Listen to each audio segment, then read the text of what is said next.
Fine. Okay. I'll have my water.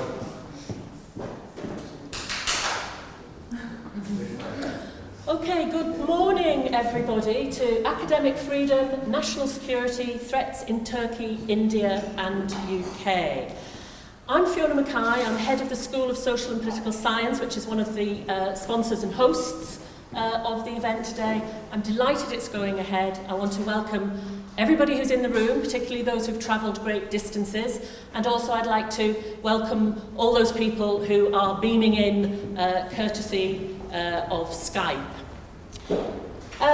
In a few minutes I'm going to pass you over to Helen Frosling-Mattison, who's going to, have I got that right? Yes, yeah.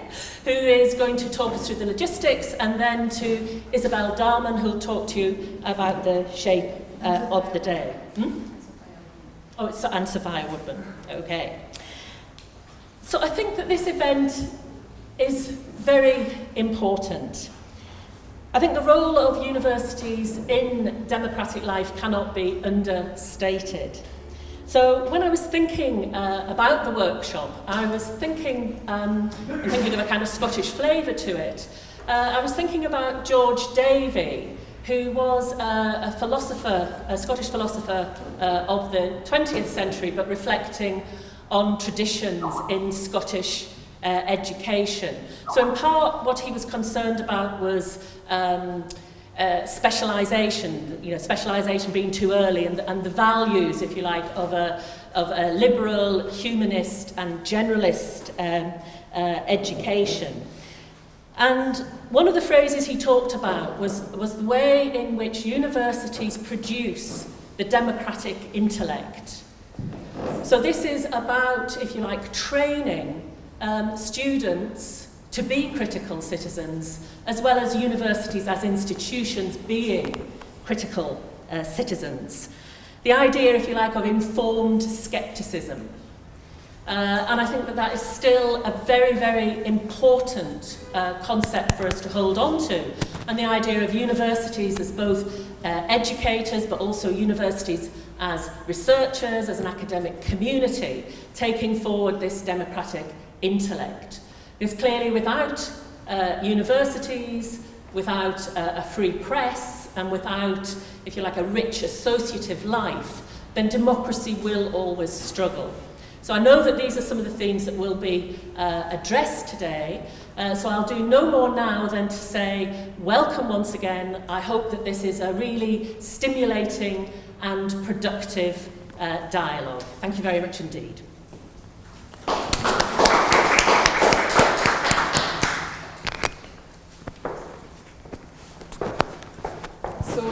This is unfortunately not very interesting to the people who are following us through Democracy TV. I am going to tell you where the bathrooms are. So you go through the double doors here, through the next set of double doors, and through the last set, and then take a left. That's where you find the toilet facilities. We also have been informed that there are not any fire alarm drills planned for this morning, so if the fire alarm goes off, unfortunately, that means we need to evacuate. The best way to exit is through here, out through the door into the street, and then the muster point is on the other side of the main building at Summerhill Square, where the Bethany shop, charity shop is. And I will pass over to Isabelle. Right, so firstly, I'm Sophia Woodman, also from the School of Social and Political Science from Sociology, and the co-organiser of the Citizens, Nations and Migration Network with Alistair Hunter, who's over here. So I'm very pleased we also have a remote audience. We don't know how many they are, but hopefully they're multiple. So welcome to you all on the live stream. We will be fielding questions from people who are joining us remotely. And just a note for all the moderators of the panel, that Alistair who's here will be collecting any questions that come in via email on Twitter, so look out for him waving and showing you there are questions coming up. So just a few words about the shape of the day. We'll have coffee at 11:30. We'll have 2 panels this morning, lunch, then another panel on the UK, and at 3:15 we'll have a session to discuss common themes and also action points emerging from our consideration of these 3 different situations. And during the day, if you'd like to, we have over there a purple sticky wall, we have coloured paper. Please feel free to think of themes, questions, comments, concerns, action ideas, and put them up on the wall. Hopefully we can do more of that during lunch, and then during that hour we have time to think about creatively about what's emerged from some of the panels and think about what actions we might take. And then finally, last but not least, we have a group of colleagues coming down from Aberdeen to tell us about their Reclaiming Our University initiative, which is very exciting, and they'll be reporting on that and giving us ideas about how do you go about making the university a different place in which academic freedom is really a valued part. Now, I'm sure I had some more things I was supposed to say, but maybe Isabelle will remember what they are.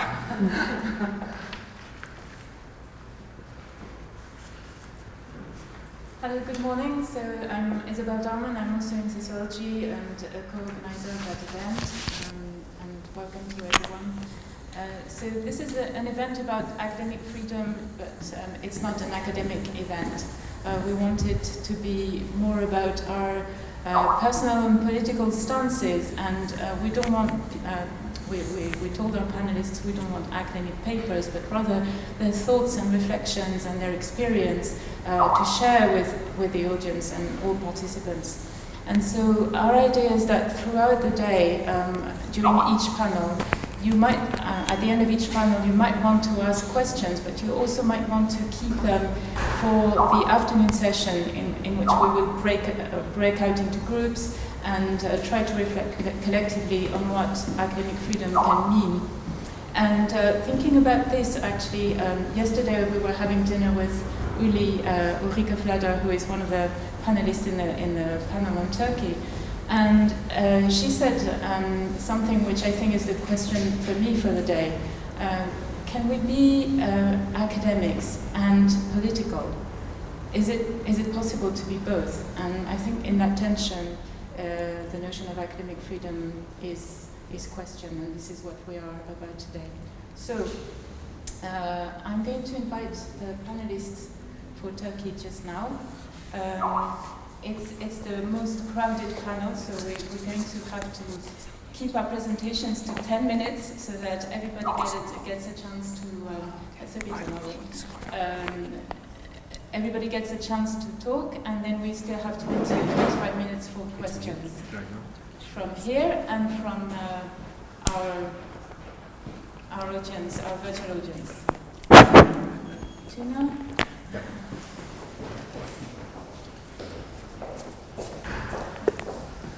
Come to the front.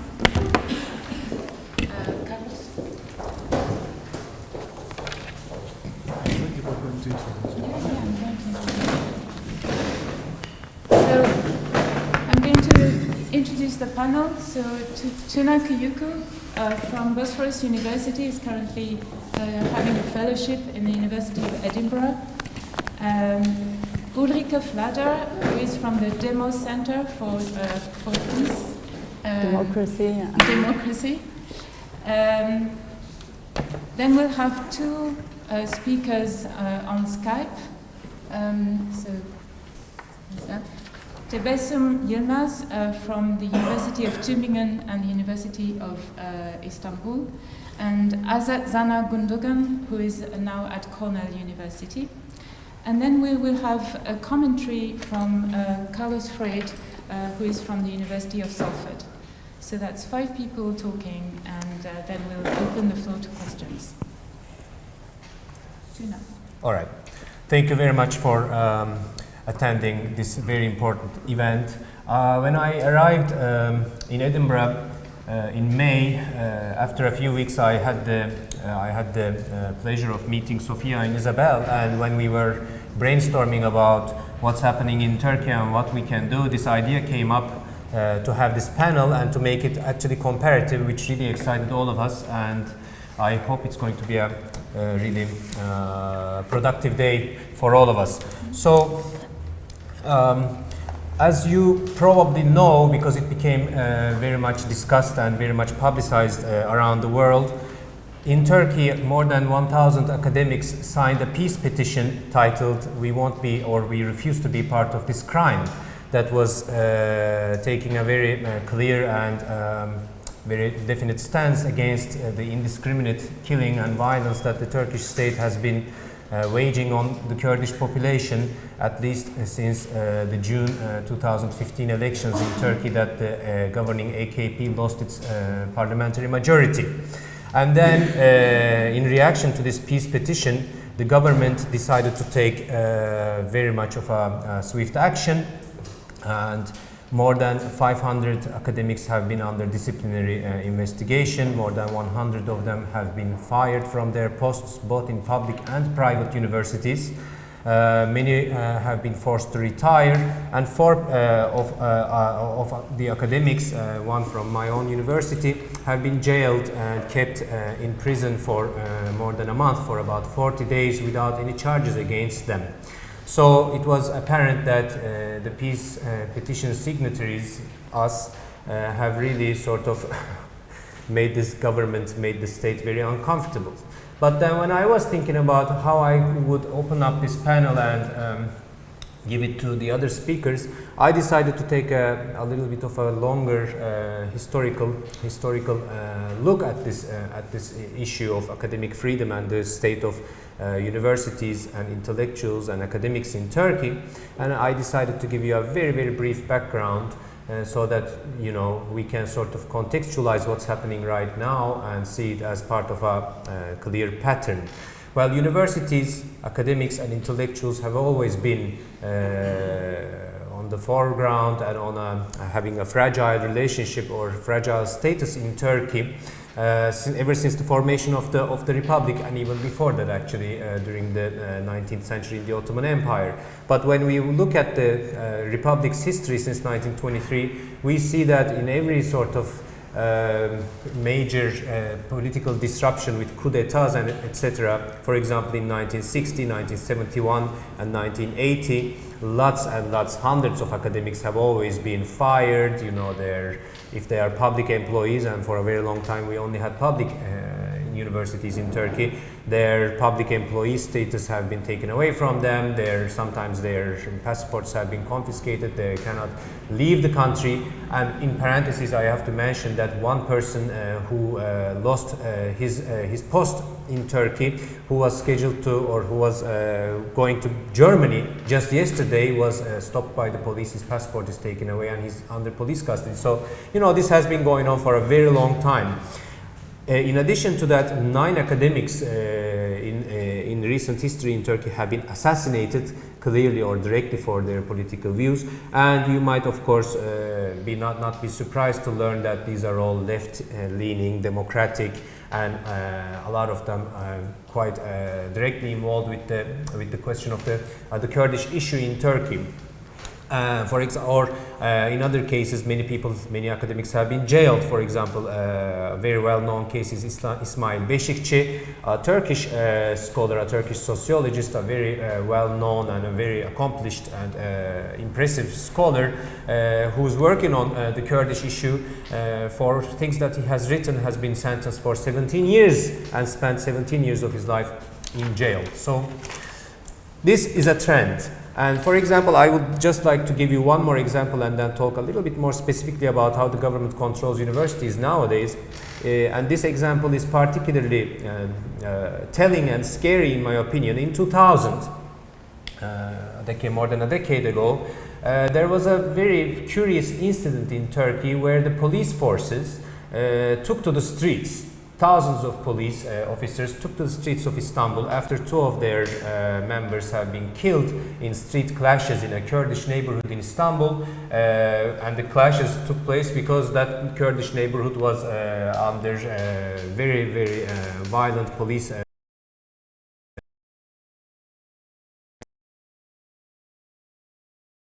officers were killed. These thousands of police officers who were chanting on the streets and who were sort of demonstrating were shouting, damn human rights, you know, down with human rights and that sort of stuff. And when they were sort of passing the gates of Istanbul University, one of Turkey's most accomplished and biggest universities that Tebessum was giving a PhD from, when they were passing the doors of the Istanbul University, the gates of the Istanbul University, they all raised their guns high up in the sky, started sort of going like this, sort of with their guns, and said, this is where all the traitors are. And that was a very clear signal, and you know, a lot of newspapers in Turkey were scandalized and were sort of really surprised about what they saw. But you know, if you were a left-leaning or sort of like a critical scholar or student in Turkey, of course this was no big news, because the police and police forces, or you know, extra legal, or sometimes you know, paramilitary or those kinds of forces have always been present in universities, have always sort of intimidated scholars and students, and have always, whenever there are big student events, and there are many in Turkey, whenever there are big student confrontations between fascists and democratic forces, the police always takes the side of the fascists and always protects them and always shows very clear violence against the democratic students and democratic forces in the university. So what I'm trying to say is that what we are witnessing right now is really not new, but it is on a much larger scale, and well, in a twisted kind of way, it's sort of, thankfully, because of its size and because of the horrible state response, it woke the world up to this unfortunate fact. So before I turn it to the rest of the panelists, I just want to give you a very sort of brief, again, overview about how the Turkish state, not through violence this time, or open violence, but through indirect violence, controls our universities. After the 1980 coup d'etat, which still pretty much shapes and is shaping the current Turkish politics, because we are still governed by the constitution that was written by the coup d'etat leaders. To many people's surprise, that is the case. The 1980 coup d'etat led to the formation of the Higher Education Board, or the Turkish acronym is YÖK. And this is like a extraordinarily powerful and undemocratic and institution that is directly controlled by the central government in Ankara, and YÖK has total tutelage over our universities. The universities in Turkey have absolutely no administrative independence.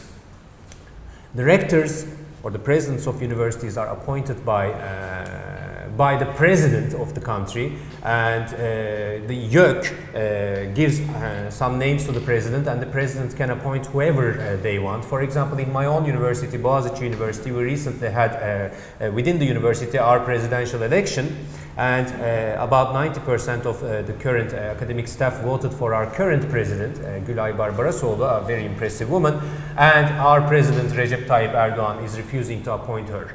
And most probably will appoint someone who got only 7% of our votes. So this is all possible because of the YÖK, creation of the YÖK, this coup d'etat institution. There is no freedom of speech in universities. Whoever says things against the governmental line can be put under investigation, and as we see, can be sort of fired very easily. The budgets of universities are controlled by the central administration. Promotions, for example, I applied for being promoted to associate professorship last year, and after I signed the peace petition, my application was annulled. They cancelled my application because apparently I made one small procedural error. So that's just one very little incident, and people are experiencing much larger and much more horrible stories. So the curriculums of the universities are governed by YÖK, and so on and so forth. Let me not sort of bore you with the details. So when this 2 minutes, yeah, I'll be done. This is my final sentences. when this peace petition issue came up and we all signed it, and when we saw the state response, we were not surprised in any way that this was happening, but we actually, most of us, were kind of surprised and taken aback with what kind of a reaction we generated from the government. I mean, it's just a peace petition. It's nothing really out of the extraordinary, out of the blue. I mean, this kind of thing happens all the time. But the content of this peace petition, the title of it, that we refuse to participate in this crime, really, I think, made the state of Turkey feel like a rabbit in the flashlights of a car. I mean, it just basically froze and sort of had to face itself in the mirror and then started attacking us. And I won't go into the details of what happened after the peace petition, because the rest of the panelists will do it for you. So here I would just like to hand it over to Uli, who will talk about or contextualize this peace petition in the larger sort of environment of the Turkish state's violence against Kurds. And then Azat from Skype will take over. Azat was a faculty member at Mardin Artuklu University, and he got fired from his post with no reason but his political stance, and now he is in Cornell as a visiting scholar. And then Tebessum, who was a PhD student at Istanbul University, lost her PhD student status and had to start over from master's level in Germany, and all of these people's lives are really disrupted. I'm at Boğaziçi University, one of the few universities in Turkey that still protects its academic staff. Our president refused to start a disciplinary investigation against us, and that's one of the reasons why the president Recep Tayyip Erdogan is refusing to reappoint her to her post. So my personal status seems secure so far, much more secure than other people who have witnessed much worse reactions. But I'm also kind of wondering what's going to happen to me. So, all right, and then Carlos will close the panel with his commentary. So, Uli, yes, my thank microphone you. to you. Oh, do I? I think I have my own. Let me close Okay. mine. Yes, I think I have a presentation. I was just wondering whether I have to. Do I have to go that way? Or? Okay. Yes. Well, thank you very much for the invitation, and I think I'm part of the Academics for Peace International Committee. Just so that you can sort of know where I come from, I lived in Turkey for the past 9 years, and I was just about to start a position at Nişantaşı University when the petition was signed. I in fact didn't sign the petition, probably with some kind of fear that I could be deported. But because my partner signed the petition, I was fired too, or my contract was revoked. So this is sort of just gives an idea of the arbitrary and the spectrum really of things that have happened. Tuna has already hinted at some of the things that had happened, and well, I'll talk a bit more about this later. What I want to do is sort of try and give you a feeling why this petition sort of the context really of the petition, and why this has to do with the title of the whole event today, National Security Threats for Academia. And I think that's what we also want to talk about, because what happened was precisely in this condition. Now, I've not used this before, so we'll see. This is a quick timeline. I won't go into the details just because Tuna already said everything, but maybe you might remember that on the 7th of June last year, elections took place, which meant that the AKP actually lost its majority. And let's say the Kurdish party, or a coalition kind of party between the Kurdish party, which was initiated by the Kurdish party, and some left-wing groups, won 15% of the vote. And this is pretty much what we think triggered. It's a little bit too simple, but what triggered what we have seen since then is a new war strategy towards the Kurds, but also towards any kind of opposition in Turkey. And what happened then was that this election was cancelled and a new election was announced for, or a re-election was announced for the 1st of November. But in between there, we saw an immense or an extreme rise in violence, especially in the Kurdish region, but which started off with a massacre towards 34 socialist young people in the town of Suruc. And from then onwards, the state decided to declare curfews in individual cities in the Kurdish region, and which led to very many deaths and a total militarization of the area there. I'll just show you some pictures here. So these were pictures that we were then confronted with day by day, until then sort of the situation arose that that the petitioners decided to write this petition. So we had military in the streets in the whole of the Kurdish region. These curfews were 24-hour, and first they were declared in just a few towns, but then sort of for months on end, weeks on end, were not stopped, so that the people, actually, the whole population in these towns had to flee their situation. So what flee the cities. And what we see in the petition is that the petition directly criticized the state precisely for this. It said that there is a massacre going on and deportation. And this was something that the state obviously didn't want to hear, because in their eyes, it's an operation in a situation of national security. So, until the 10th of October, the 10th of January, sorry, in which the petition was signed, already 50 people had died. Among them, girls like Helene Shen, who was shot by the police. This girl, Cemile, her body, she was shot in her own yard, and because of the curfew, the family wasn't able to bury her and had to keep her cool her body in the house. Bodies were kept lying on the streets for days and days, which is also a form of to show what is possible. You are not even allowed to mourn your death. You're not allowed to bury your dead. So in the case, these are all pictures that we were confronted with, and you can imagine that seeing these pictures, knowing what is going on there, sort of build up to the situation that the petition was written. And this is specifically the situation of Tibet-Dina. Also, people were killed who were trying to attend to the dead or to those who were injured on the streets. For example, these 4 women who belonged to the Kurdish women's movement, they were on their way to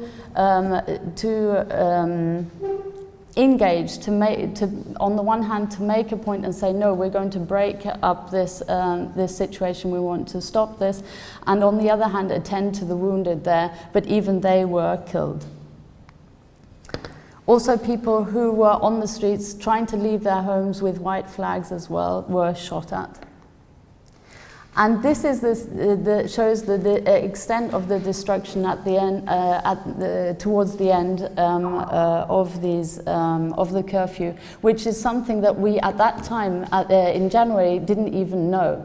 So when we were talking about massacre and deportation, we had no idea that the war would actually finally end in the total destruction of the cities. This is Diyarbakir. This is the old historic city center, which has totally been flattened, and we see pictures like this from other towns as well. Here, as you can see how the state demonstrates its occupatory, literally, and destruction of this town, which is Nusaybin in Mardin. So, I mean, I think you can, this is just to sort of understand the situation in which the academics then decided that there's nothing else to do. And you have to imagine that a petition, as Tuna already says, is something very, very small if you are confronted with a war strategy in a way. I don't think that any of the signatories actually thought that they could topple the war strategy with a petition. But you have to imagine that the situation was really, we felt strangled at the time. We felt as if we had no other possibility to express our words, to express our critique towards these policies, because beforehand, and sorry, this is another slide, I'll come back to this, because beforehand, so many people had died. This was the massacre I talked about in Suruç, and on the 10th of October, over 100 people were killed in a bombing in Ankara who were asking for peace. So what I'm trying to say is that all forms of democratic critique that are standard for a democracy, that you take to the streets or in other ways, were closed down, and all we had in our hands was literally the petition. And we had no idea that at the end of the curfews, over 300 civilians would have been killed, 78 of them children, nearly 70 female, but also 30 that are over 60. So this just gives you a picture that these are not people that were sort of opposing the state in that kind of way, and that there was a war going on against the population, to which the academics then rose their voices. So what I try to say is that the situation was so unbearable that these academics said that it was like a scream for air, or taking a gulp of air, saying, no, we will not be party to this. Yes. What then obviously happened, and I'll show you some pictures to that, was that as Tuna already mentioned, Erdogan himself, the president of Turkey, criticized the academics, or started a smear campaign calling them traitors, which is obviously the easiest way, then pseudo-academics, dark figures, and a danger for the unity of the nation. And I think that's what we also want to talk about here. What you can imagine that then, this was nearly a start shot for all kinds of forces in society to then take up their part of this smear campaign towards the academics. There were I don't know, Osmanlı Ocakları, so maybe a kind of militant organization or fraternity which belongs to the AKP. They took up in local and social media to individually pick out some of the scholars, show them in the social media with their pictures. Again, just a few days ago this has happened again, and sort of denounce them, so that you can imagine that the population there could take this up and possibly lynch our colleagues.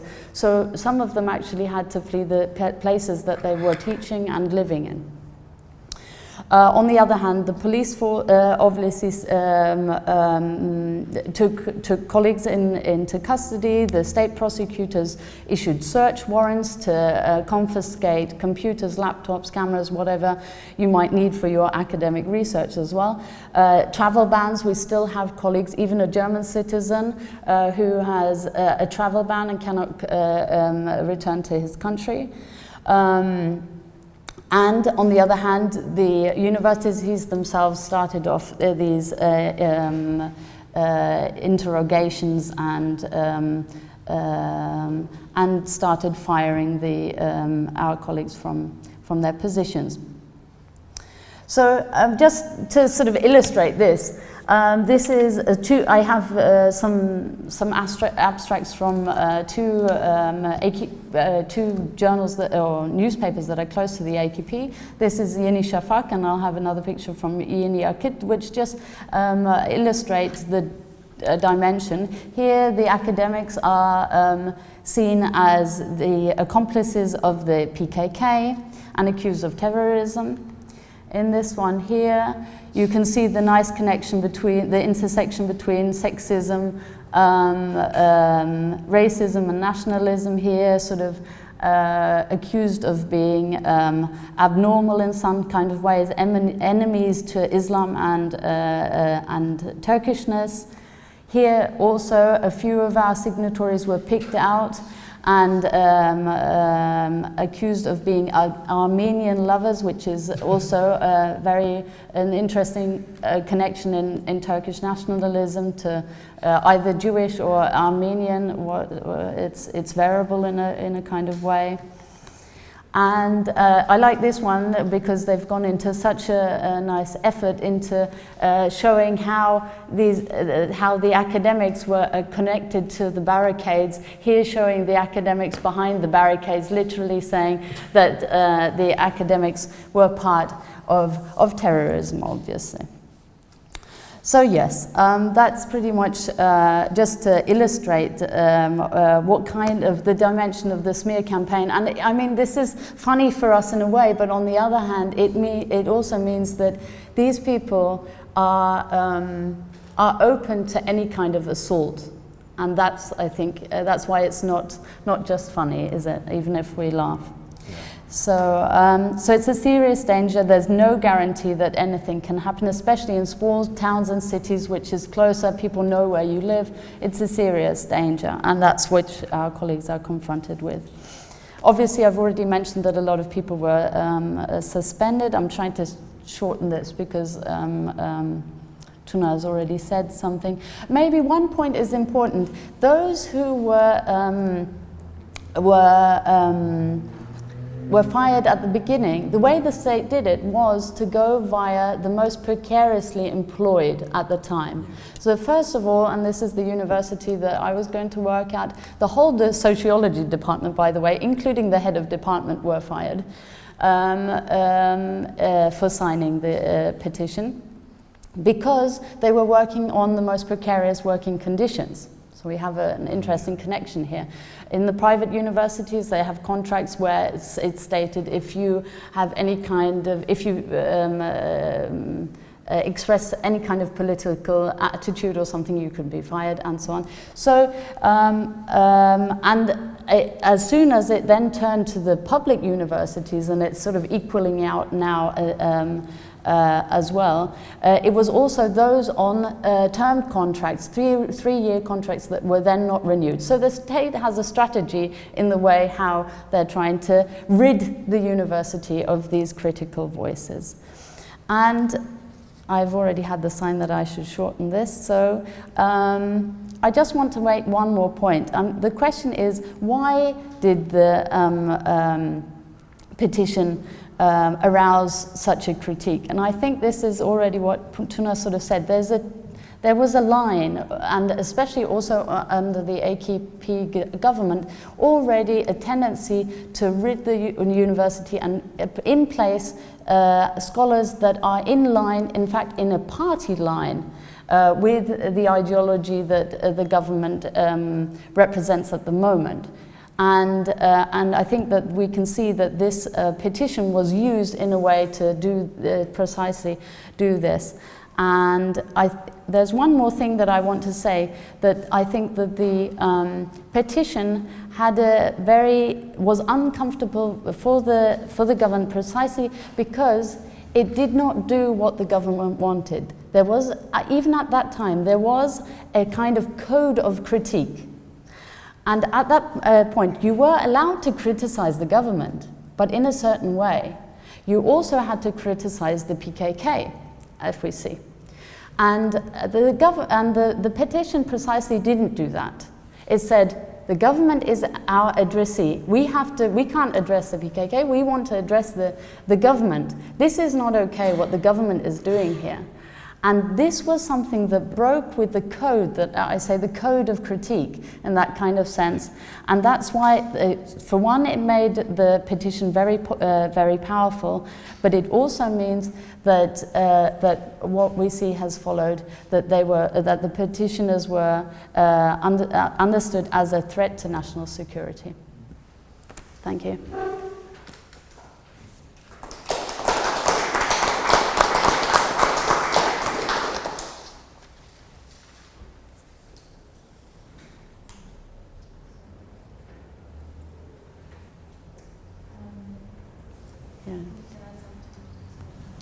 Yeah. Azat, do you hear us? Hello, can you hear me? Yes, yes, we can. Great. All right. So shall I continue? Yes, please, Azat. Okay, great. Thank you so much. Hello, everyone. I greet you all from the US with sentiments of solidarity. And I would like to thank organizers and especially Tuna for inviting me to share my first-hand experiences of oppression in Turkish academia and about my colleagues' attempts to reclaim our university. I'm an urban sociologist. I was one of the thousands of honorable signatories who signed the Call for Peace petition until June 2016, when I and my wife, with our 2-year-old daughter, had to leave the country. We both had to work at Mardin Artuklu University, which is in the city of Mardin on the Syrian border of Turkey. Currently, I am a Scholar Rescue Fund Fellow and a visiting research scholar at Cornell University, trying to find ways to settle down and move on with my life and scholarship after being forced into exile. So, in my discussion today, I would like to share with you my ideas about what's been happening regarding the issue of peace petition and attacks against academia in Turkey. So I would like to accomplish 2 things. First, I aim to locate the recent state attacks against critical academics into the context of Kurdish political movement in Turkey and the region. And this point would be a kind of partial answer to what Ulrike has just asked. Why did the petition arouse such a reaction in the part of the state? And secondly, I want to provide you with a personal account of a Kurdish academic who worked in a Kurdish city when Turkish state's practice shifted from peaceful reconciliation to violent security measure in its current policy. And I'm sorry guys, I'm hearing my own voice, which makes it hard for me to concentrate. Would you please at least mute your microphone? I'm sorry.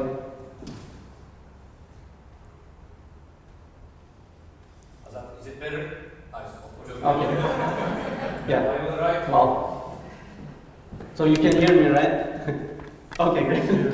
Sorry about that. So, in December 2014, my spouse, who is a Middle East historian, and I left the US with our then 5-month-old daughter to accept the job offers of the Mardin Artuklu University.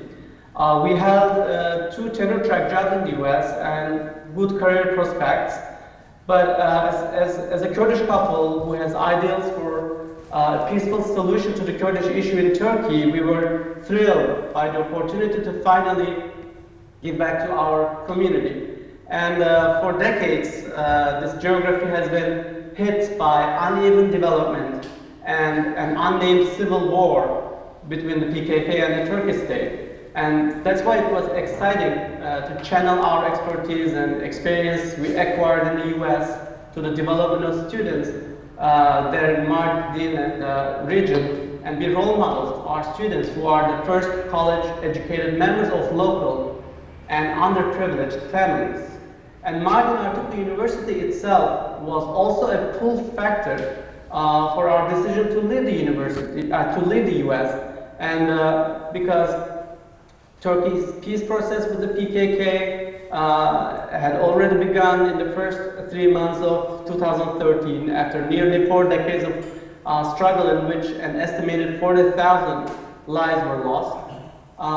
Negotiations with the PKK leader began, and as part of some reforms, public universities were founded in the Kurdish region. So Artuklu was founded in 2007 as a flagship university in the region and a government project with great resources.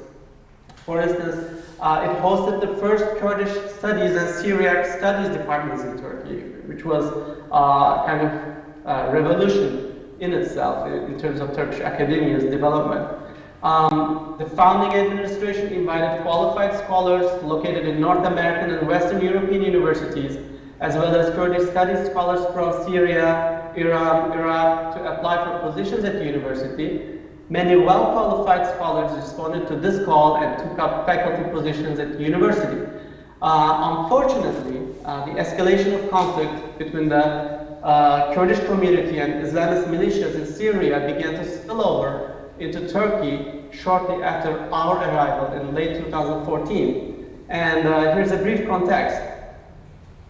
As the conflict in Syria emerged, Kurdish groups constituted one of the most active groups fighting against the Assad dictatorship. And currently, as you might know, the largest political group in the Kurdish region of Syria is the Democratic Union Party. The Rojava Autonomous Region of Self-Rule is the de facto autonomous region originating in and consisting of 3 self-governing cantons.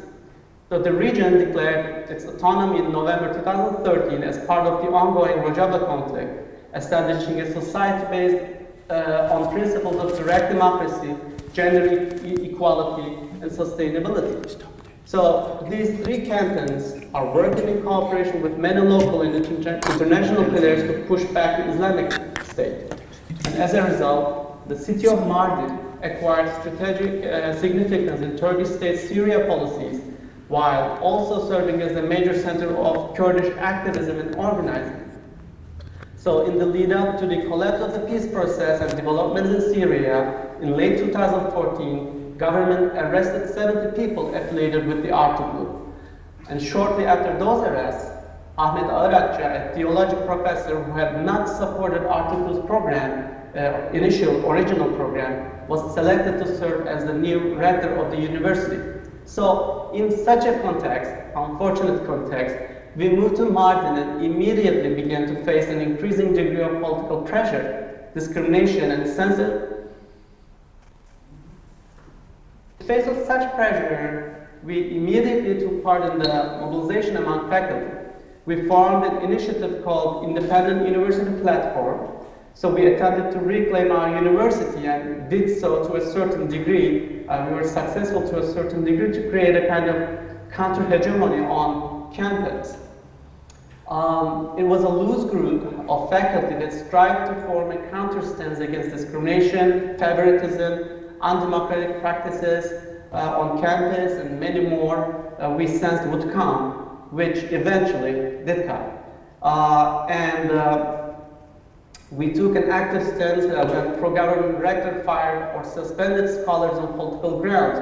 He unlawfully terminated 14 foreign faculty members in the summer of 2015, alleging that they were foreign intelligence agents or spies. The collapse of the Kurdish peace process and the adoption of a military strategy by the government following the June 2015 elections heightened tensions in the city of Mardin. Uli gave you a nice timeline, actually. I'm not going to go into detail, but I would briefly talk about how we felt, how we experienced all these terrible violent attacks against civilians in Mardin, and then how we ended up in signing the petition. So even by surpassing the 10% threshold needed to enter parliament, the pro-Kurdish HDP has secured 80 seats. But even before the election day, there was ISIS threat against the Kurdish political groups and population. 2 days before the elections, there was a bombed attack in the electoral rally of the HDP. Again, all the evidence directed at an ISIS member of Turkish nationality. After the election, which was a victory for the Kurds and Democrats and secular people of Turkey, there happened multiple bomb attacks, a spate of murders in eastern Turkey that began when 32 left-wing students activists died in a bomb blast at Suruç on their way to Kobane on July 20th. And all these attacks targeted the democratic, secular, mostly Kurdish groups in the country, and later spread to urban central areas in capital Ankara and Istanbul. Also, civilian representatives of the Kurdish politics were targeted. The president of the Diyarbakır bar, Tahir Elçi, was killed in daylight. He was actually the symbol of peaceful civilian Kurdish politics. And in line with these attacks, Turkish army organized military operations in the Kurdish areas. All of a sudden, the region caught in a spiral of violence. And not only that, but also the state took drastic measures towards silencing the dissident media, including the Kurdish media. And in the middle of the escalating armed conflicts and state violence, we strive to teach about peace, equality, democracy, and freedom in our classes. However, any conversation about the current state curfew and heavy military operations is faced with reactions. We were not in a position to express our views freely in this town and in this university. For instance, I even detected a student recording my lectures. According to some other sympathetic students, some of their peers were instructed by administrators to report on academics. And we had great suspicions that our phone conversations were tapped. On top of all these things, then we, alongside thousands of academics and researchers, have signed the open petition calling on state to end state violence and prepare negotiation conditions for a peaceful solution. Meanwhile, I and my wife were reported to local officials for our dissident views, and as a result, were subjected to surveillance by the anti-terror police. During government's campaign to intimidation against peace petition signatories beginning in January of this year, we had to leave Mali. We faced such a degree of official harassment at the university and private threats that we presented our resignation, and eventually were forced into exile in June 2016. As International Institute of Educational Scholar Rescue Fund Fellows, we are now hosted by universities, Cornell University and Binghamton University. So, to conclude, what I would like to underline once again is that the Kurdish issue lies at the heart of Turkish state's attacks against academics. In the Middle East, Kurdish movement in Turkey and Syria represents a strong, secular, democratic alternative to various jihadist and Islamist movements of the region. Therefore, any solidarity with the Kurds, any call for peace from the West to end regions, West to end state violence against Kurds, any bridges between the West and the East in Turkey is a reason for Turkish state to feel threatened. That is why academia in Turkey played its historic role by standing for peace and democracy against the Turkish state, which represents nothing but authoritarianism, oppressive Islamism, gender oppression, anti-Semitism, anti-secularism, destructive capitalism, and religious fundamentalism. Thank you so much for listening to me.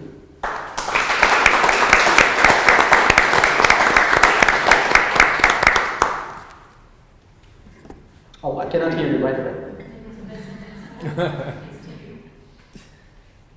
I think she might not be able to hear you. Yes. You need to turn on the mic. No. Just 1 minute. Okay, great. Yeah, no. Thank you very much, Azat. Thank you. Tebessum, now we are listening to you. I'll turn off our mic. Okay. Hi everyone, greetings from Germany. As Tuna mentioned before, I was a PhD candidate at the University of Istanbul at the Political Science faculty and department. Even though more than half of my faculty members signed the same petition with me, we were only a few students in the whole university who signed the petition as students. So I was forced to quit my thesis by my supervisor, and I was told either I have to change my topic or I have to find a new department for myself.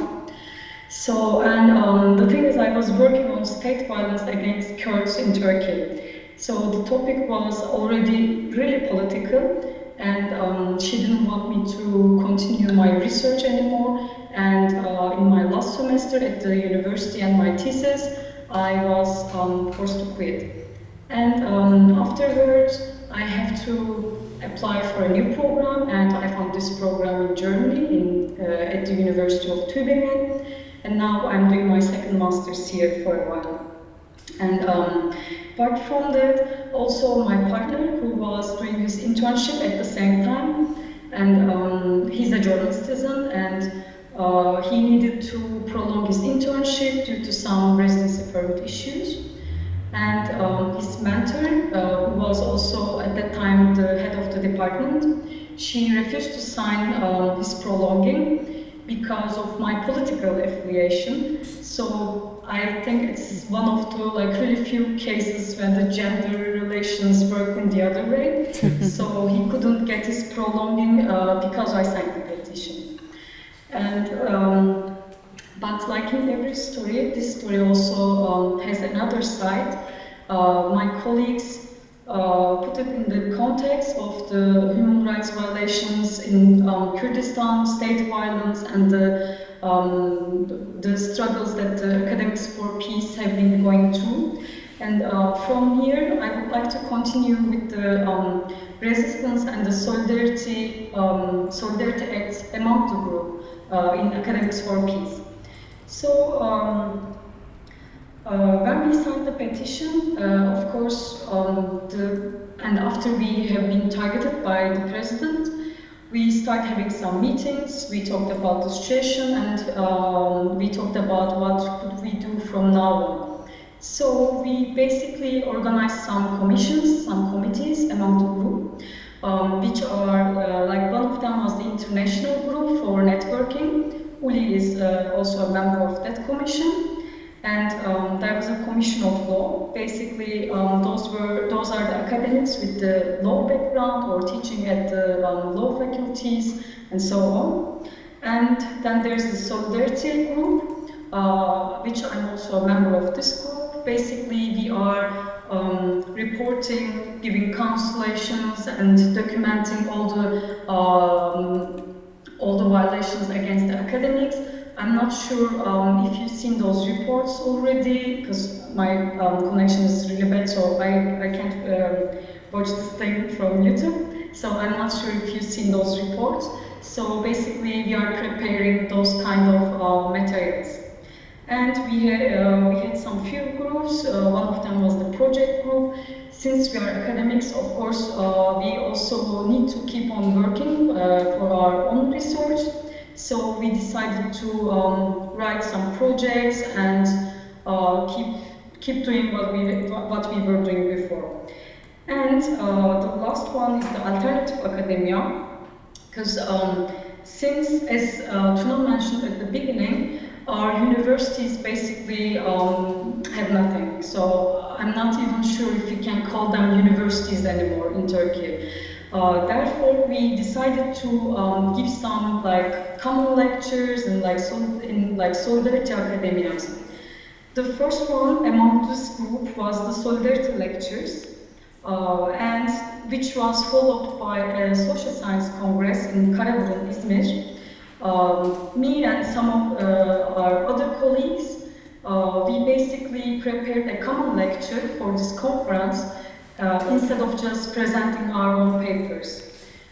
We had to work on this a bit more, and since we don't live in the same city or not even in the same country anymore, it took a while, but if I can manage to share my screen with you, I can show you some pictures of that conference. So, yeah, here we go. Nope. So, this is one of the days that they have been working. They were working on this conference, the common lecture, and again I was.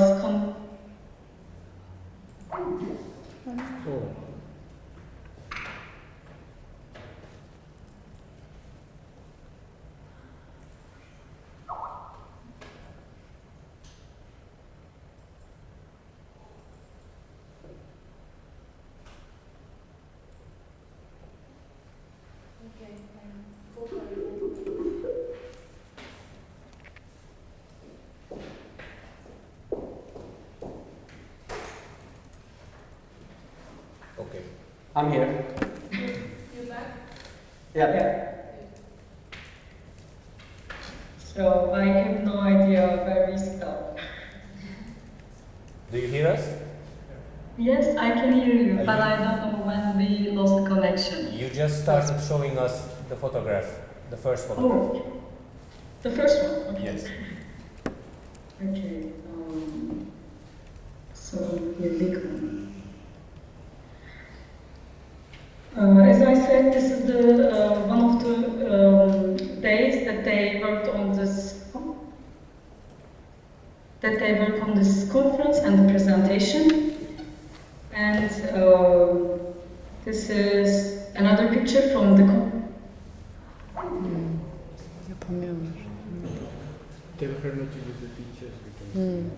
Yeah, the pictures are too heavy. Let me write them.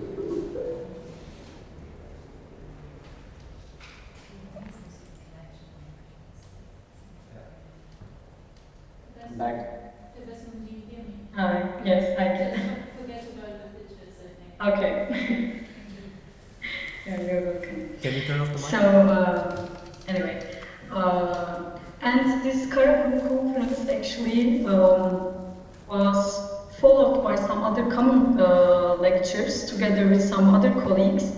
And so now we have a name for this Solidarity Academy, which is called Academia for Society, or TAKA in short.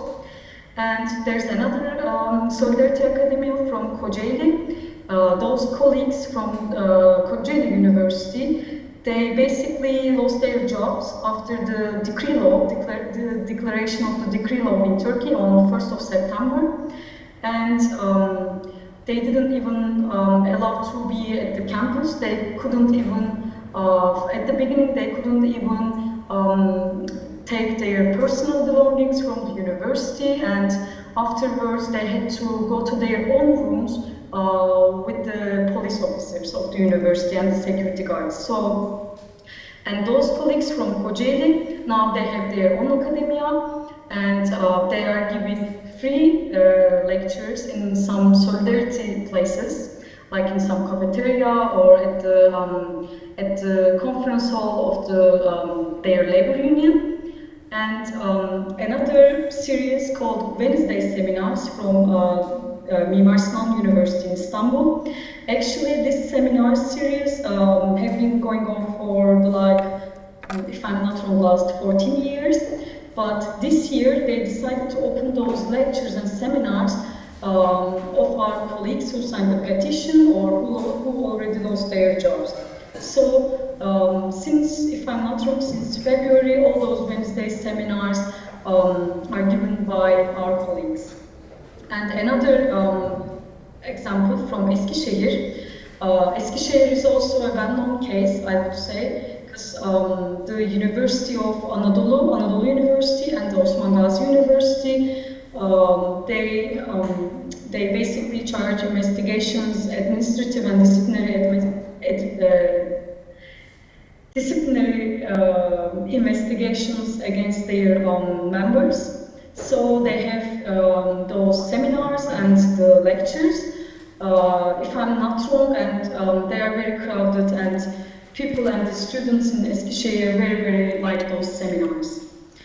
And I would like to mention another initiative, I guess I can call initiative, which is academics, something like Academics Without Borders. We are not sure about the name yet, but probably it will be something like Academics Without Campuses, since we are not even allowed to go back to our universities. So,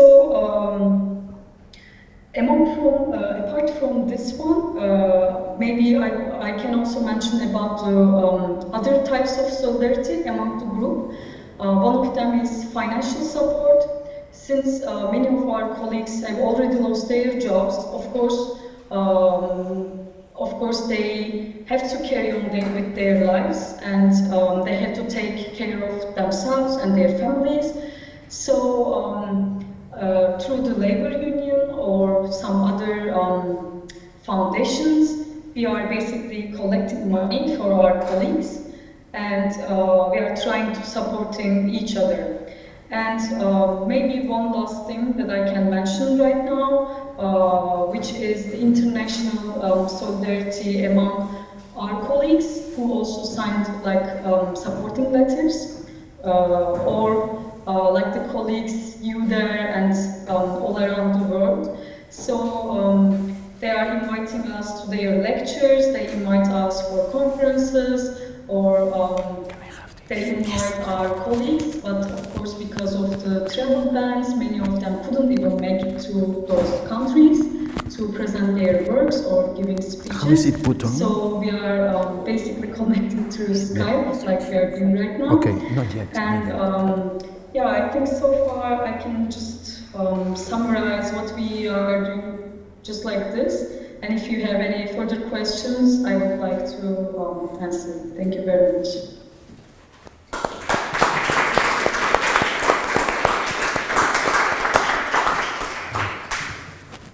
Yeah, this one.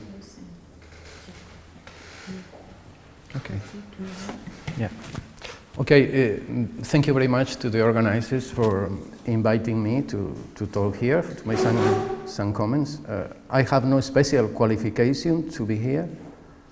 The only thing I can claim is that I try to think, but this is obviously no special qualification. On the contrary, it is what makes me just one among you.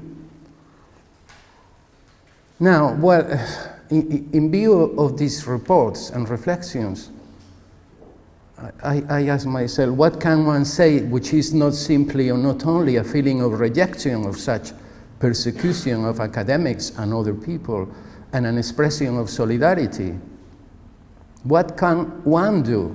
What should one do? For knowledge is not enough. Knowing the dreadful things happening in Turkey and elsewhere is not enough. We often witness unspeakable injustices and not far away. There where we live, there where we work, here where we are, and nothing at all happens. Nothing at all. So if knowledge does not inspire us to what we ought to do, well, perhaps thought will. That's our only power, and if so, our only hope. I would therefore like to continue what our colleagues have started. Colleagues, it sounds so weak. Let me say, I mean, our friends, our comrades. What our friends have started by offering to you and to them 3 reflections and some questions that arise thereof. The first reflection bears on the relationship between the university and the powers in place. But this relation is part of a wider relation, which is that between the intellectual strata and the powerful, the rulers. The latter bond has a long story, much older than the university itself. And what can we say in a nutshell about that relationship between rulers and intellectuals? We can say that it has been and is largely a symbiotic relation, that intellectuals have, as a rule, always sought the benefits of the powerful by defending and obeying them in open or subtle, but perhaps more effective ways. That's why Machiavelli famously and rightly claimed that he wanted to defend a thing that, quote, has been accused by all writers, by all the writers. He wanted to defend a thing that has been accused by all the writers, all the intellectuals. And this Machiavelli said at the end of the 14th century, beginning of the 15th century. And he was empirically right in saying that. And that thing was obviously the people, the thing that Machiavelli wanted to defend. But what is the people doing in this story? Well, everything. Because what all other writers before Machiavelli did was to accuse the people and to defend the oligarchy.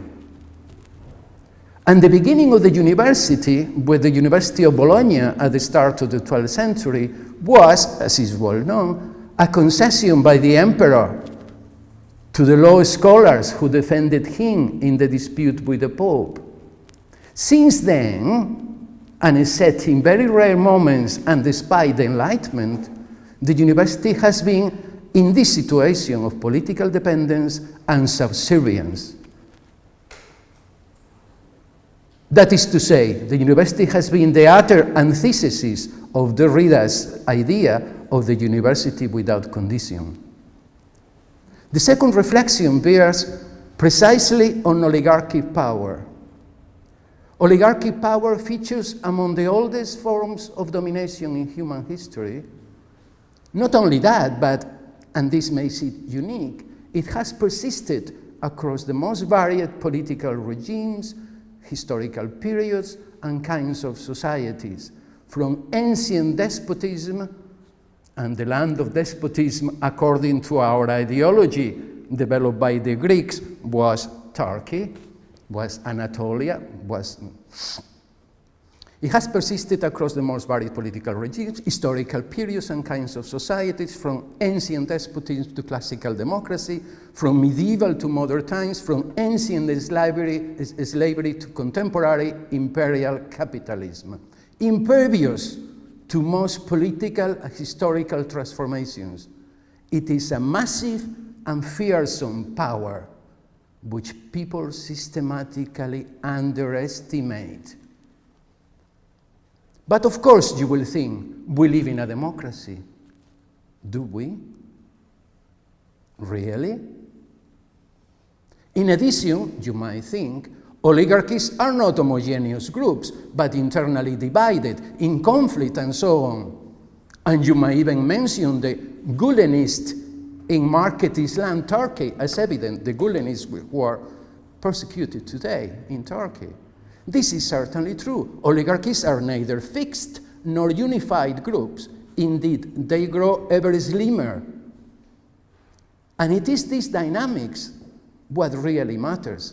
These dynamics, today global in nature, whereby the oligarchy top becomes ever slimmer, more concentrated and rentier-like, whilst the mass base grows ever wider and more destitute and dispersed. This is what really matters. What is the position and structural function of intellectuals here, of intellectuals and therefore of academia, of the university? Many oppose these developments, you might say, and this is true. But one should not forget that the overwhelming majority de facto go along with these developments, and by so doing, they constitute a major structural support of such developments. Indeed, the current oligarchic regime is supported by what is technically known as wealth defense industry, a huge industry involving journalists and the media, lawyers and of course the judiciary, the law and order system, and coercive apparatuses of all kinds. In this connection, I would like to ask you, what is the structural position and function of academia and academics in such an industry of wealth defense today in the UK as we are here? My third and final reflection bears precisely on the conditions that make it possible this process of growing intensity, a process beginning with fear, we are in it, and continuing with almost complete withdrawal into private life, total dispersion of the groups, total dispersion of academics, emancipatory compliance, accusations by students against teachers, by teachers against by everybody against everybody else, because the managerial regime in which we are is about setting everybody against everybody else. You know this very well because you are social scientists, and of course you analyze the society in which you live.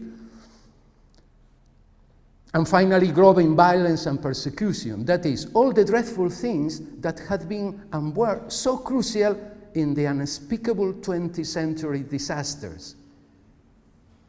The distance between blind, fearful obedience in which we are, And those dreadful things, is it as big as you might tend to think? Really? What makes all this possible? We need to think. Think, not just in the imaginary, but in the real. Thank you.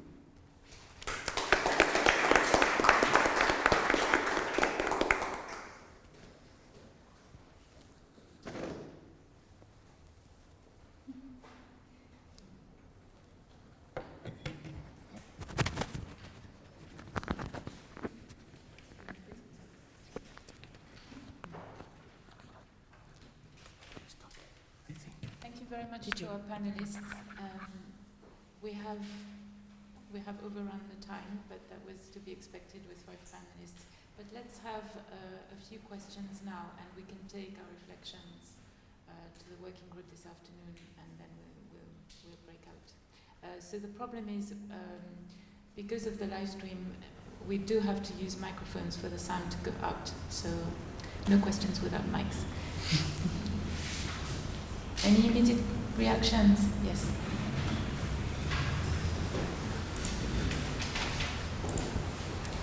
Thank you. My name is Andrew Neal at the University of Edinburgh.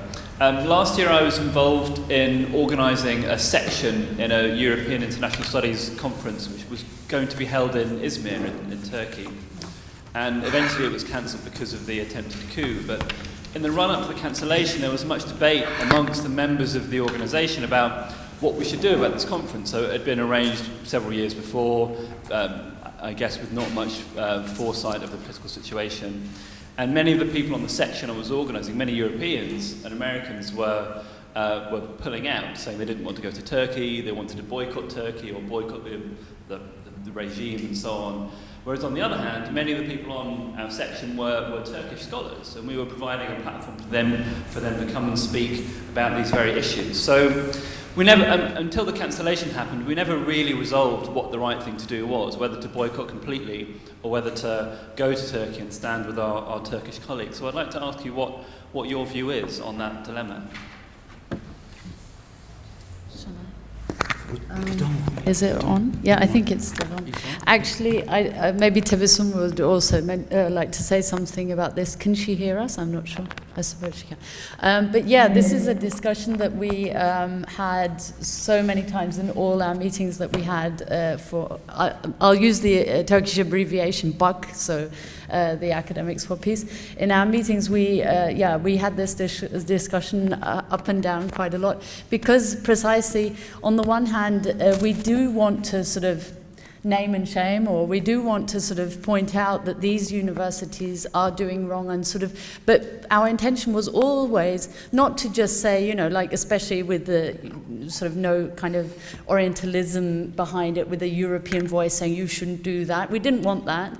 And our focus was to sort of like maybe get our colleagues and friends back into their positions. So at the beginning, our position was very much more to encourage to abide by some kind of academic standards and that critical academia and academic freedom should be possible. And this includes political expression of political stances. So at the beginning, our position was very much more to sort of encourage the re-employment of our colleagues. But till now, we still haven't got a unified position. As we always emphasize, the Academics for Peace is a network of academics. It's no organization, there's no head. So if I'm speaking, or Tebessum or Tuna, we somehow speak for ourselves and always for the network in the same way. So we never had a unified position on this. I think what your discussion was exactly reflects what we were discussing as well. Yes, we have to point out, and that's why we're here, point out and speak about the situation, point to these repressions, but on the other hand, we have to open up the way to sort of give a forum, give some kind of space for the academics, precisely as your intention was as well. Yeah. May I go, Tebessum, and then you can, if you want. No, of course. I can only give a personal answer, and you know, now that you asked the question, I sort of thought about it. And I think, for example, another IPSA conference was cancelled that was to be held in International Political Science Association. That was to be held in Istanbul last year, not because of the Academic for Peace initiative or anything, but because of security concerns. But when these things are cancelled, either by choice or by security concerns, I think it sort of empowers the government's line. And this government is very sort of skillful in turning everything into a narrative of, look, the whole world is trying to screw us. And it really resonates with the public, who is already sort of more than ready, I mean the general public I'm talking about, who's more than ready to sort of buy into this argument that the whole world is a conspiracy against Turks and Turkey. So when, for example, a conference or a panel like yours decides to pull out of Turkey, it just defies the purpose, in my opinion. But that's only my personal opinion. I mean, I see the point. I see that, you know, it's a sort of position to sort of raise concerns and shame and so on and so forth. But it doesn't work that way.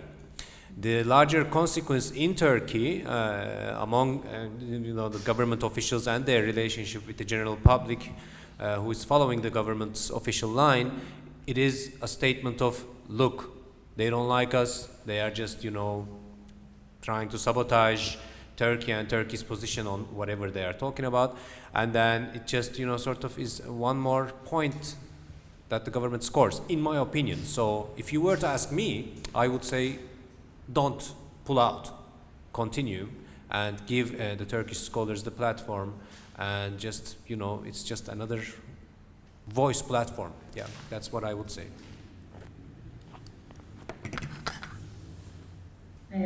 Yeah. I completely agree what you both said.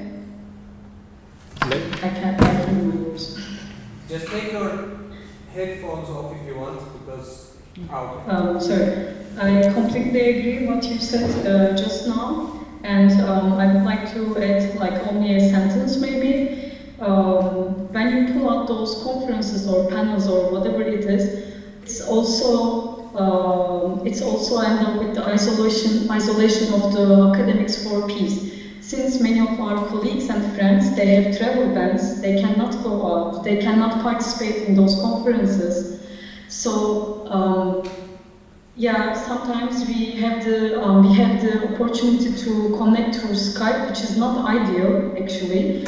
But when we have those kind of events, organization, panels, conferences in Turkey, then we have the chance to be there. We have to talk about those things all together. And I think it's really important when we consider what Uli just said, so we can have like a unified, I don't know, like a unified solidarity action. So this is actually really, really important. Just today, one of my friends, a colleague of ours also, he lost his job after the declaration of the decree law. He was supposed to come to Germany, to the same university that I'm in right now, and he's taken into the police custody at the airport. So now his passport will be cancelled, and he already lost his job, as I said. So it's the only option for him, for example, to attend those kind of events inside of the country. So. Azat, do you have anything to add? Tuna, it's better to one answer and allow more people in the public to intervene, you know. Okay. Only one answer. Oh, okay.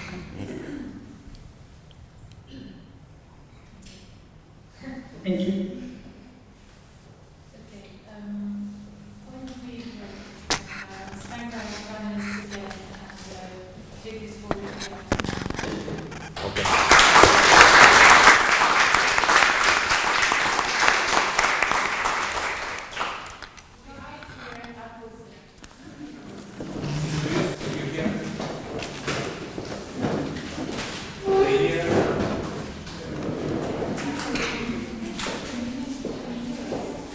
Yes, we can.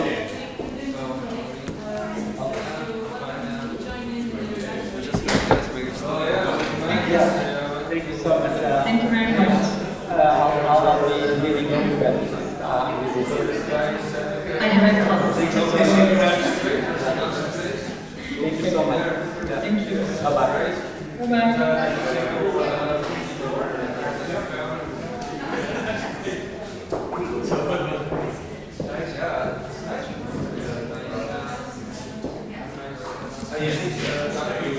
So they follow the thing now in Sri Lanka? They might, but I think they have a class and...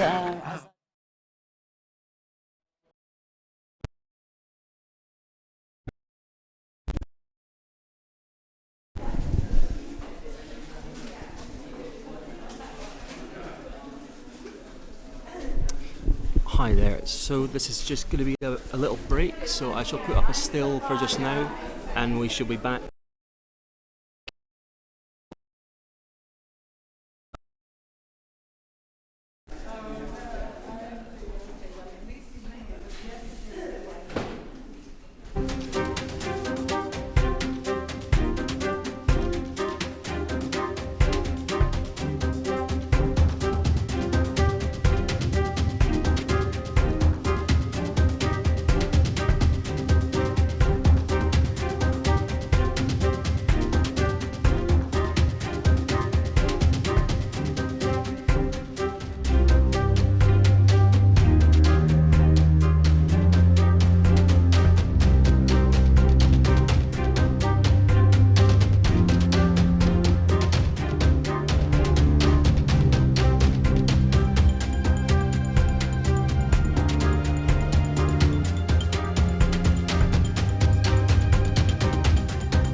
Well, I've got your email address, yes. A lot more.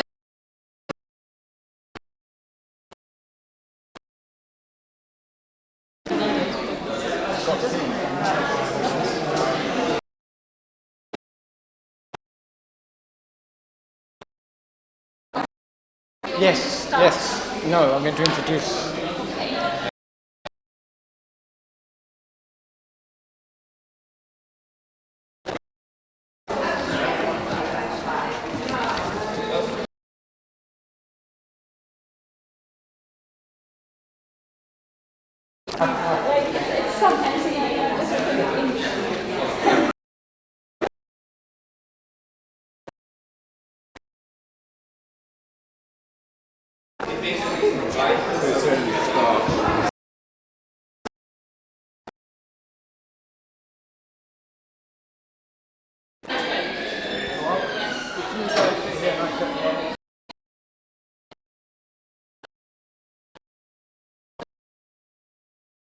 In the middle.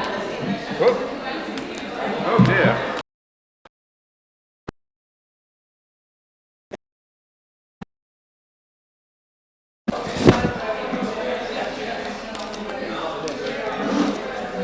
Maybe you want to use this? Does that work? Does that work? Hello? You should have this one. Okay, can we get the back started again, please? You keep that. You're going to on first. I mean, he's going to use that. Okay, all right. Thank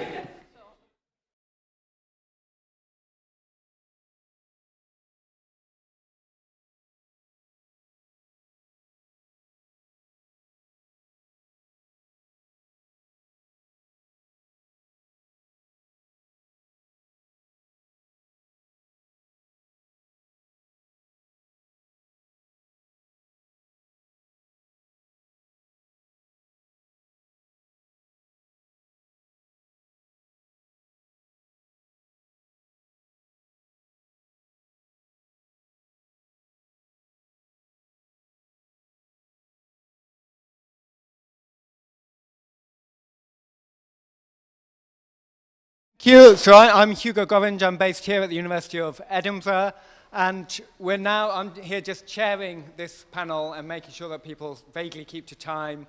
What we're discussing now is the situation as pertains in India. Now, the role of universities in Indian society in general, the ability of academic staff to speak out on an array of issues, in particular, has become a concern in the country. Now, India does have a free press. Democratic elections are the norm, but despite this, free speech is circumscribed and is being circumscribed in a range of different ways, particularly to conform to cultural and religious values and attitudes. This is seen in the fact that things like movies are routinely censored and edited.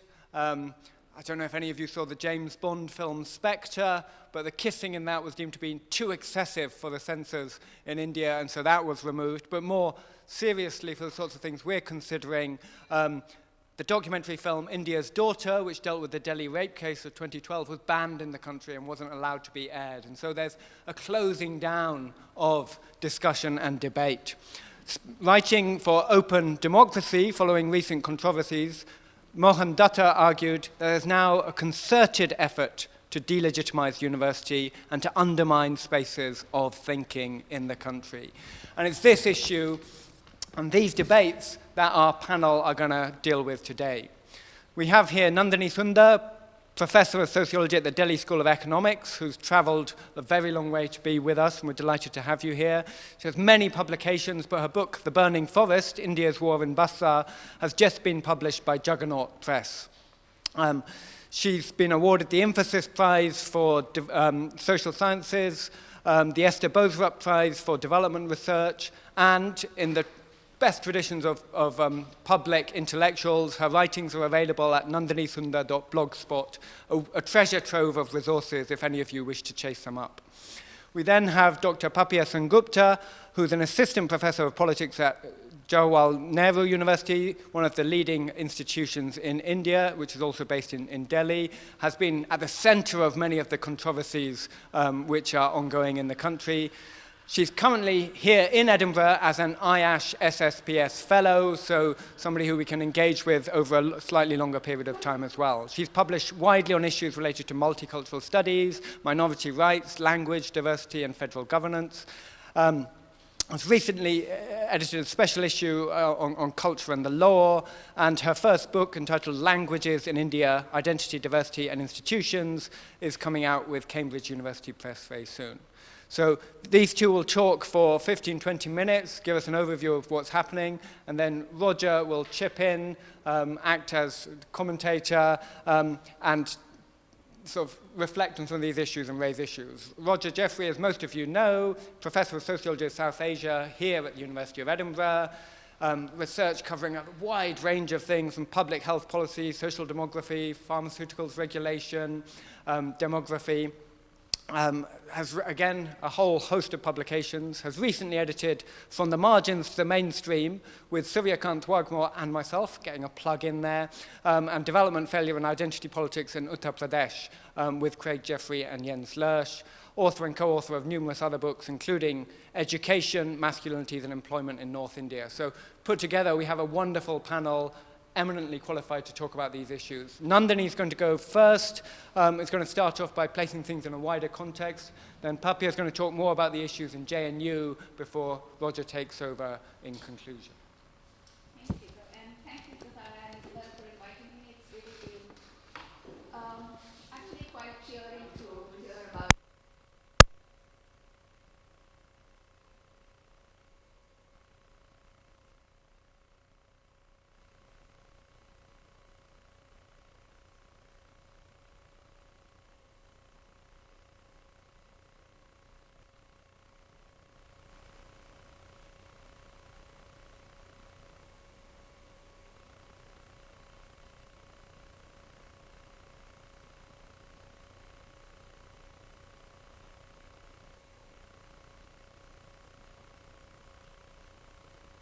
Or speaking?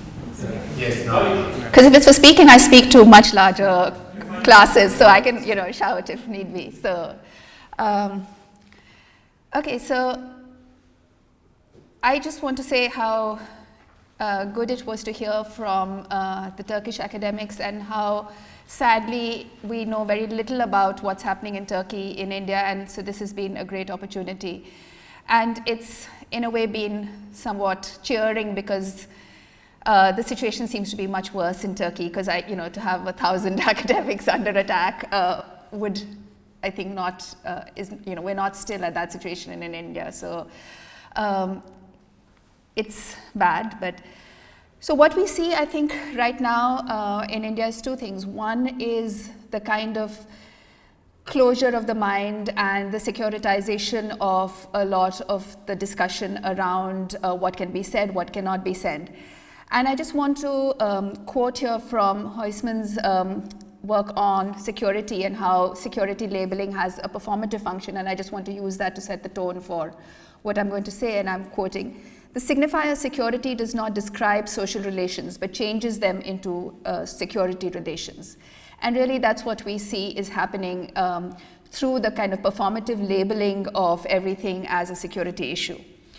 The threat in India is not so much from law or administrative action, though that does happen, but from extra constitutional vigilante groups which are supported by the state. So it's really the kind of uncertainty of knowing whether and when you will be attacked by the BJP student wing, the ABVP, or by any one of the other multiple groups that they support. So in terms of laws, there are two kinds of laws which have been used against both faculty, students, activists, other cultural personalities, etc.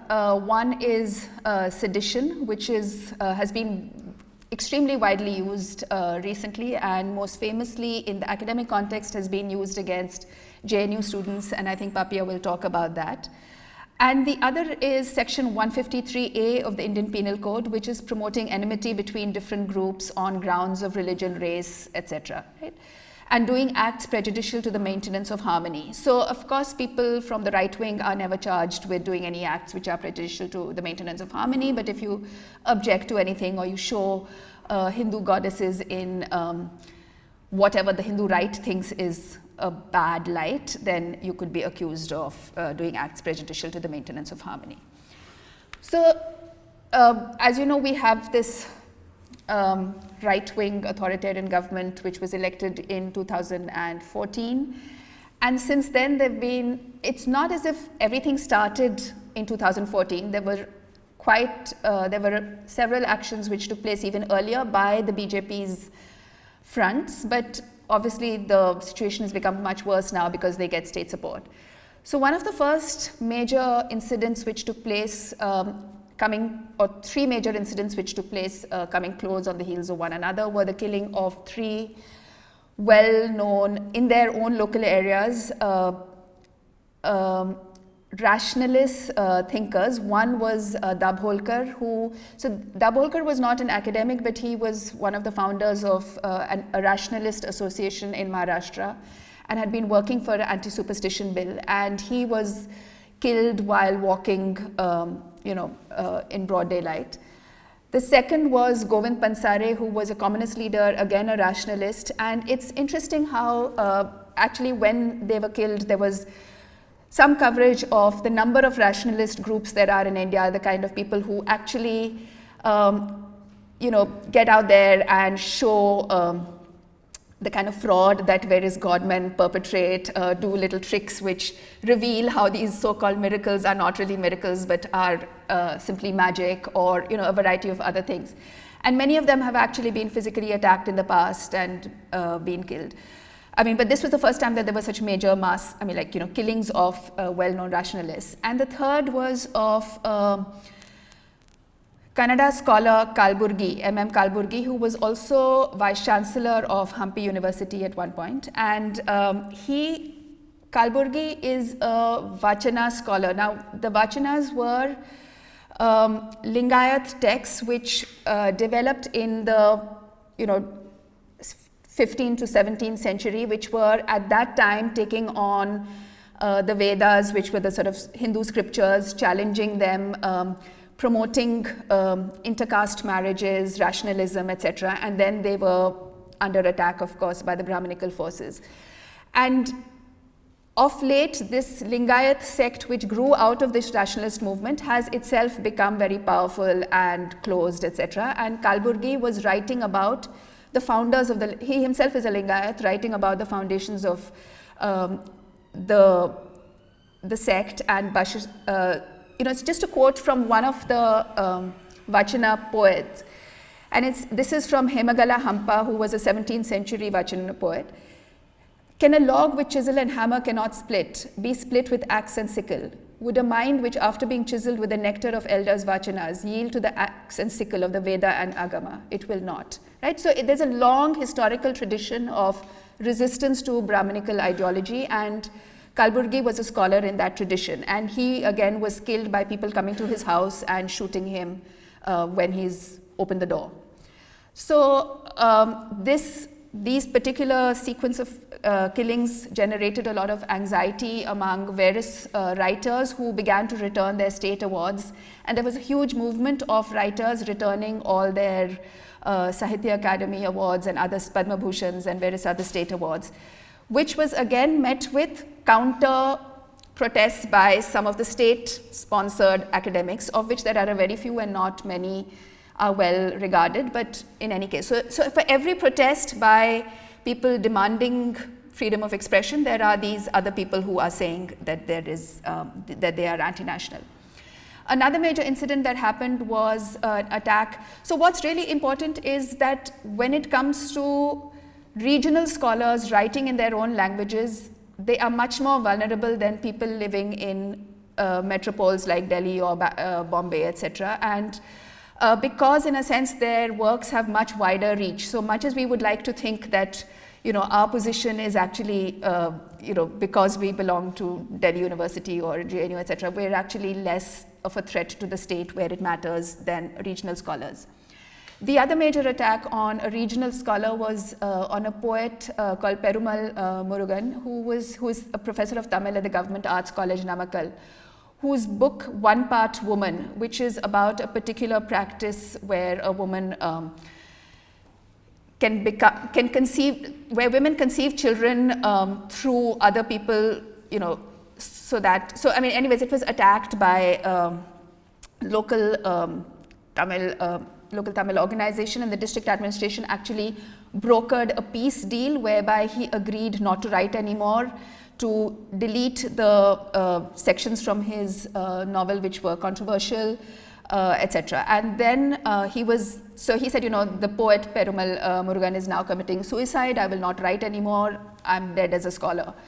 And a High Court judgment in July 2015 actually said, kind of resuscitated him as a poet and said, he must write, and it was illegal to have the administration broker this peace deal, etc. And since then, he's been publishing again.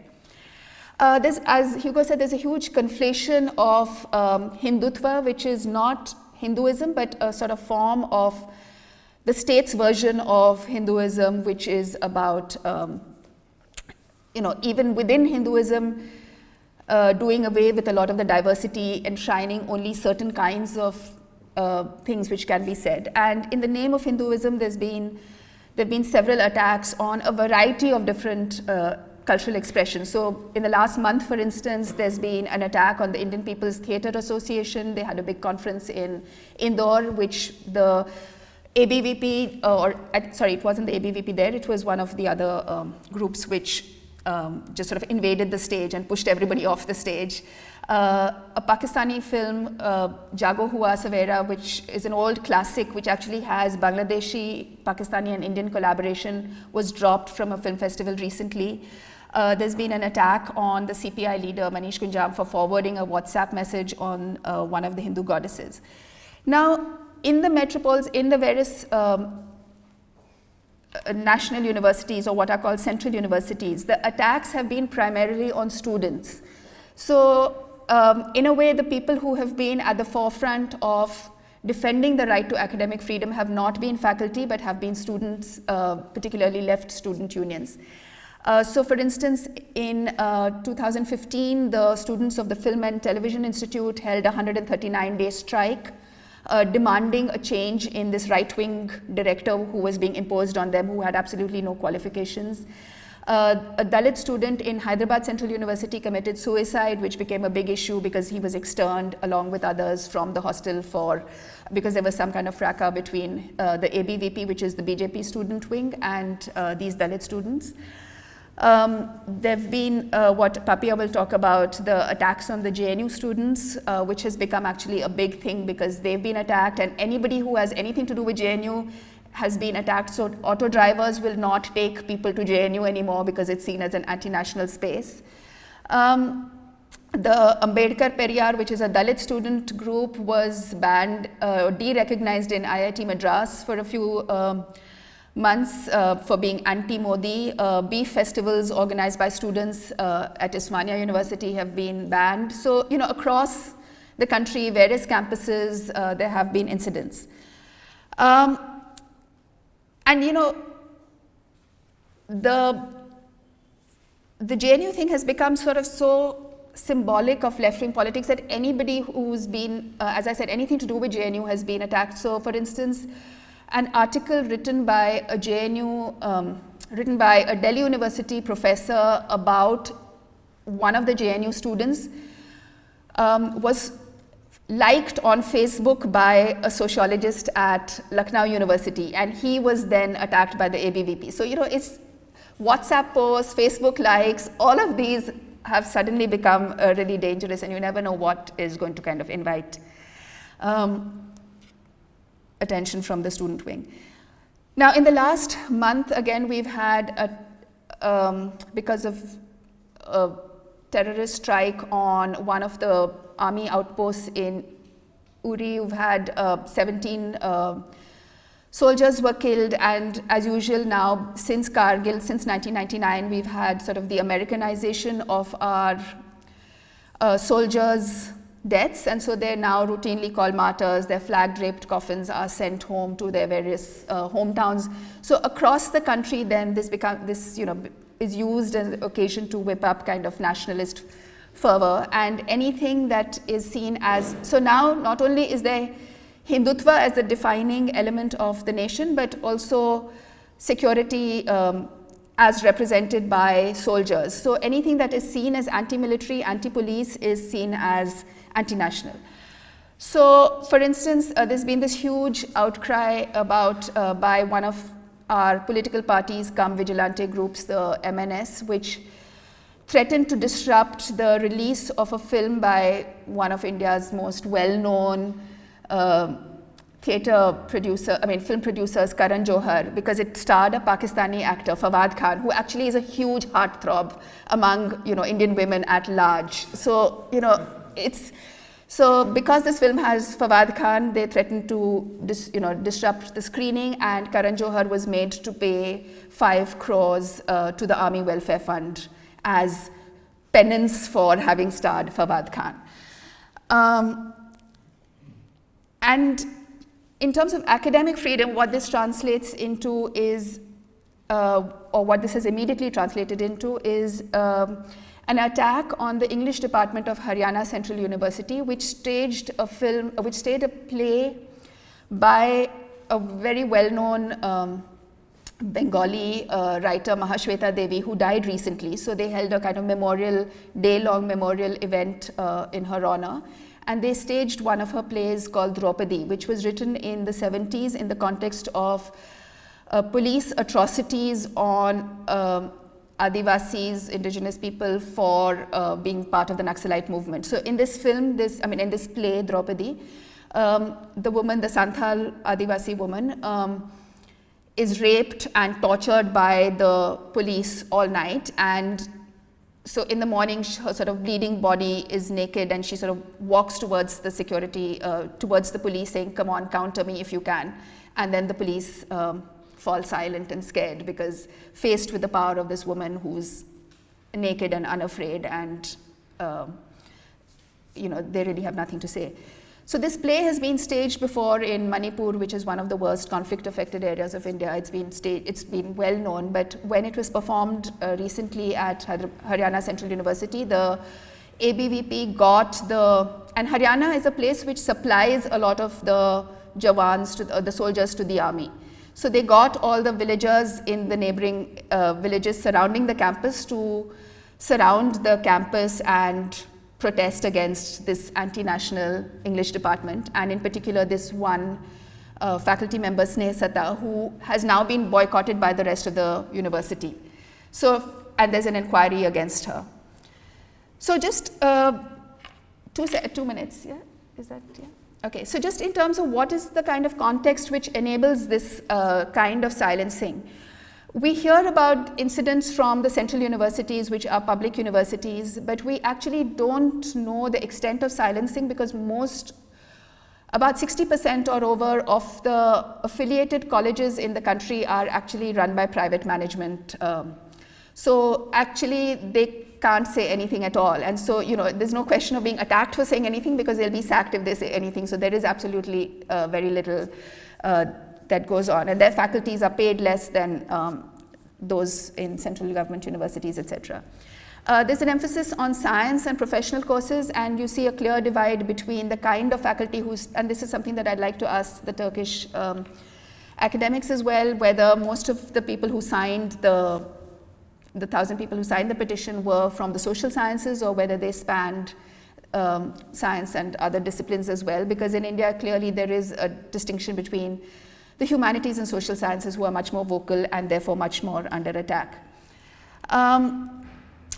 In terms of academic culture, what really enables the silencing is, one is the privatization of the university system, the centralization under the UGC, which is the University Grants Commission, which kind of dictates everything, and at a larger level, hiring structures. So the sort of feudalism at a basic level which enables people to hire their own students, as well as the fact that the government can actually control who gets hired to government universities through the vice chancellors and through various other mechanisms that they have, which means that increasingly our universities are going to be packed with right-wing scholars. So there isn't going to be much protest in future because they're going to completely agree with the government.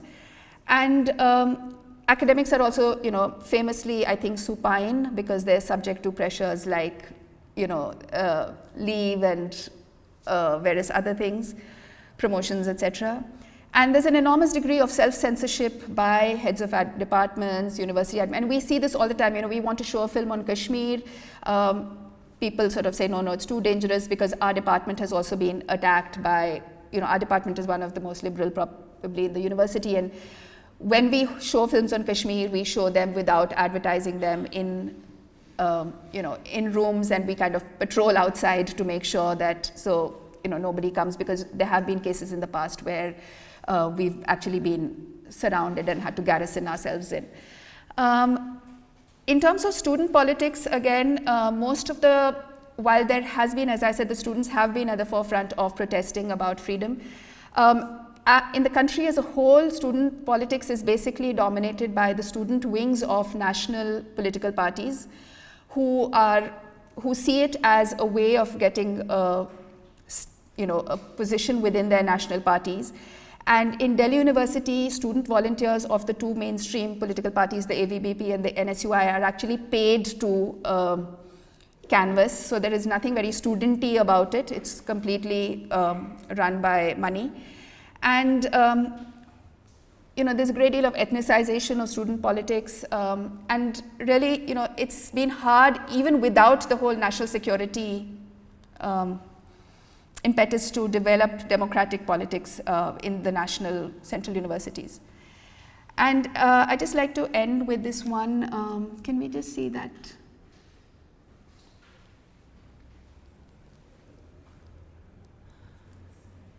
Okay, so I've been active in human rights work in the central state of Chhattisgarh, and I haven't really faced any kind of discrimination or any problems within my university, but in the region, like 3-4 days ago, actually, the police burnt effigies of all of us for,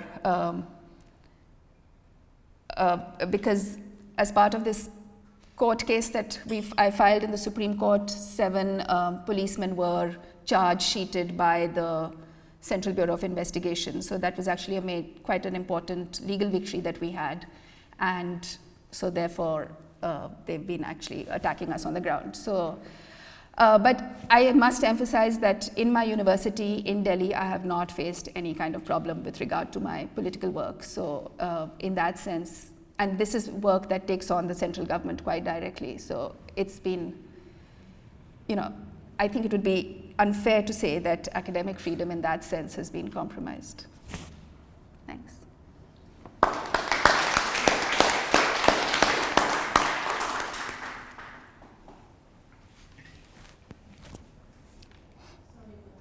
That's okay.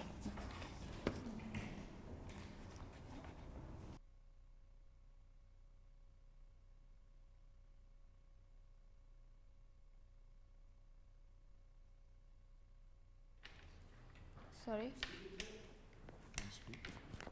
Okay. Hello. Could be mute. No, you have it? Yes, I think yes. Right. Good afternoon, all of you, and thanks for coming. And a big thanks to Sophia for inviting me. It's not working? Maybe it's muted. Can you try now? Okay. All right. Yeah, a big thanks to Sophia for inviting me. Yeah, so what, Nandini has actually given a very broader picture of India and academic freedom, and I think, she has really done a wonderful job with that. I will be more focused only on JNU. Now, I'll just tell you that JNU is very close to my heart. I have been a student there, and I returned after nearly 15 years to teach there. And so, it's a very long-drawn relationship, and I think what I am today, it's because of the university I went to.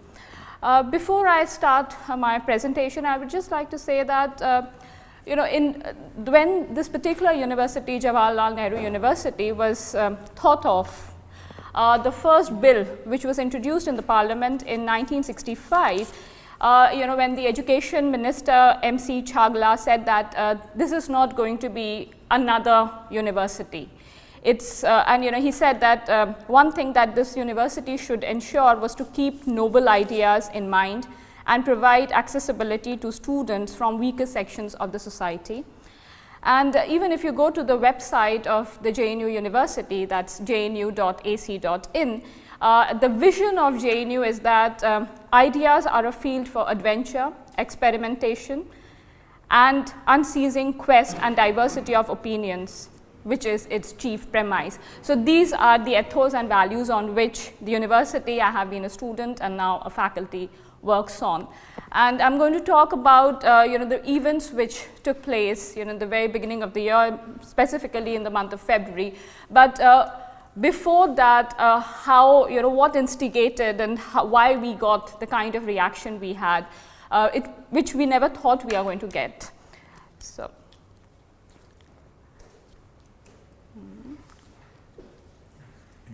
Okay. Sorry. Okay, this is the university, and this is actually the statue of Jawaharlal Nehru, and this is one of the pictures. All the pictures are there in, are there in standwithjnu.org, which we have. So it's a very beautiful campus. It's spread around 1,000 acres, and we take a very, very small student's fee from the students. It's actually as less as £2 for the entire semester. Aim at the computer. Okay, these are some of the graffitis, and they are not uncommon. Every time you enter JNU, and it has been like this for the past 40 years, whenever you enter JNU, you see these kind of graffitis everywhere, from the canteen to the School of Social Sciences, of course, but everywhere you can see these kind of posters. And this is just a collage which I have made, but I'll just show you. So we have been, we have students talking about freedom, not only in Kashmir, but they talk about voicing freedom for women from, away from patriarchy. So you have such graffitis and posters in the university. So JNU students are very, very vocal about all kinds of issues. It's not only those which affect them, but they feel that they are very much the microcosm of the country and the world, and they do voice their opinions very, very strongly. This is of right of workers, farmers, and artists, and this particular graffiti talks about freedom of creativity, freedom of education, academic freedom.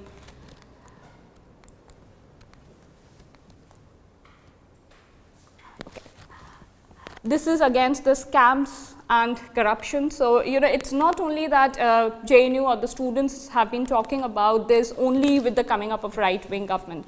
It has been happening for a very, very long time. And we did face a lot of resistance also, during the emergency. And JNU, which was established in the name of Jawaharlal Nehru, the father of Indira Gandhi, who was responsible for the emergency in 1975 in India, the national emergency. And the students of that university actually boycotted even her from entering the university. And she was only allowed to enter the university on the condition that she would hear a petition from the students against what all she has done. And when Mrs. Gandhi came to the university, she actually sat down and the students read a complete petition of all the misdeeds and why they are so against her. Okay, this is against the imposition of army in Manipur. So, JNU students have been very vocal about the army imposition in Manipur, in other places in Northeast, also in Kashmir. They speak very freely about Palestine, about issues of minorities, Adivasis, indigenous, women. And it's not that, I don't think you can restrict thoughts, they are without any boundaries. So the students of my university, when I was a student, yes, and now as a faculty also, we have the space. The best thing, and I think the unique thing about JNU is that you can sit with colleagues even who do not have any left leanings, but who are center or right to the center, but you are given the space to voice, and with the kind of respect you deserve. So I think that is something which maybe the present government has been very threatened with us. I'm sorry about this. Okay, this is about freedom in Manipur, in Assam, in Kashmir, in Palestine. And I would just like to say, before going to the next, next slide, that in JNU, we do have cultural festivals. Hindu cultural festivals take place, but along with those festivals of Hindu cultures, like let's say the Kali Puja. Kali is a goddess. It's a goddess of power according to the Hindu religion. We also have something known as Mahishasur Puja. Like it's according to the Hindu mythology, it is that the goddesses kill the demon. But there are groups of students who worship the demon, because it's also a kind of division between the Aryans and the Dravidians. So so you have all these kinds going on, and it's not restrictive. We have not seen the kind of backlash which we saw last year. Another interesting thing is that although students, we have a very different kind of election than what Nandini mentioned in Delhi University. It's not that Students' Union of JNU is not backed by the national political parties, but we have different also different organizations like ISA, Free Thinkers, who are not affiliated to any political party. So, there is not money and booze involved. It's so much involved at least, and we don't have any posters which are published and printed and big things. So it's about making your own posters, painting them yourself. So the students and are involved. Of course, as a faculty, we don't get involved directly with the students' election. But when I was a student, yes, you had the right to make posters for whosoever you wanted to. It was never that being you can only do an SFI and not the ISA. So there are lots of overlappings, and we do have all that. So what happened in JNU in February? What happened in JNU in February is that there was this particular program, a theatre, a play which was staged, A City Without a Post Office, and one of my colleagues, we had this kind of a protocol or a bureaucratic system that if you need to hire a place within the university, you need a signature of a professor. So one of our students came, and she just said that we are going to have this play, and one of my colleagues she signed it. And we never ask our students what exactly it is they are going to show, because you're free to show whatever you want to. So she just signed it, and we were not even aware about what exactly it's going to be shown. We just knew about after 2 days that there is problem in JNU, and this is very much when we were inside JNU. I was taking my classes. That it was like it became a very big issue. Students have been arrested. Why arrested? We were not aware. And it was, so what I'm trying to say is within the faculty, even when I was inside the campus, we were not aware of what exactly has happened a night before. It was very, very calm and peaceful inside at that time. But when this person, it essentially catered down to this, that this particular, the screening of this show was banned, or it was actually hampered by the right-wing group. And with technology, you can really use so many things. So somebody actually videoed the entire thing, saying that somebody had raised slogans of Kashmiri Azadi, okay, freedom for Kashmir. Okay, and it's true that we do have students and faculty who feel that freedom. It is not only that we were fighting against the colonial colonialism 50 years back, but we should give freedom of space, freedom of thought, freedom of speech, freedom of expression, freedom from death and curfew and all this to people who are there within our country as well as outside. So it was said that there were these students, some few students who have raised anti-India slogans because they were talking about freedom and Azadi for Kashmir. And that is how it was portrayed. We were not even aware whether it actually happened or not. And the Students' Union President, Kanhaiya Kumar, who was a student of mine, he was arrested on charges of sedition.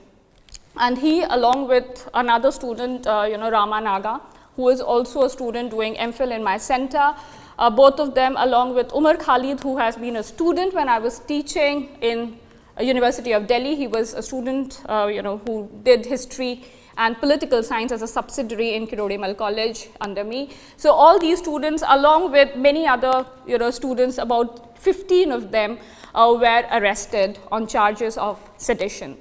And when they were charged of sedition, we really did not know as faculty what exactly has happened. But I remember the day very well. I was about to enter the university and I go very early. So I reach at about 8:30. It was absolutely peaceful and calm.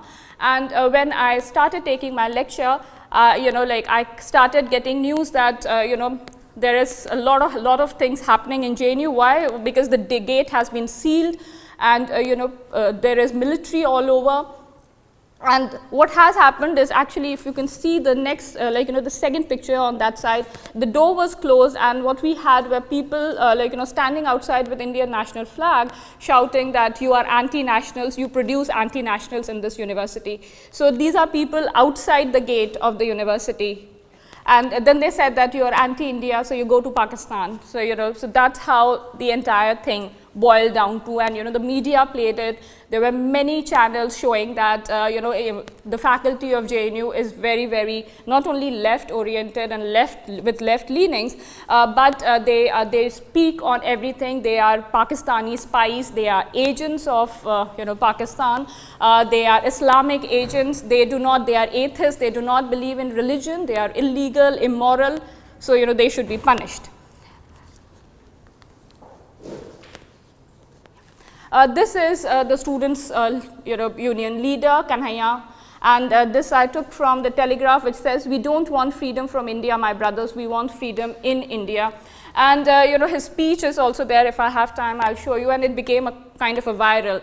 Now, what I'm trying to show is that it was nothing to do with left as such, in my opinion.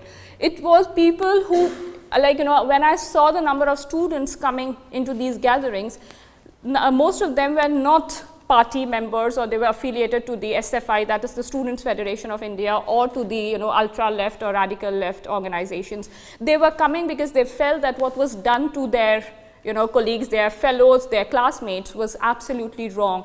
And let me tell you, these are some of the very bright students of the university. They have won scholarships. JNU is very well known, to have, we have an entrance exam where we normally, for political science, I know the numbers, we have about 20,000 people sitting for the entrance examinations, and we just have 80 seats, and which is including the general category, which is 40 of them, it's essentially 50% is general, and rest 50 is, comes through a reserved quota. Another important thing about JNU is that apart from following the national quota or the reservation system, JNU's also had this feeling that, there are certain regions in India which are very backward. So we have a rotating quota. So in some, every year the quota rotates, apart from the national level, that some years we will have more students from, northeast. Some years it will be Orissa, the indigenous belts of Orissa. Also we give something what is called disadvantage points. So if you have done your schooling from a very backward area, you get 10 or 15 more points, because it's very difficult for you to compete with somebody, who has actually, studied in a public or a English school in center. Excuse me, yeah. Okay, this is, this is one of the nationalist lectures. We started with these nationalist lectures talking on nationalism and varieties of nationalism. And we believe that, it was about belonging to the nation can be, but it has very different perspectives, how you belong to a nation, and you cannot just impose one particular way of belonging. So this is in the daytime, this is at night, so you see how many students, and not all of them are from left. We were banned to use microphones after this, so we started just speaking, with such big audiences without the microphone. This is, when the students were jailed. This is a kind of, this particular place, this administrative block, which we used to call as Pink Palace, because the Vice Chancellor sits there. So, he's like the king sitting there now. But this is also known as Azadi Chowk, or the Freedom Circle, or the Freedom Square. And, so the students used to put this, to the jailed with love, because these students were jailed. Just change it, please. Thank you. The teachers also protested against government's high-handedness, so it was not as if the faculty was not involved. In fact, Kanhaiya's bail was given by, by his own warden, another teacher. And now, what is very scary in JNU is that, our administration actually keeps a surveillance on what you are teaching. So we have till now stopped CCTVs inside the classrooms and the corridors. But what you teach at times, it's some of your right-wing students or somebody just passes on, and with WhatsApp and whatnot, you get, so, when you screen a film, it becomes very difficult. But till now, we have been doing it. So, if we have a right-wing, we also have other free thinkers who would just like to do what they want to do and would like to show. So we do have that free space. 2 more, I think. This is about democracy and dissent, and how when dissent becomes sedition. So we did, although there was a lot of anti-JNU feeling around, but we did have people, in Delhi and, who stood with us, also people from across the globe, who wrote to us mails and, supporting us, from Chomsky to many other scholars. And we have developed this website known as standwithjnu.org, where you can see everything. In the Facebook page is #standwithjnu, #weareJNU, and you get to know about everything that is happening in JNU. This was imposed on us, but I don't know why it was, because we already had the national flag. The minister, the education minister and the prime minister thought that, having a national flag on top and singing the national anthem is like a punishment for us, which it wasn't. And so in this particular picture, you see the national flag very visible. So, they said that, you are to be, they say it's like, you have to be purified. So you have to be purified into nationalistic thinking. So there was a particular day in last, I think, yes, 3 months back, where it was mandatory for all of us to stand and sing the national anthem and, to respect and pay our homage to the national flag, which I don't think none of us would have, objected to. We were not going against the country, we were just going against this kind of high-handedness. These are other pictures of, how the students said that, stop hunting students. Because even now when I speak, one of our students, Najib, has gone missing from the hostel. And, people are very scared that, he might not return. His parents, his mother is very scared. And also Najib belonging to a Muslim minority, so we are very scared for his well-being. So I think, yeah, these are just my personal experiences of what I witnessed in my university. And I think, together we should fight for freedom of expression and speech. Universities are a microcosm of the diversities of human world, free space to voice and listen to different opinions, debate and discuss all issues with respect, dignity, where individual freedom is guarded against political imposition on grounds of morality. And secularism for us is not against religion, but debating religion to make it more inclusive. Thank you so much.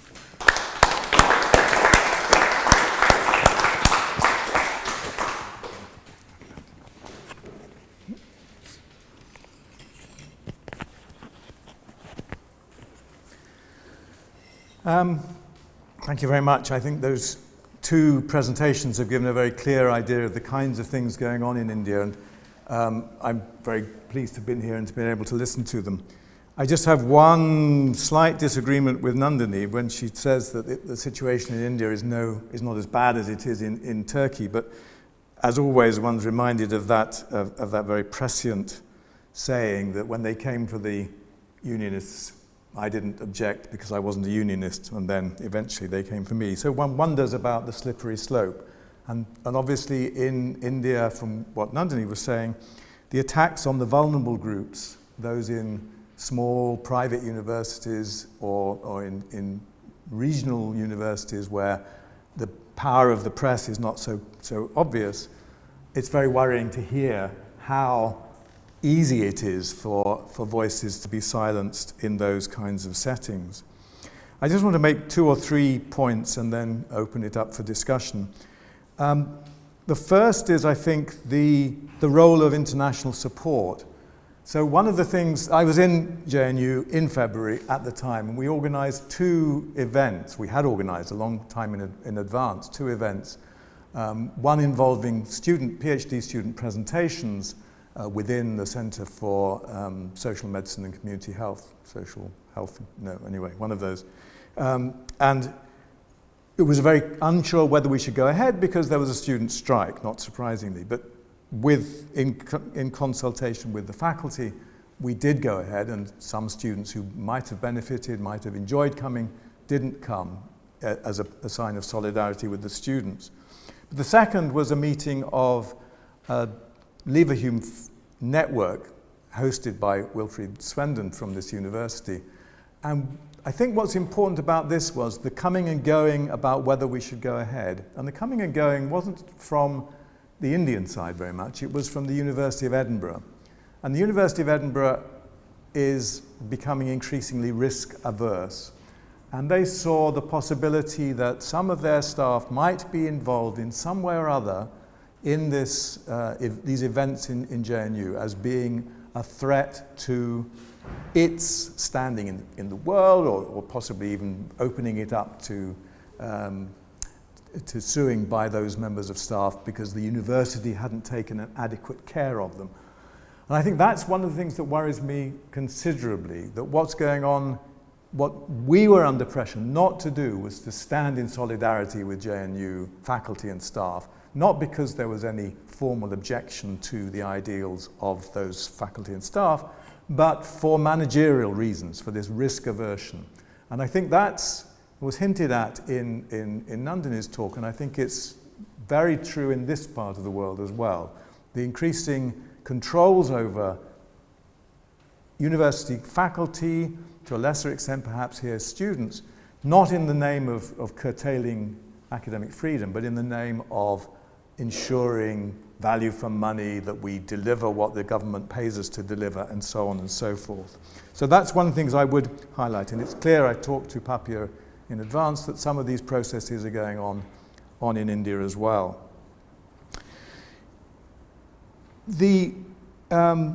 So I think what we can do, and what I felt we were doing, was to support those faculty and students in whatever way we can. And I hope that foreign signatures, foreign support has been valuable. But of course, that foreign support is only to those parts of the system that are visible. And Nandini has made clear what's going on in the invisible parts is perhaps much more significant. The last thing I just want to say, on the basis of my visit and those of others, Sophia was there and so on, was just how impressive JNU's response to these events was. So there was clear involvement of faculty across the university. There were marches within the university, marches outside the university, and there was this, I think, incredibly immense, really very, very impressive response of these nationalist lectures on nationalism, which, as you saw from Papia's slides, were hugely well supported, were hugely democratic in their format, involved members of faculty standing up, talking about what they meant by nationalism over a range of topics. I only watched a couple of these, but they were of exceptionally high intellectual standard. They engaged the students. There was probably more silence than you get in your normal lectures. And I think that's what I would like to see most highlighted from this experience, the possibility of faculty standing with students, standing up, taking innovative responses to show the universities as a space where speech is valued, freedom of that speech is significant, is incredibly essential. It's essential to be able to do that kind of thing, and I think JNU in particular showed very successfully how that can be done. That's it.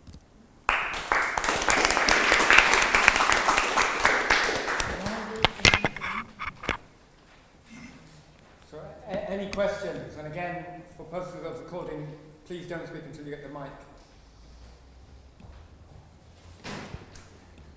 Hello. It's fine? Okay. Yeah, so I have, I guess, a few problems here. You see, my work is with Kashmir activists, and something that I have noticed, well, first of all, I agree with Roger Jeffery that I think that there isn't necessarily, it's not that the situation is any worse or better in Turkey or in India or in any other locations where this is a real issue, where there's sort of knee-jerk reaction to call everyone who's opposed to the line of thinking to be considered as some kind of a terrorist or anti-nationalist. For example, in Kashmir University, it's not like they can just come out and say like, hey, I am pro-Kashmir freedom, or I just actually want to talk about it a little bit. There's a lot of self-censoring involved between journalists and academics, I think, in the Kashmir University.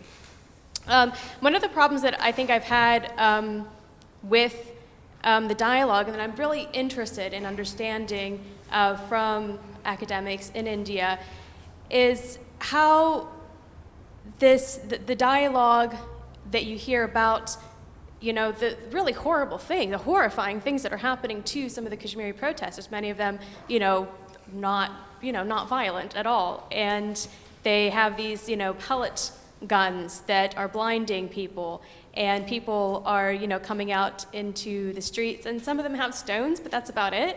And, my understanding is that there seems to be, it comes across, and I'm just being frank here, it comes across as a lack of apathy for the Kashmiris who are human rights activists. And, right now, there's a march of Kashmiri activists in Edinburgh to the Indian consulate. And it seems like there's not this understanding or mutual understanding or connections between the activists and what they're saying and the academics on sorry, I'm going to promise I'll wrap it up. Just one example that I noticed in a Twitter feed, because I use kind of the social media research, they had all this, I'll stand with solidarity with JNU, and they're pro-academic freedom, and that's grand. But you didn't hear anything else about Kashmir. It was like, it turned from being, something that we should talk about to something that we should ignore because it's more polite to talk about academic freedoms. So I'm sorry that it wasn't really well thought out of a comment or response, but I guess the response is, if you could address, where is this where are we missing this work with actual activists and academics. Thank you. Any other questions? I think we gather a few questions. Mine is not a question, but hearing your comments, and I don't know much about the Indian case, so I just want to say that something quite similar is happening in Turkey, or the wider reaction to this petition crisis that we are facing, that the whole world started talking about academics at risk. But the petition itself was about state violence against Kurds, and that sort of got forgotten along the way. And yes, we need to talk about academics and our freedoms and our sort of security and so on and so forth, but it was a much larger issue which got forgotten in a sense. So I just wanted to sort of say that in Turkey, very similar something is happening. So.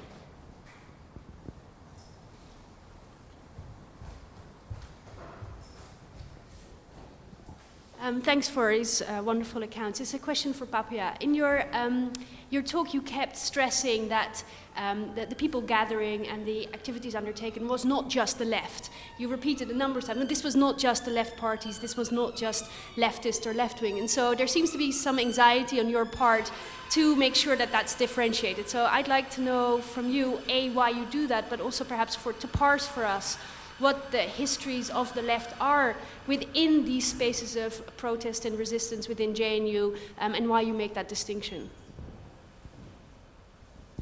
Maybe one more. Hello, my name is Daniel Hignett. I would just like to pick up on a point that Jeffery... All right, sorry.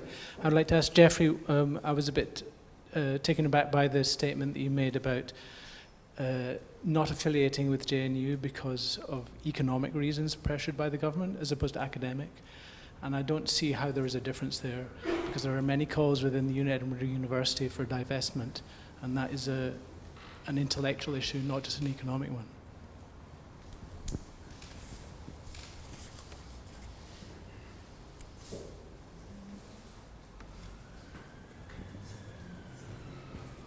Thank you. I'll just add one question into that mix. So a lot of focus on activism. Actually, one of the things that's being shut down in India is what you're allowed to teach and what books you're allowed to use. So famously, Ramanujan's article has been taken off the curriculum in many places. Wendy Doniger's book on Hinduism was banned. And so some sense in which what we're allowed to teach and the way in which that's being closed down, and your reflections on that would be welcome as well. So Nandini, do you want to start? So I just want to sort of take up this comparison between Turkey and India. I wasn't saying that the situation in India is better than Turkey in terms of the actual violence on people, because, in terms of, because India is so large, we have several places where there's huge abuse of human rights violations. In the area that I've been concentrating on, people are being killed on an almost daily basis. As I said, effigies of us are being burnt by the police. One of my co-petitioners, Manish Kunjam, has been attacked by the right wing yesterday. There's a petition. One of the reasons why I couldn't produce a slide with photos was because we were filing immediately for protection for him from the Supreme Court, which is coming up on Friday. So I'm not saying that the situation is not bad, but I think two things. One is the sense in which I think the Turkish academics also expressed complete surprise that a petition could have got this kind of reaction. And as yet, we haven't had either a petition by 1,000 people, academics in India. So in a sense, there hasn't been that kind of academic stance in India, the kind of stance that the Turkish academics have taken to protest about human rights violations. And it would be wonderful if there were 1,000 Indian academics who signed petitions on Kashmir or on Chhattisgarh, but they haven't.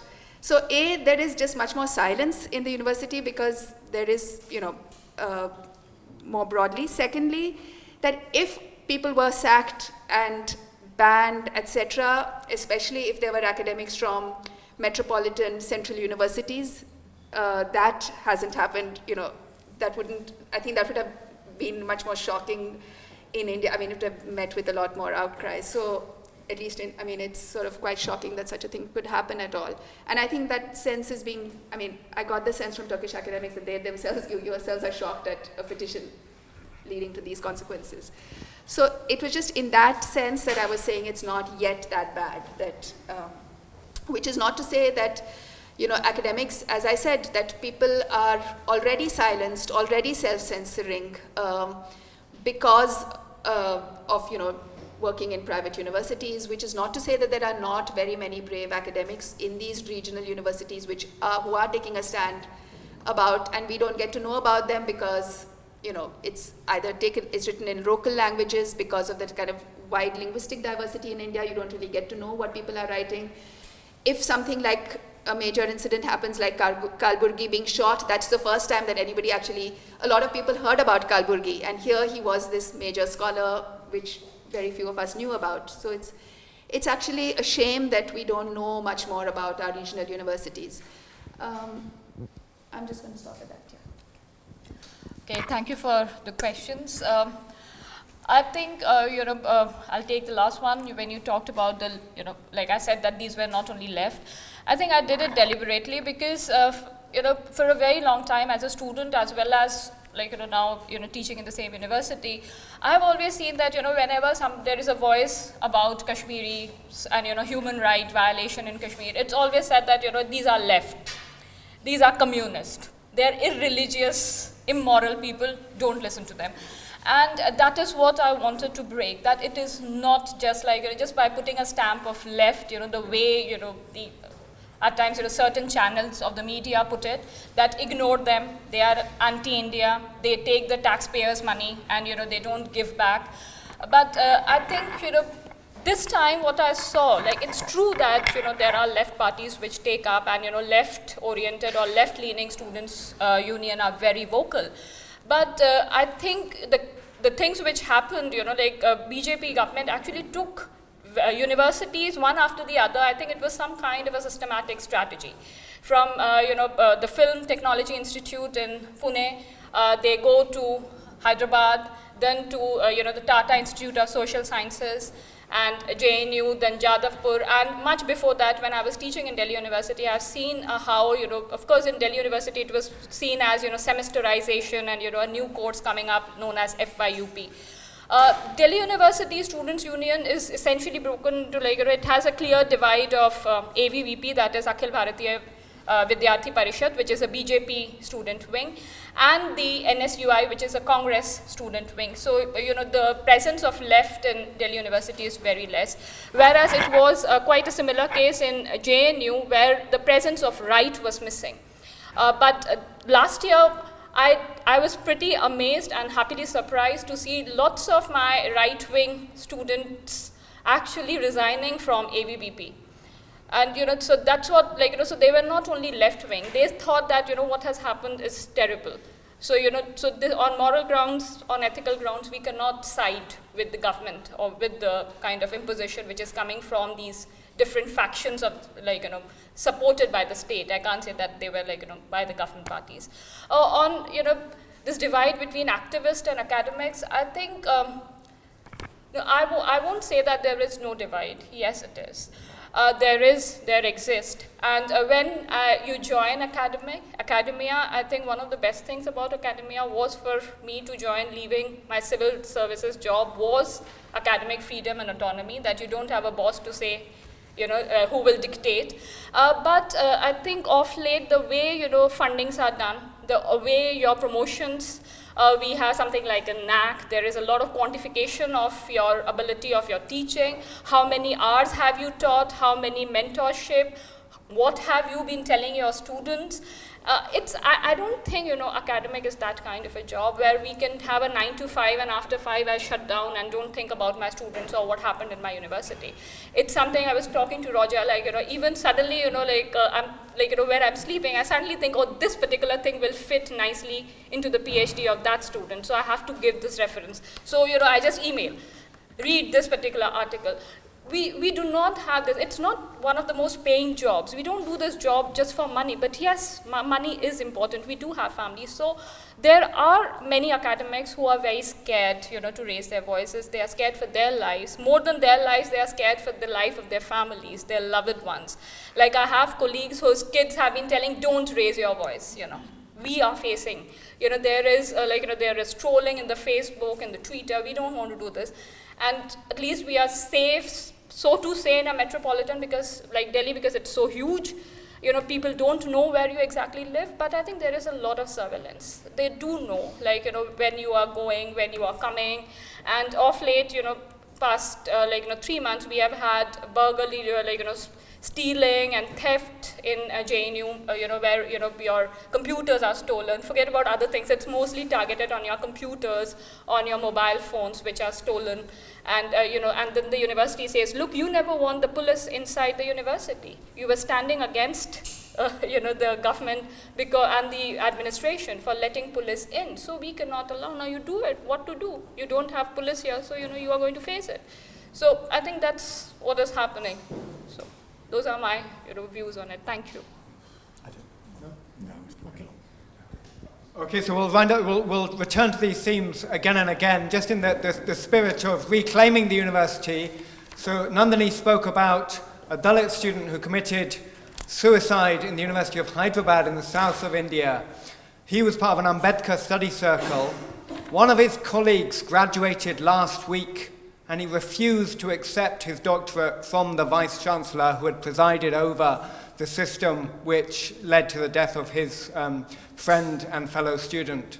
Instead, he compelled the vice-chancellor to take a back seat while he took his doctorate from somebody else. It was a very public statement saying that he wasn't privy to what was going on in his institution, and reclaiming that little bit, that's part of the ceremony as a statement of defiance. And so there are examples of people taking back spaces and of raising their voices, and that's the sort of thing we'll return to in the afternoon. But can you join me in thanking the panel for raising these important issues?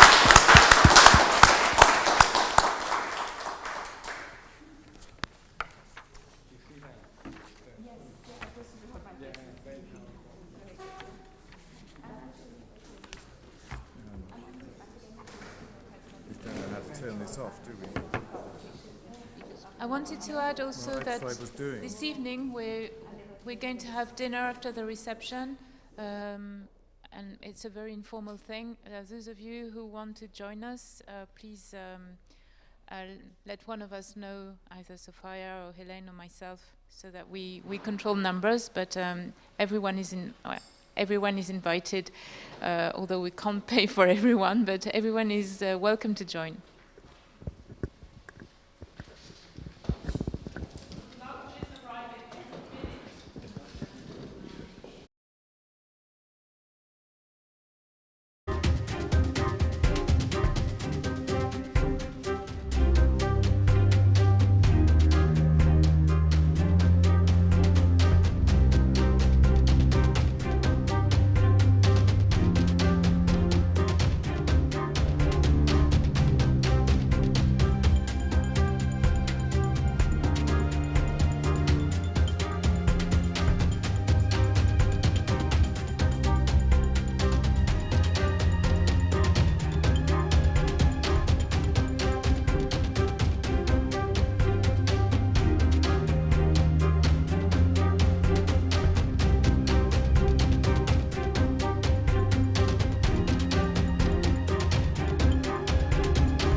be passing it around. Or These passing it slides around. are they're two.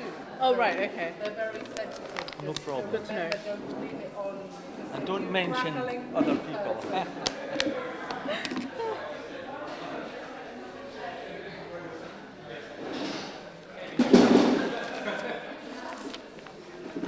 Hi, is it Andrew? Yes, hi. Khadijah, Nice to meet you. Lovely to meet you.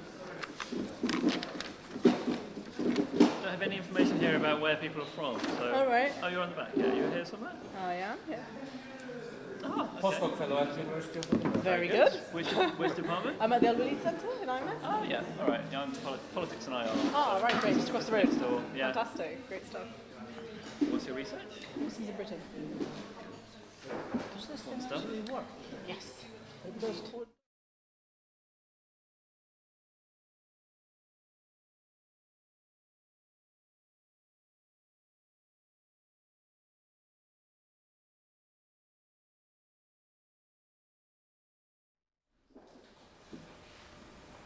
All right, so welcome back. I hope you're all full now. Don't fall asleep. My microphone, yeah. Sure. Just a sec. Let me turn this on.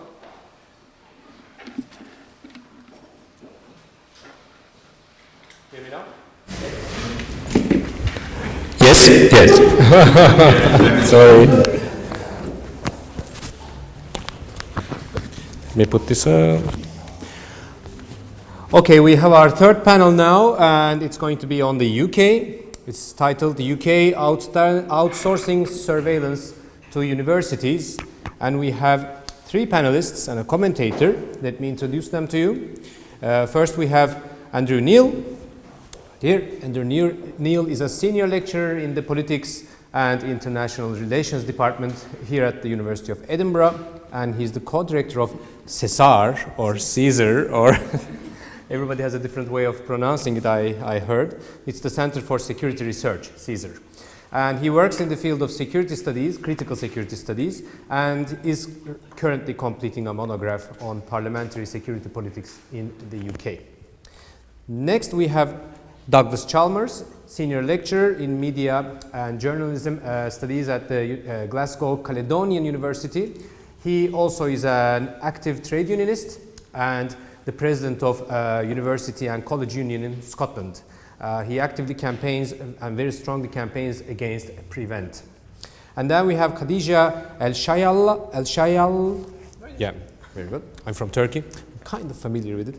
And yeah, she's a postdoc fellow here at the University of Edinburgh in the School of Literature, Languages and Cultures, and is working in Muslim media sector and also on ethnic minority political engagement forms. And she also works on the freedom of expression among issues of freedom of expression among UK Muslims. And finally, as a commentator, we have Jamie Allison, and he's a lecturer in the Politics and International Relations Department here, and his research spans across historical sociology, international relations, Marxist theory, decolonization, and specifically Middle Eastern politics. So please welcome me in, please join me in welcoming the panelists and the next panel. You have one now? Okay.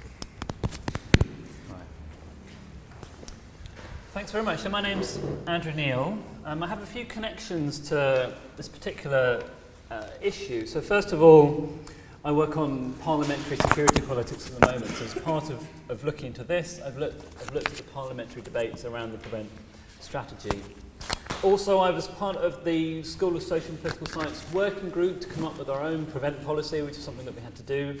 And I've also been involved in briefing university support staff about the history of the dubious concept of radicalisation as a kind of counterweight to the government guidelines, which present radicalisation as a kind of pseudoscience.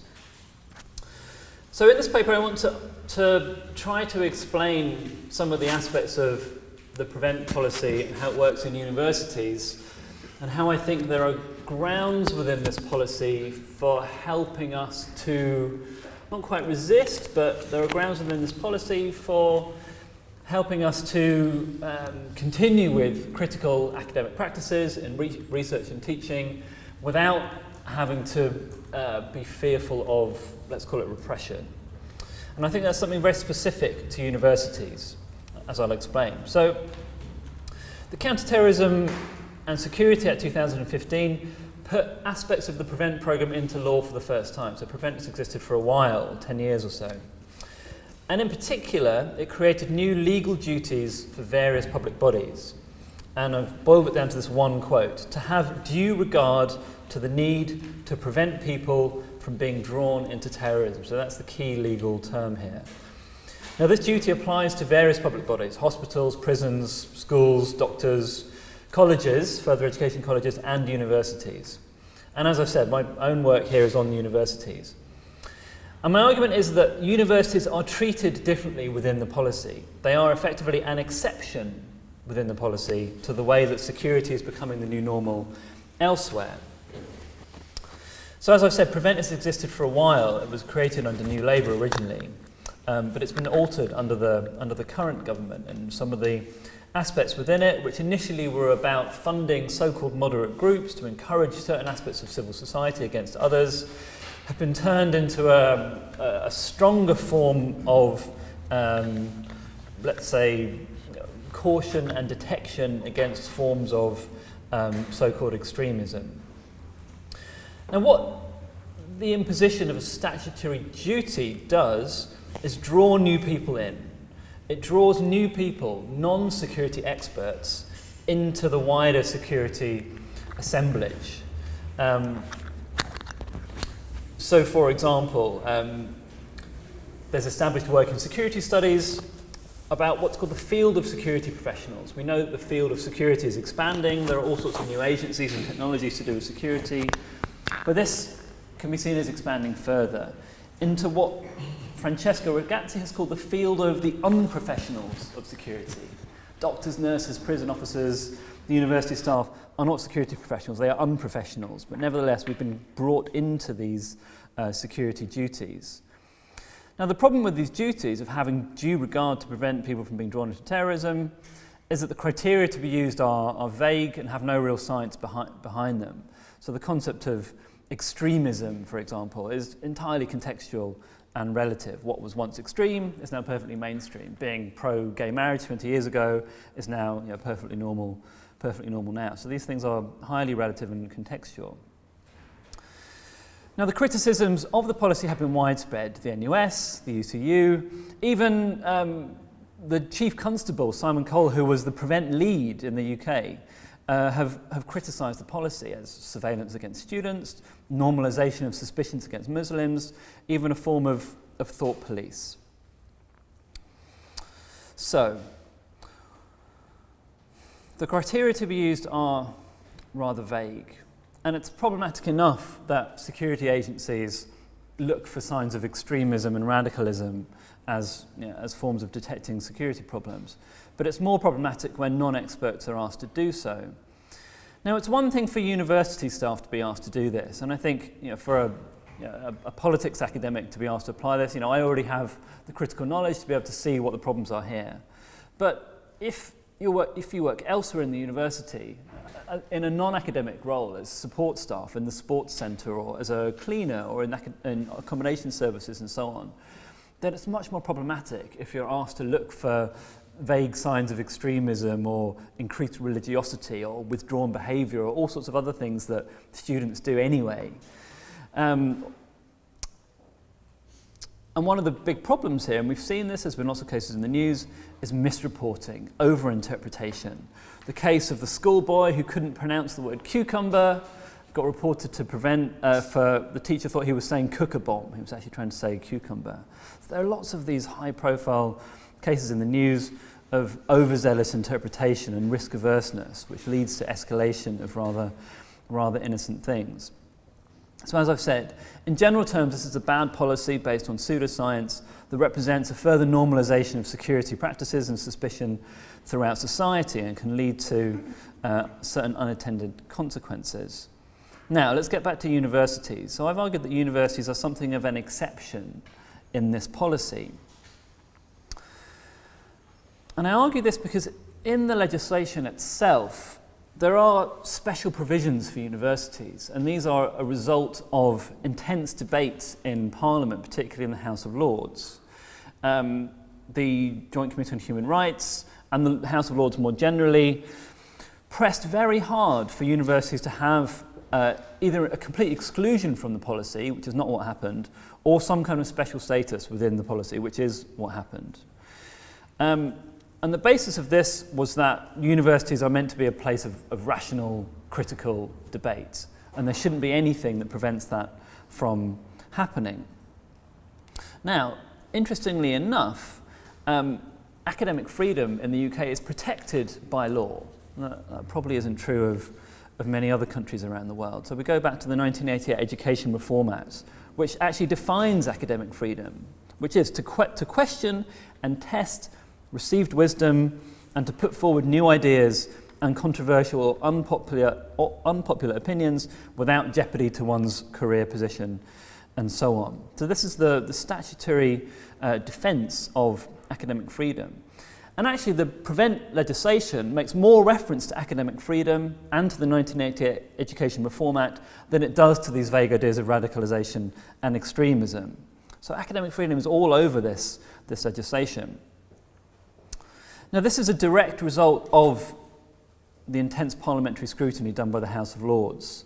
The government leader in the Lords commented on the extent of this scrutiny. 7 days in committee, 38 hours of debate, 237 amendments, extensive outside evidence taken from vice-chancellors, council leaders, lawyers, academics, and so on. And they also sent it back to the Commons for revision. And one of the consequences was that the wording of the legislation was changed from having a particular regard to prevent people from being drawn into terrorism to having a due regard to being drawn to terrorism. That sounds like a tiny difference, but it's actually quite important in legal terms, because particular regard implies priority. It implies that you're meant to prioritise the prevent concerns over other considerations and over other statutory duties.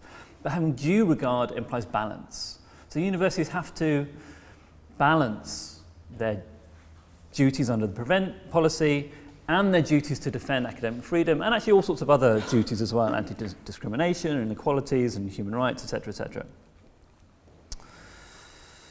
So, looking at the debates around this, not all of the debates necessarily related to the prevent duty in universities, but all of those parts are about universities to the exclusion of all other public bodies.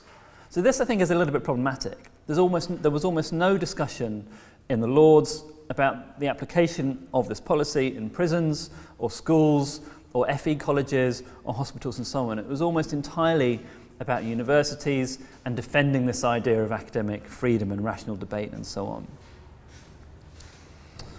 Now, what was their concern? The Lords were concerned that universities have a vital place in democratic society. Universities are meant to be a place for testing ideas, voicing dissent, exploring controversial views, the very things which are enshrined in the Education Reform Act 1988. In other words, universities are a kind of space of exception. The kinds of critical discussion and rational debate which are meant to be encouraged in universities are perhaps too dangerous elsewhere. In schools, there's no protection for that. In prisons, there's no protection for that. But in universities, there are, sure.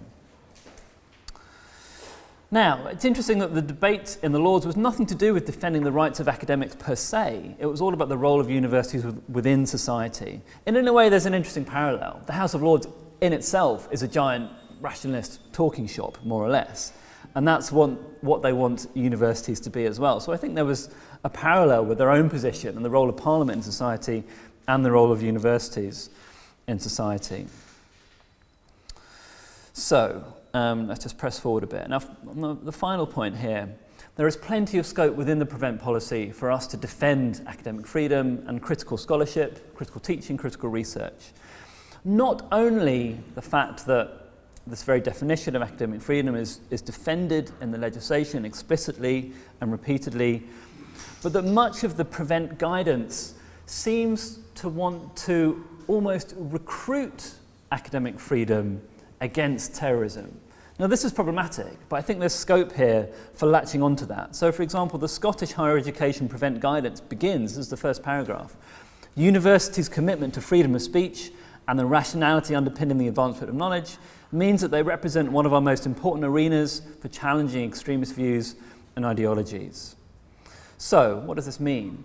First of all, I think it means that we need to be a little bit cautious in how we criticise the Prevent policy. It's a bad policy, to be sure, but I don't think it is right to just say it is a repression of academic freedom. There's plenty in the legislation and the guidance that gives you a counter-argument to that. So what should we do as academics? Well, certainly not accept the policy uncritically, but there is scope to take it at its word, to carry on with critical academic scholarship, to continue to discuss terrorism, peace, war, whatever extremist ideas, to subject them to rational debate, as good academics are meant to do anyway, and to use that to embolden and defend academic freedom, not be fearful, not start to implement the very things that we fear the policy is trying to do, when actually there's plenty in the policy that we can latch on to defend academic freedom. Okay, thanks very much.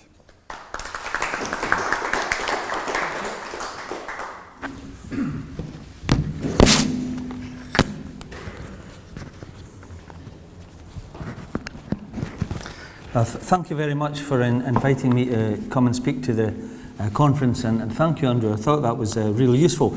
In fact, some of the points you raised are on my first slide, so I'll quickly go over them. I was asked to say, do we need to rethink what academic freedom means to address the kind of threats universities are facing today? Well, as Andrew mentioned, the 1988 Education Reform Act outlined, I'm getting a bit of echo here, I'll put this down a bit, outlined what academic freedom is defined as in universities. However, Scotland has gone further than that, and I think this is quite useful to look at. In 2005, the law was changed to make sure that the original law covered post-92 universities. And you see, the important thing for me in that is it applies to all staff in further education and higher education involved in teaching, the provision of learning or research. Now, you may know that our union and others have just been successful in getting legislation passed in the Scottish Parliament about how universities are governed. We've passed a new governance bill. And interestingly, one of the questions in this was, do we need to expand the definition of academic freedom? And of all the responses, every university said no. Every trade union involved in universities said yes. And I'm glad to say that we were successful, and it was indeed expanded, and it's part of the governance of Scottish universities. Now, moving on a wee bit, you may know all of this about Prevent, but here are some extracts that show the difficulties with the legislation as I see it.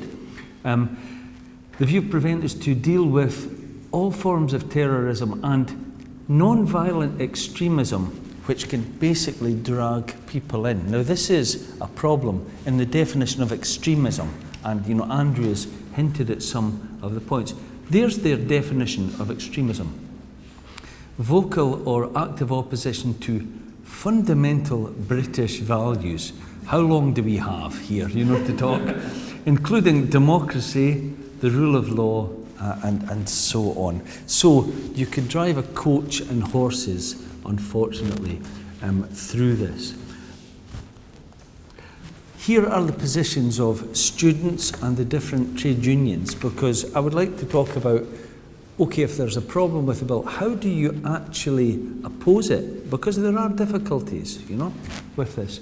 So NUS Scotland, they're taking a position similar to that in the United Kingdom, and they oppose it. They say that it has no place in Scotland in generally, which has rightly chosen to take a much more inclusive, partnered approach. And I think this is true. And one thing Andrew didn't mention, but we can maybe look at it very briefly, is how Prevent is to be implemented and monitored in Scotland is different from England.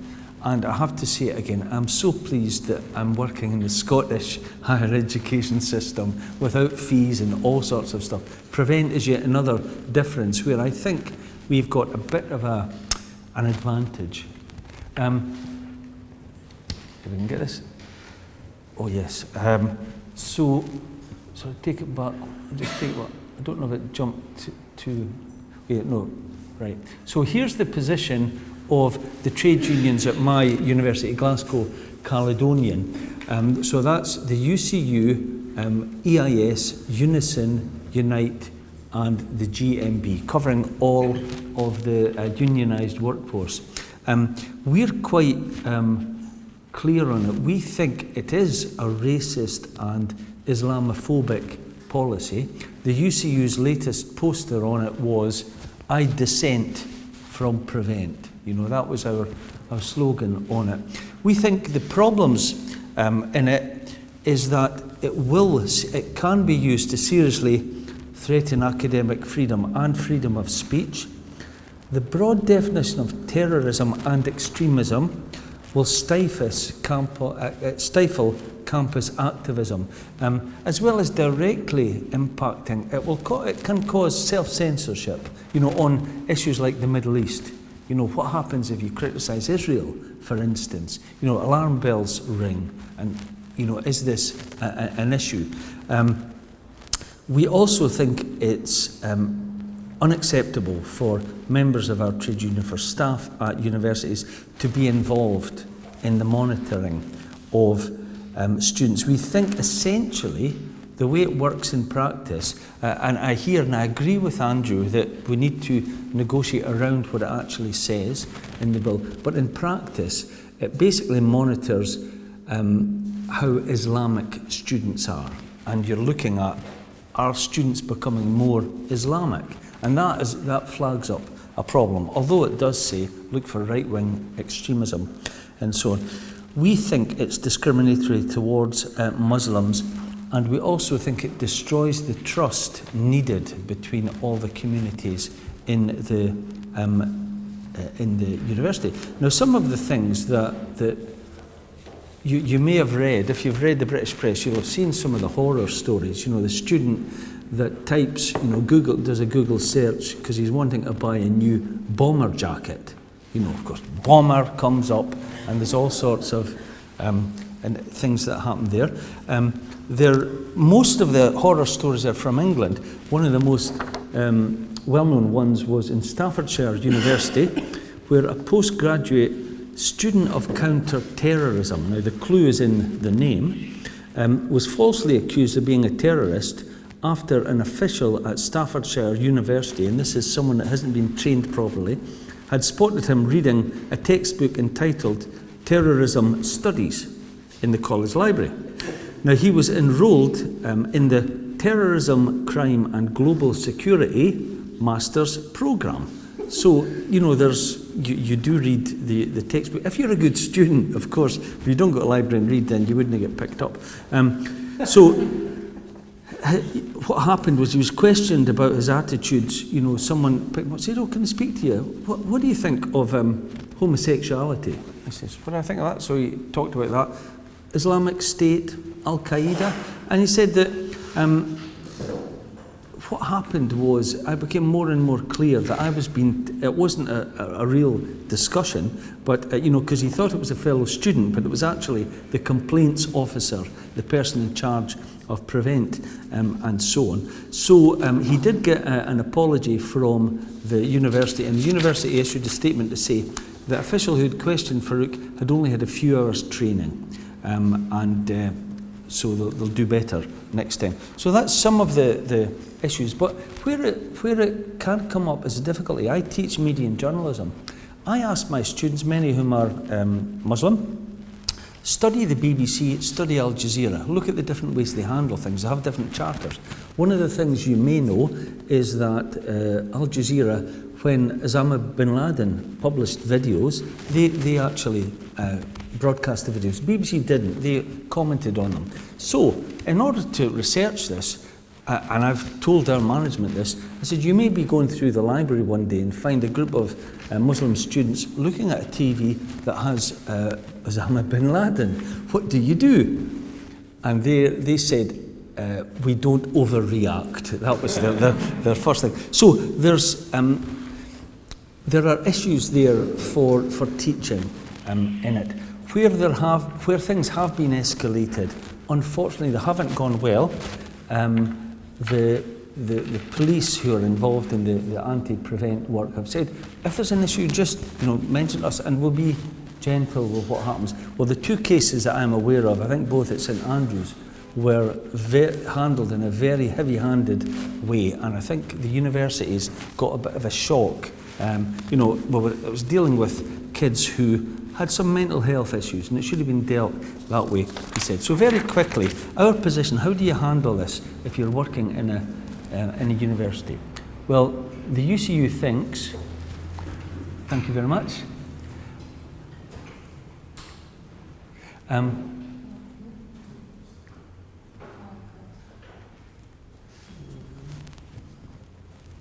obviously a result of surveillance.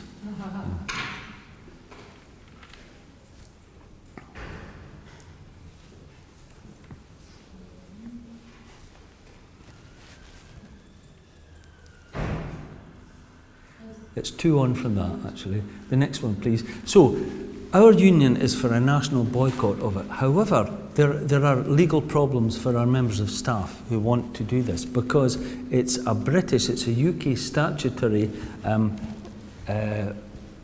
law, and implementation, however, is done by individual universities. The way Edinburgh does it is different from the way Aberdeen does it. So, we need to protect our members. If we have a member of staff who says, I'm not going to do the training, I'm not going to do the monitoring, then they can be paid off because they're not fulfilling their contract. So we have to be able to defend them. The only way to do that is for a union branch at the university to say, we have a dispute with our university over Prevent, and we will be advising our members not to take part in it. But none of the branches have done this because it hasn't been escalated to an extent that our members have felt they need a local dispute on that. The other things that we do is we demand to attend the Prevent steering groups. There are Prevent steering groups set up, but we say, well, we'll not be a member of this because we think the legislation is fundamentally wrong, but we attend it, so we are observers and we make points. We call for it to be scrapped and the like. Very briefly, so there we are. This is what a Prevent group looks like. Normally have a university secretary, members of the academic community and so on, and a trade union rep, in this case myself. And at this we argue to scrap Prevent for safeguarding academic freedom, and that any training, we argue, needs to be voluntary. That's a key thing for us, and accompanied by appropriate anti-Islamophobia training as well. Unison have a very similar point of view as well, but the approach of most Scottish universities is still training's compulsory. This is my last one, but they do allow, and this is very important, the trade unions to go along before the training is adopted. And I've been through the training 4 times, and it's COD Psychology 101. It really is bad. They'll draw a picture of a triangle and say, do you know what this is? No. It's an iceberg. And they do another line and they say, above the line is where you see what's happening, terrorist activity, but below, you need the soundtrack from Jaws to join you at that point. That is how bad the bad bits of it are. Anyway, we take part in the training, but we tell our members, question everything. There'll be a question, what do you think radicalises people? We'll tell our members to say, the bombing of Iraq radicalised people, George Bush's policies are radicalised people, Blair, being a war criminal radicalised people. And the key thing for us, and I'll finish on this, is we say that the people doing the training have no more validity the people that are leading the training, they don't have the right answers. We have the right to say what we want and demand it's here. A very final thing. when I was on one of the training, it was online, and the question was, so what you're told to look for changes in emotional states of people and physical changes and tattoos, some types of tattoos. So I said, well, I don't read Arabic. Do you get one of these quick readers for Arabic tattoos that might say, well, that's okay, British values, or, oh, you need to report that one. But the other one was, what could cause a change in someone's emotional behaviour? And someone says, bereavement. Oh yeah, bereavement, so we'll take that down. Someone else said, new step-parents. And I thought, oh, it's the wicked stepmother theory of politics again, you know, coming in and causing the problem. So it's a bad policy.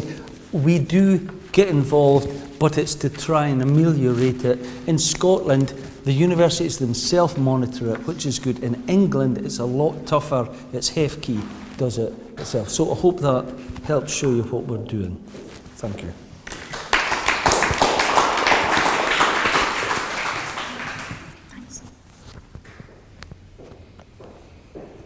Okay, oops. Okay, so yeah, at risk of repeating some of what my predecessors have said, it's always the case when you're the last one on the panel, but I think I agree with quite a few elements of what both Andrew and Douglas have mentioned in terms of prevent in universities. One point, yeah, sorry. Yeah, I never know how to do this. Is that right? Is that okay? I'm going to talk like this now. No, it's not happening. Yeah, I think I might just do that. Okay, so yeah, one point that I do want to focus on is sort of a key concern with the statutory duty of prevent in universities, which is how it affects the relationship, the teaching and learning relationship between students and staff. And I think to do that, it's important to place universities in a wider context, because even though, as Andrew mentioned, a university, I think it's fair to say, according to the legislation, is an exceptional space when it comes to prevent. Universities don't exist in a vacuum, and students don't live in a vacuum. They don't just live on the university campus. You know, they interact with the wider society. They read the news. They have relationships beyond the university. Yep. So, was that too close before? That's perfect. Right. Okay. No. I think it's got to move it. That's fine. That's fine. Yeah. Fab. Okay. So, and that wider context includes a number of factors. One of them is wider issues, wider concerns around Islamophobia in society, which is generally on the rise, but tends to spike after major sort of terrorist incidents or international incidents. The post-Brexit environment, where xenophobia and racism in general have been on the rise in Britain and beyond, the refugee crisis, all of these feed into a climate where people, in particular Muslim students, but also members of other minority groups, tend to feel that they're otherized, that they're not the normal sort of whatever normal is. This is aided by unhelpful rhetoric from politicians. So, for instance, if you look into community engagement schemes that have been around prevent and so-called consultation events and the consultation initiatives, even though government will claim that yes, prevent covers far-right extremism and should also extend to cover, for instance, animal rights extremism and various other kinds of extremism. In effect, what happens is that, you know, any major speech will always focus on Muslim extremism and Muslims, you know, issues within Muslim communities, Muslims to, you know, the importance of Muslim people to look out for extremism within their midst. This is also mirrored in prominent media outlets and the kind of rhetoric that's adopted there. Another aspect of the prevent strategy, which is, again, it doesn't affect, it's not specifically mentioned with relation to universities, but it does feature with relation to schools, which is the active promotion of British values. Again, that's very controversial in the sense that, you know, how do we define British values? Is it the role of the state to promote British values? And I think where it's been implemented in schools, it has been very dubiously implemented. In people have taken it at very superficial very superficial level. So you've had a lot of teachers, and if you look at a lot of the resources that are put forward in schools that are shared for teachers, often British values boils down to, you know, a picture of a plate of fish and chips, the picture of the Queen, you know, the Union flag, things like this. And this is what actually, you know, this comes down to debates around malpractice and people not being prepared in terms of their training. How can we expect teachers who have so many other things to do, come up with a nuanced and critical and engaging idea of what British values? It's all very well to talk about British values, who disagrees with democracy, who disagrees with the rule of law and human rights, but actually on the ground, it's a completely different story. And I think it's all very well for us to say this doesn't permeate into universities, but actually students live their lives on a much broader scale than that. And it does, you know, it feeds into their impression and their understanding of the PREVENT strategy.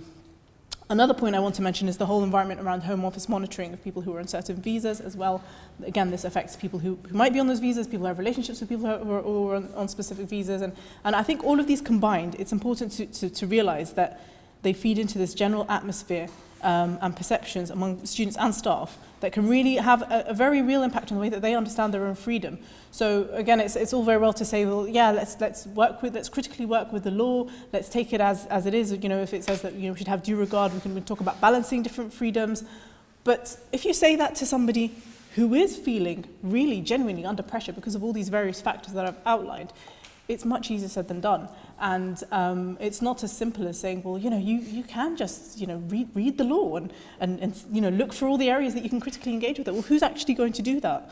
And not just that. I mean, even if they are going to do that, if people are discriminating against them or if there are perceptions that they are being treated in a prejudicial way, they can hardly wave the law back at the perpetrator and say, well, actually, the law doesn't, you know, it's much easier said than done.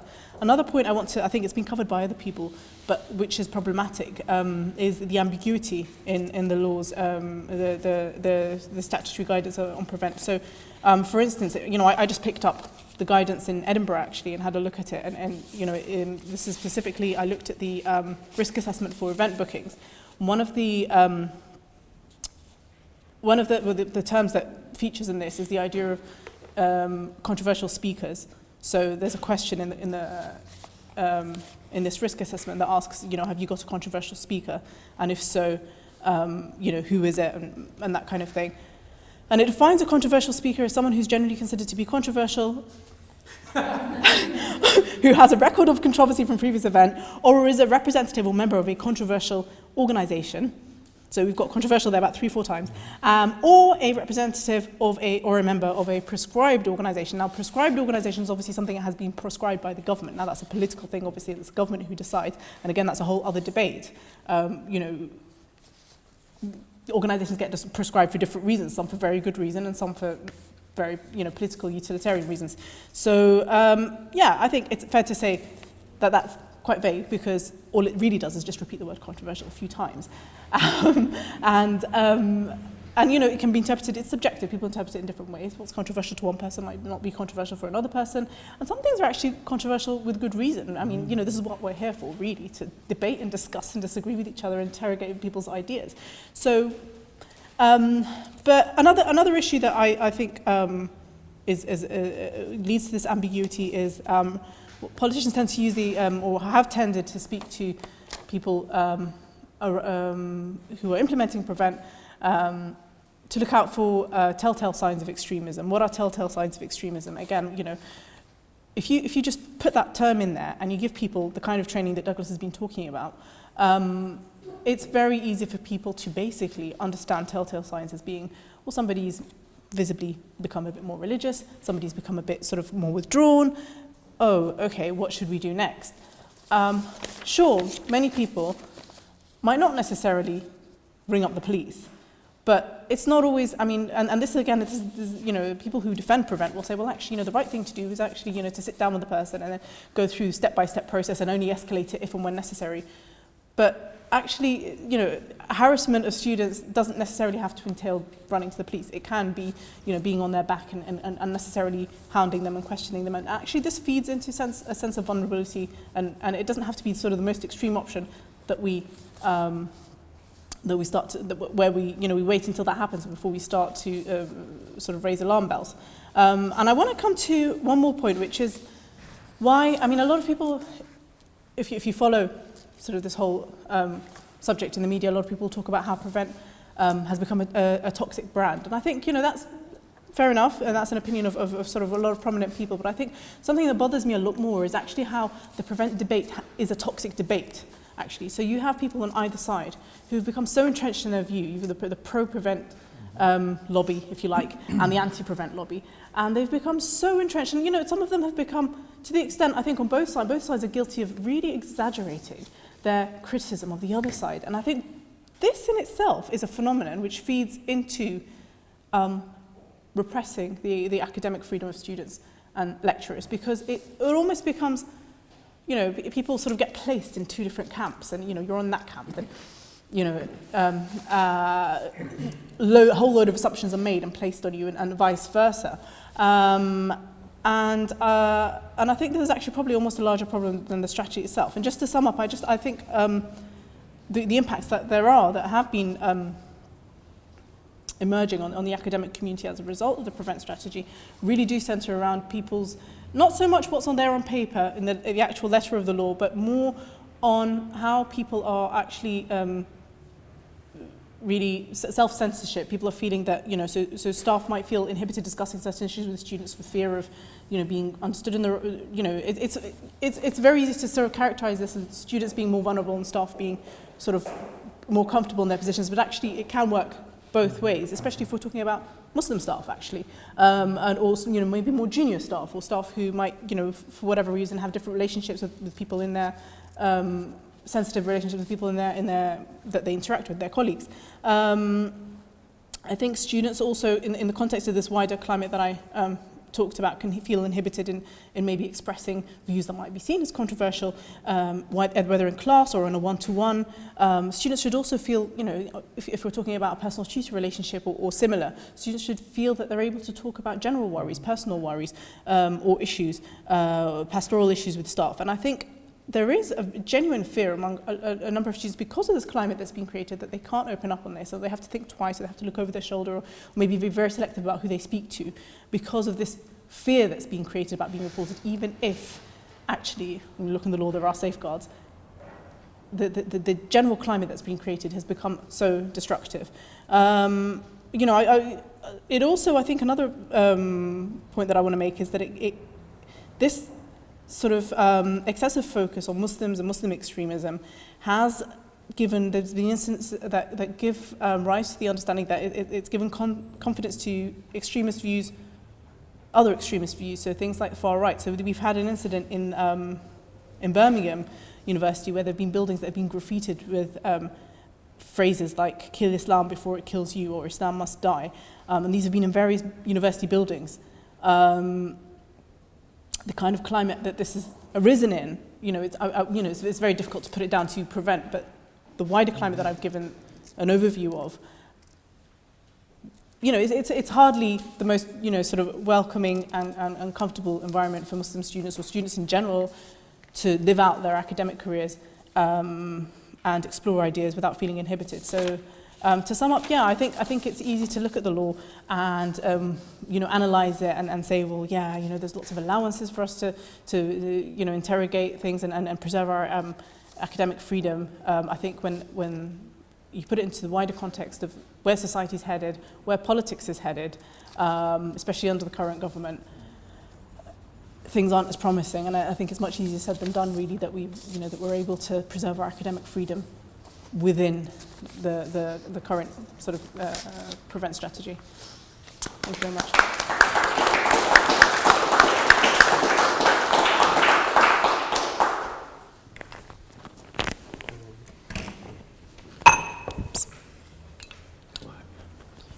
Is that all right? Yeah. Okay, so I'm commenting, and it was good to hear all of those remarks. I think if I was to try and sum them up or bring them together, I guess I'd say probably we all agree that even if universities were completely exempt from the prevent duty, we would still want to have a meeting about how to remove the prevent duty from elsewhere in society. Can't have democratic universities in undemocratic society, especially whereas in legislation that, as Andrew points out, privileges the university, which involves certain sort of people generally. Why is a university presumed to be a site of rational debate and a mosque is not? That is kind of implied by by the legislation. So I'm sure think you'd all want to oppose that. It's not just texts of laws, but also the bodies that are empowered by the laws and the practices that they engender. I think one of the main issues touched upon in the presentations, which if we perhaps draw it a bit further, is that the prevent duty, even if it's making use and protecting academic freedom, is to have due regard to certain types of behaviour, certain types of discourse, which is essentially an anti-political method to create political crime. So, or at least activities that are to be subject to legal jurisdiction, radicalisation and non-violent extremism. You don't need new laws to prevent terrorism because murder, robbery, assault are already illegal. So these are about crimes of thought or speech, thought, speech and association. You might want to have those. You might want to declare certain political activities criminal on certain grounds, but we've never actually had a reasoning as to why such activities should be criminal.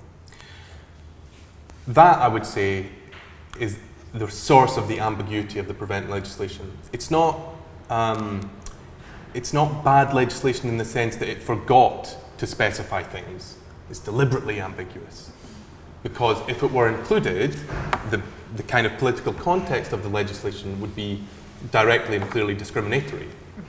And that would, so it's a perfect kind of example of the illiberal liberal state. You can't be seen to focus on Muslims, so we must generalize this, but leave it ambiguous enough that it's filled in with what I would call the science of the Muslim, which then brings in, I think, when Andrew was talking about unprofessional or non-professional security experts, or the unexpert security people, that is what it does. It enforces the entire society into complicity, a bureaucratic complicity, with the science of the Muslim, which is quite, if you read some Hannah Arendt's kind of political works, previous era, it's quite chilling in a way. It forces people to have pseudo-technical knowledge of what it means for Muslims to behave in a certain way, or to speak about certain topics, or for certain topics to be spoken about. So, for example, this meeting had to garner prevent approval. That we're talking about prevent. Now we've got it, so clearly the prevent duty is shown, we're almost helping the prevent duty by talking about prevent. We're showing how liberal the university is. We're showing how much scope there is for this. But if it involved a controversial speaker, defined as somebody who's controversial or may cause controversy, then it would probably not go ahead. That might not be the case. I'm disappointed that I'm not seeing that. I'm really... We're well aware of your record of non-violent extremism, but you've got to take it to another level. That might not be the case in Scotland, actually. As Douglas mentioned, there is a different kind of legislative setup. But certainly for HEFCE, and it's notable that there's going to be a coming together of three very unpleasant institutional architectures in English higher education. The Office for Students, the Prevent Duty, and the kind of Tier 4 visa monitoring legislation. The Office for Students is going to concentrate these things and gaze out upon the kind of student and staff body to decide whose speech is controversial and whose is not.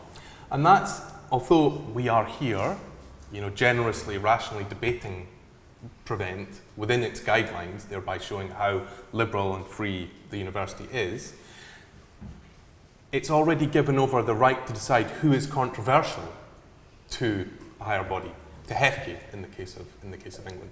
And I've experienced this at other universities, where I used to work at Westminster University, which has got in a kind of trouble because more than one student had went to fight with Jabhat al-Nusra or Islamic State or something like this, and the assumption in the actions of the university and of the legislation in Prevent was that there was something that happened at the university that did that, which is also implied by us having to seek approval for this meeting.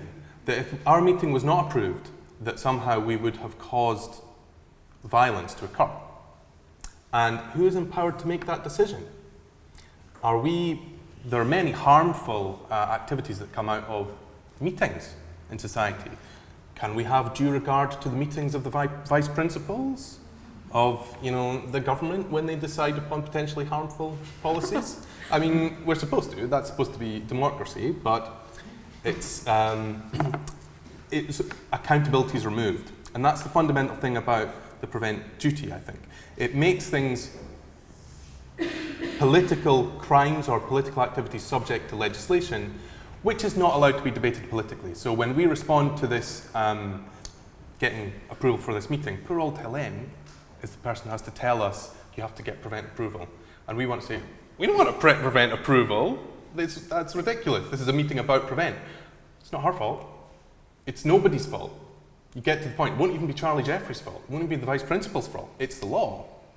So that's, I think, the main issue that I would add to that discussion. Okay.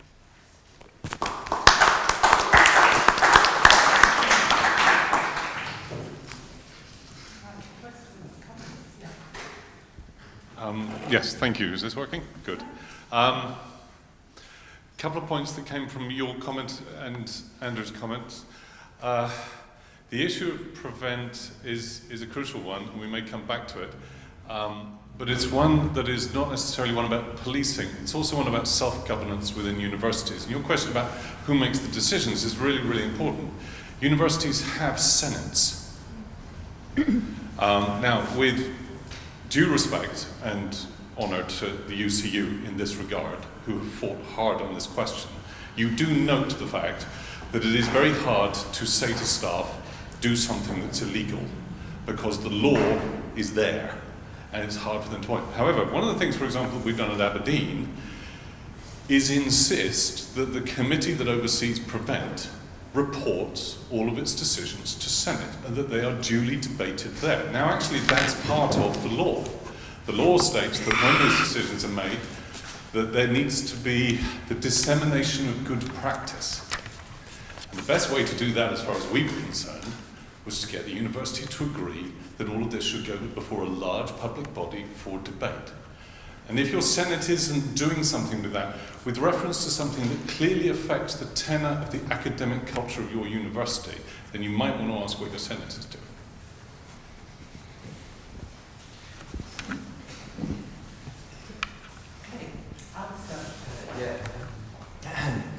Yeah, so got one comment coming through from the live stream from the Twitter feed from David Anderson, D.W. Anderson, and Scottish Pen.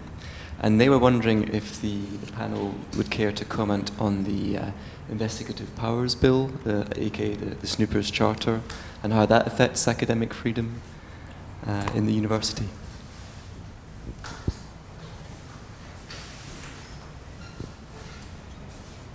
I was wanting to sort of direct the attention to a sort of maybe a broader change within Britain in the relationship between words and practice. Because, I mean, what seems to have come out from what you're saying is that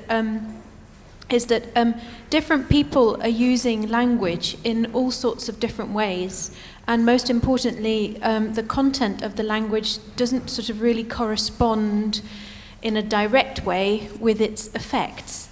And I mean, I suppose my sense is more and more that, well, I mean, I researched the former Soviet Union, and there's a very good Russian word which comes out of the Soviet Union, which is pokazukha. Pokazukha is a word that comes from the verb to show, pokazat. And what pokazukha meant in the Soviet Union was the things that you did to make it look as if you were making an effort to fulfill a 5-year plan. And I find that the word pokazukha just pops into my head more and more as I kind of look around and see what's happening here. And it feels to me as if in a lot of the activities you're describing have a huge amount of the kind of pokazukha element to them. I think this broader change in the relationship between words and practice, so the words are saying one thing, but what actually happens is very different, and everybody kind of knows this and accepts it. That's the important bit. To me, that's the thing that's really threatening.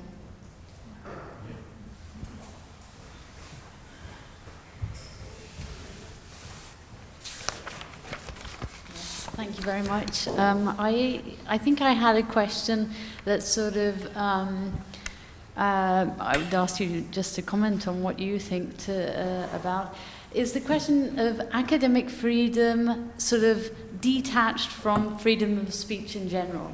Sort of, this was something that I got from what Andrew was saying. Sort of, okay, the academia or the universities are seen as sort of a separate sphere, and it's okay to implement all these things in prisons and so on. We've sort of hinted at that, but in the Turkish case as well, we were discussing very much: is this was the petition an act of academic freedom? Because not many of us were actually working on the Kurdish issue, or do we have to work on an issue to be allowed to talk about it? So my question is sort of like this detachment between academia and society is somewhere in my question, and this question of academic freedom versus academic speech. I'll Maybe exercise. we can get some answers then. All right, but I'll exercise the right of holding the microphone for 1 minute. There's a recent report by the Open Society Foundation, the cover is up on the sticky wall, which is falling down, about Prevent in the spheres beyond the university, looking at health contexts and education contexts, and they've analysed it from a human rights perspective, so people might be interested in taking a look at that. There are some university case studies in there though as well, it's not just outside the university. Yeah. To bring that up.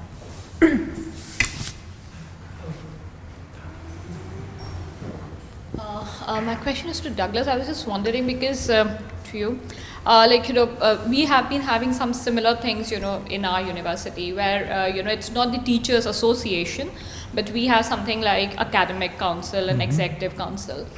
But at the end of the day, it's not they who decide. And their votes or dissent is not taken off. You can write a dissent note, that's at the maximum that happens. But what the university administration then comes up with is that look, we have it's like legitimizing what it's doing by saying that, look, we already had a discussion in these councils, and you people were aware of it, so you never raised anything, so that's fine. So it's a kind of like you have a discussion, but you do not have the veto vote. You cannot say no to it. And on top of it, they get this thing that it's a legitimate thing. You were all aware of it. We did inform and we did discuss very democratically in a platform. So just your comments and views on that. Thank you.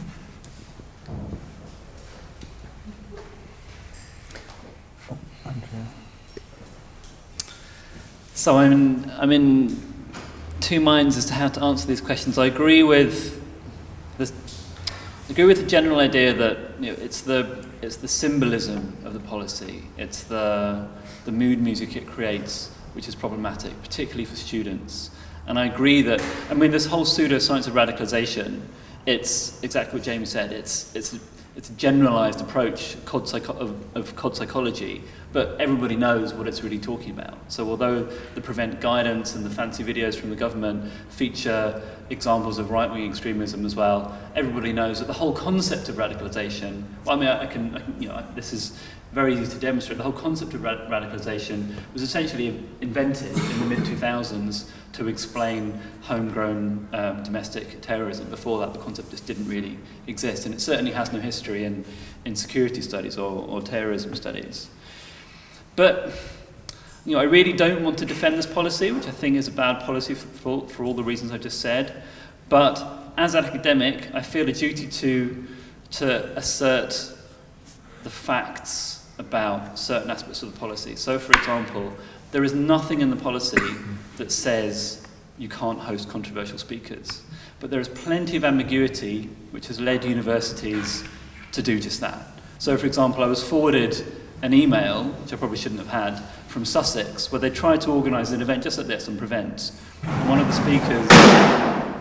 the speakers was somebody from CAGE, the campaigning organisation that's campaigned against Guantanamo and so on. And the university immediately cancelled the event for being too controversial. Now, for me, well, not for me, but I think this is true, that's an overzealous interpretation of the legislation. The guidance we've created in the School of Social and Political Science, yes, we have to, the university has to ask about controversial speakers, but there's nobody in government saying we will decide who you can host or not. The checklist goes something like, is a speaker deemed controversial, which is vague, admittedly. Will the chair of the event be able to facilitate critical questioning? And I think that's good academic practice anyway. An academic event that doesn't have critical questioning of somebody's views, bad views, is not really an academic event. So, for example, I encounter very frequently in teaching and in just general life people who believe that the Iraq War was a war for oil. Well, I don't think from an academic point of view that really is the whole picture. So there's plenty to be critical about there. So somebody espousing views against Jews or Muslims or anyone else, that's not going to be a good rational argument. And I think universities have a duty to challenge those views. And there's nothing in the present legislation that stops us doing that. And in fact, if you take it literally, it encourages us to do so. Now, the question you asked about academic freedom versus political freedom in general, I think that is a really tricky and interesting question. So yes, as academics, our research practices are defended in law. And if I'm studying Osama bin Laden or whoever else, then the university has put in place procedures for me to do that safely without being put under suspicion by the police and so on. But does being an academic give me the right to be more political generally? Does it give me the right to be more outspoken generally? Well, I'm not sure there is an entirely clear answer to that. For example, should I use the lecture theatre to tell my students who to vote for? No, that's an extreme example, but that wouldn't be acceptable academic practice. Should I, if I was an engineer, sign a petition against Turkish practices in Kurdistan? Maybe, but there's nothing in my research as an engineer which is academic freedom as such. That's more about political freedom. Do academics have rights beyond ordinary citizens, beyond what they do in their research? Well, I don't know. That's a bigger question. And I think there is a big grey area between defending research practices and using academia as a license to be political, to have every platform to promote political views. Now, it's one thing to do that in the UK, it's another thing to do that in Turkey or wherever else, but it's not black and white. So again, I insist that we need to be careful about interpreting things correctly and then being clear about what's problematic, not making sweeping statements about state repression and so on. Okay? I just want to come back to the first point that Andrew was addressing regarding checks on events and that kind of thing. And I think specifically, again, it comes down to, does the law allow us, does the law require us to sort of make sure that we've looked at the events that we're holding? And if there isn't somebody who's, espousing views that we think are problematic, extremist, that we're balancing them out. And I think the example of places like Sussex, I think Birkbeck and various other universities have also had issues in the past where conferences have been banned or cancelled at short notice, or plugs have been pulled on them. And I think the issue that I have with this is that, again, it's not because the problem is with the law, but if you look at, for instance, if we take the case of CAGE, to be very explicit, sure, many members of CAGE have in the past and continue to express or be a bit evasive about very controversial issues. And it's absolutely right that we challenge them. It's absolutely right that there is a balance that's provided if people like this are invited at universities. But what you have with people like that is that you've had, for instance, the Prime Minister even, who's named them and used them as a sort of political tool to make his political points in speeches. So, for instance, he referred to their reference to Jihadi John as a beautiful man, which, again, to give context, that's been used over and over again, but that, to give context, that was said the old sort of jihadi John, the pre-radicalized jihadi John, but that's no matter. The point is, he used them as a sort of political tool. That was picked up, and there was a sort of trial by media that was given to Cage, literally, that now basically what's happened is in effect that universities and other administrations are just terrified because they'll be dragged through the mud. If they permit, I can completely understand why Sussex cancelled that event. Not because the Prevent GC requires them to cancel it, but because they're just covering their backs. They don't want the headache. And this is the environment that we're in, actually. So it's not about what's in the law, but it's about the environment that it's created. And I think that's what's really problematic, and it's become so insidious. And I think Cage actually isn't helping, to be honest, but neither is the pro-prevent lobby. And it's an awful situation to be in. I think it's not a good place as a society. So that was what I want to contribute to that point. My colleague from Aberdeen made a really good point about stuff going to the Senate. You know this, that had never occurred to me at my university, that we should demand to look at it at the Senate. Well, we've been fighting it on the Prevent Committee, but that is something that, thanks for making that point, and I think that needs disseminated. Now, the Senate's the academic leadership of university, and colleague here said that, but, you know, does it matter how you vote? Well, one of the good things about the new legislation on governance that's been passed and which has to be implemented by universities is the majority of senates, the majority of membership now needs to be elected. So your senates will come back to being a majority of staff who have the right to vote. I think that is a tremendous benefit. At the moment at my university, 14 members of, representatives of staff, and I think 22 of management. So if the votes ever happen, they're not particularly helpful sometimes.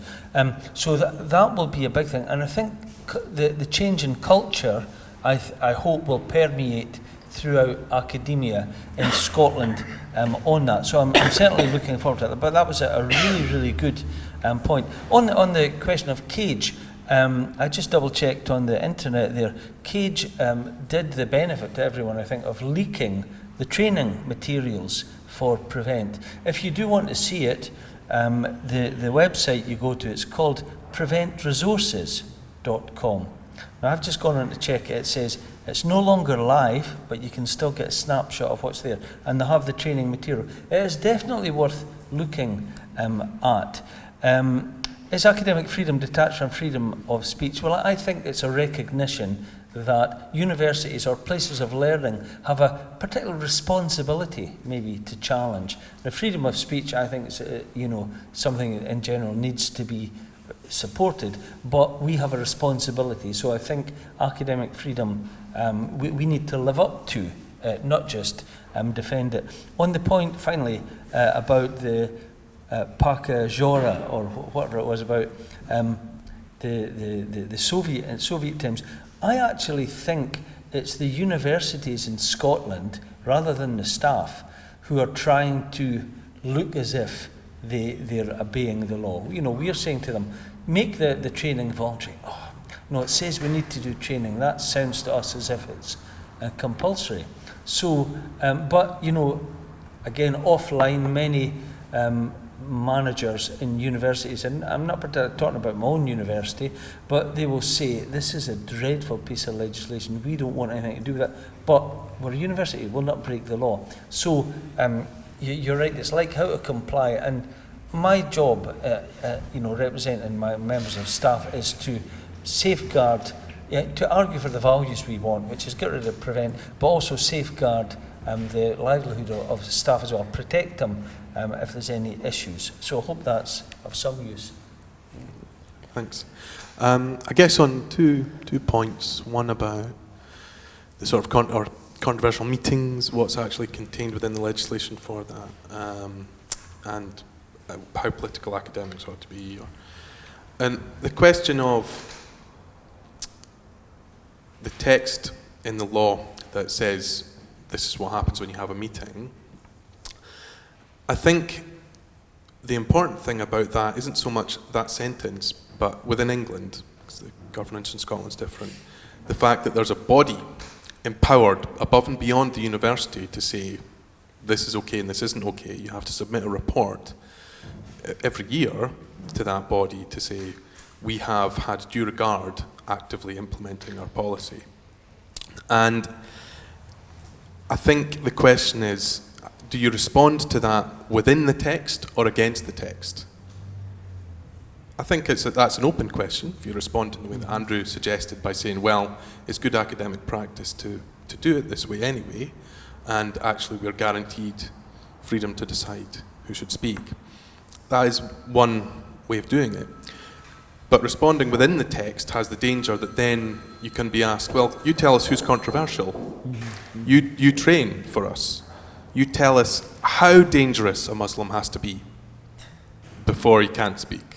And I think that conceding that principle is a problem, basically. And so it has to be, the response has to be balanced on that basis. The question of how or whether degree to which academics should be political, I mean, I'm in favour of academic freedom of speech generally. I think very few people are in favour of absolute freedom of speech. I think most people have an ongoing argument about what they consider its bounds. But it's noticeable in countries where there are quite authoritarian regimes, universities are often protected sites.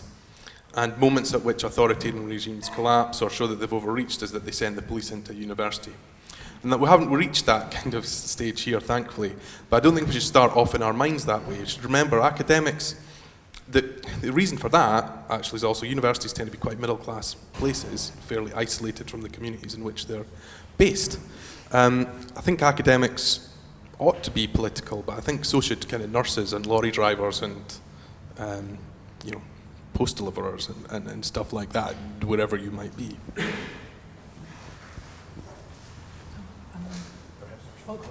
Yeah, are there more questions? Maybe we can take a couple more questions. We are the online one about... Didn't know the answer. Investigatory powers bill. I'll have to pass on that. I really don't know enough about that. Actually, they probably didn't hear you, so can you say that? Investigatory powers bill, I would have to investigate that, I'm afraid. I need to admit my ignorance on that. I don't know exactly what is concerned. But I do know David Anderson, and I'll be asking him why he put us on the spot. But maybe one of my colleagues can answer that. All right. So a couple more. Thanks. Yeah, it's a couple of points. I'll try and be brief. The first one is there a kind of place to report either via Kuyucu or more generally about when you find yourself involved with prevent issues? Because it's happened to me, it actually came from outside the university, related to mental health issues, I think. Police came to my house, they interviewed 5 members of staff. They said it was missing persons, but, 2 coppers turning up. It was centralised in Edinburgh. It would be good, I think, to have some kind of place where you could report what had happened so that we can see what's happening across Scotland. And the other thing is the question that Uli raised, and there were 2 very different responses there, I felt, on the panel, which maybe we can talk about in the next session. You were talking about academic freedom and freedom in speech in more open terms. Andrew seemed to narrow down academic freedom, if I've understood you, to being able to speak about what you directly study, which for me, I think, contradicts what being an academic should be about. And maybe I'll try and be brief, but I do think that is a very important issue to discuss amongst us here. We're in a privileged space. How do we live up to that?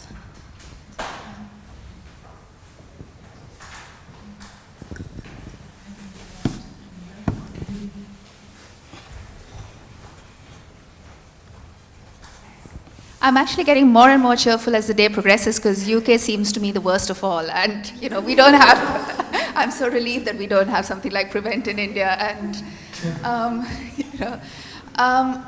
actually, just sort of to pick up on what Andrew said, I agree in a sense that academics often use our position to sign various petitions and statements and so on, and we invoke academic positionality, and increasingly you can have people on the right who are occupying academic positions also do that. So I think there is a question of how far we can use this, how far we should use this. But in terms of what you said about, and this is again following on from what you said, it may be okay for an engineer not to comment on X, Y, Z, but as a sociologist, it's almost impossible for me to figure out what doesn't come into my area of study or what my students should not be discussing. And it's not, I was wondering whether in the UK also there was sort of more, this Prevent had actually affected social science departments more, or whether there was any kind of data on what people were being targeted for. And the other thing is that, even if you're an engineer, you have, I think, as much right to read about Islam or read about, you could read Mein Kampf or read anything you like, because it's, you want to know about things, right? So I don't see why students should only read their own subject. Even if you're studying terrorism studies, you could study, anything else as well. So why would that not be acceptable?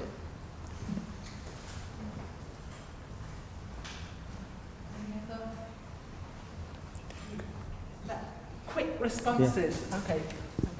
On the question of should you move out of your own specialism in academic freedom, well, the UCU, our evidence to the government, while asking them to change the definition of academic freedom and widen it, which they did, was an academic involved in the evolution of new ideas in the subject area may potentially cross over from their subject specialism into others in pursuing their idea. As such, it's important that academic freedom is not limited solely to the area they are employed by the institution to work in. So that means if I'm an economist, I'm allowed to talk about the government's policy on something else as an academic. Secondly, who do you report problems to? Well, I would say to your union if you've been affected. Also, there's an organisation, Scotland Against Criminalising Communities, which I think aggregates some of the issues here. So it's worthwhile being in touch with them. They've not got exactly the same view of Prevent as my union does, but they do a very, very useful job in highlighting this sort of thing to the media.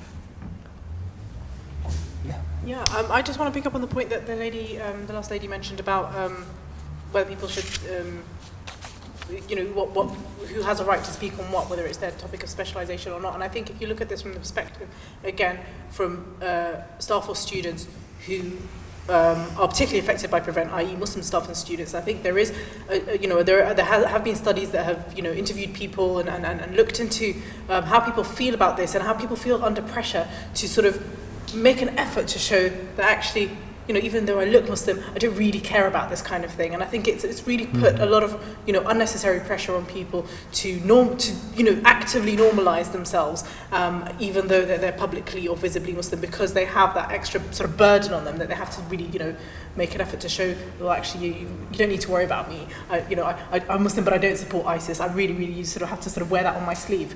And I think that's dangerous as well in itself, and it really does affect the way, that people can build relationships with their colleagues, the way that people can, even in terms of students choosing the topics that they want to study, or much broader than that. But yeah, it's a worrying phenomenon. Yes, I certainly didn't want to imply that we should stick to our particular discipline and never cross the boundaries of students. So absolutely not, of course. We all need to be as broadly read and educated as possible.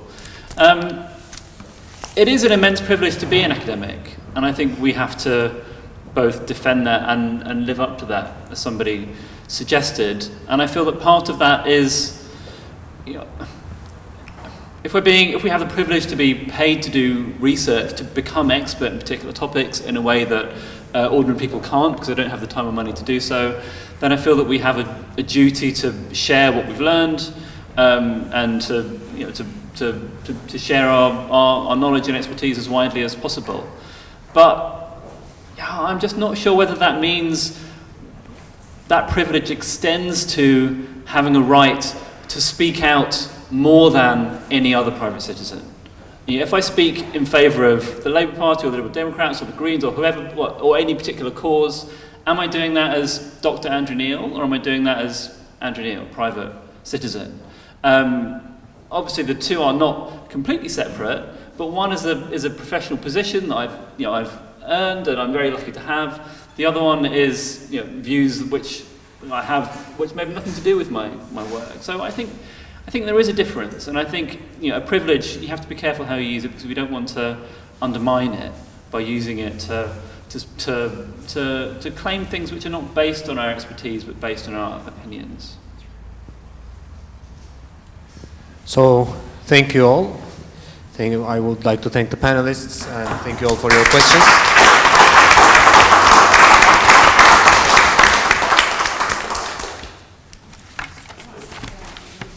We don't have a break now? No break, I'm sorry. We'll have a break in a short while. Are you joining me, Neal? Okay, so now we have... you can go and get an apple or... It's a difficult position. All right, so we will have a 5-minute break now, but please only 5 minutes, okay? And should we stick up this?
facilitating this session by my colleague Neal Moore, who's also from sociology and a fellow troublemaker. I'm proud to be so, right? So what we thought we'd do in this session is begin by brainstorming some common themes that came up across the 3 different panels, because I think there were some really intersecting questions that we saw emerging from the different panels, and we thought we'd get those from you, put them up here, and then perhaps break up into smaller groups to discuss the different themes that we've identified, and come up with some suggestions which might be for research, for activism, for other kinds of activities, future events, whatever you think about on that particular theme. So, first of all, themes, and I can pass around this microphone so that. So maybe you. I'm not going to mention any theme. You have to excuse me, but I would like, in a friendly way, to question the procedure. This is a neoliberal way of doing things, okay? It prevents thought. Brainstorming is not thinking. It's just adding things together, etc., etc. Managers try to train us nowadays to do that and to have these kind of sessions. And it's a way of training people more than what you say explicitly is the procedure whereby we come together to add on things, taking the framework for granted, and so on and so forth. So it's just a friendly questioning of the very procedure, okay? Okay. As you were claiming that, we were claiming that there is still a privilege being an academic today, which I'm sorry to say I don't see it at all, but I don't know, to the extent that we can still think, we should. If I'm wrong, fine, I'm wrong, you just let me know. But this is a managerial, neoliberal way of doing things that I question radically. Okay, so... what would you suggest instead? Yeah, we're open to suggestions. We're not... if you have a different... Would people prefer... Actually, we're quite a small group. So would people prefer to have a kind of open discussion among all of us? What is the framework within which we want to discuss? Okay. So our idea was that... What's your proposal, Carlos? What else? I think you have spoken too much already. No, I think if you're not... No, because I don't want my questioning of this to be co-opted back again into the system. I will never allow myself to be co-opted back again, into. All right. What is the framework? But I stop now. What is the framework within which we are going to discuss? Because I would like to see us here trying to think in the situation in which we are. Okay. I don't know if I can answer that question, but anyway, something I really wanted to do now, I felt like it after these 3 sessions is, okay, it got me thinking into a few things. It's not necessarily the overarching themes, but we all process this, and so perhaps if we could just say what our thoughts are and continue elaborating together. Mm-hmm. So I don't know whether in groups it's easier or whether we are a small group anyway and we can do that freely. Or But groups are created by affinity when people are, when they are friends, comrades working together. The groups are created by affinity. But and they contribute to a common goal. When you split like groups by that, it's just, I have to insist, a managerial neoliberal. Okay, it might just be an instrumental device for a short time. All right. Well, actually, we're open to suggestions. If people would prefer to have an open discussion, that's also fine. And I think the point of this session was to come up with some sort of responses to some of the common issues we've heard being discussed in the panels through the day, and to have precisely to have some thinking in the spirit of what Carlos has said about how do we respond? Do we have some collective responses? Do we have some understandings that we can share?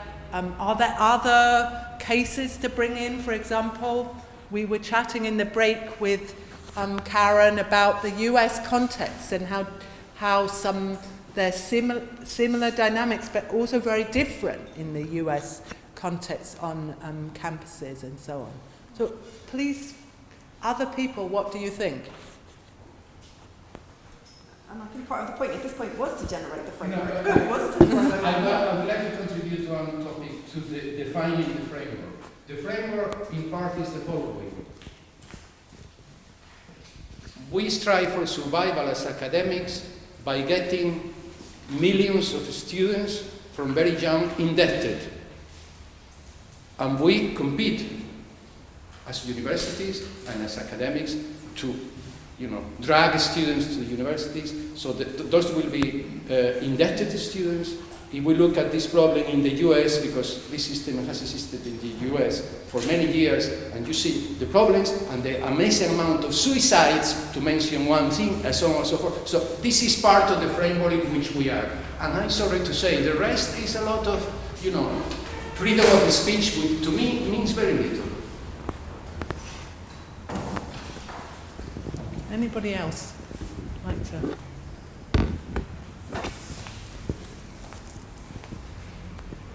I have a slight, for me personally, I sort of, I don't really know where to start. And I don't know whether anybody else feels the same, but I'm interested in the sense that that something seems to be happening all over the world, and it's having the similar effect of shutting down academia, effectively. And so I'm interested in the different national cases there are. I'm interested in the similarities. It seemed to me as if there are an awful lot of similarities between the Indian and the Turkish case that we've heard about. And I mean, as I've said, I do an awful lot of work in Russia, and there were so many things that I heard from Turkey and India that were just so similar. I mean, it almost gets boring. Again, it's the business of making anybody, of creating the enemy and making the enemy into part of a worldwide conspiracy against the particular nation state. And so there are various sort of very similar forms of social pressure that are brought to bear, and I think that, to me, that's the most important point. We're human beings. We're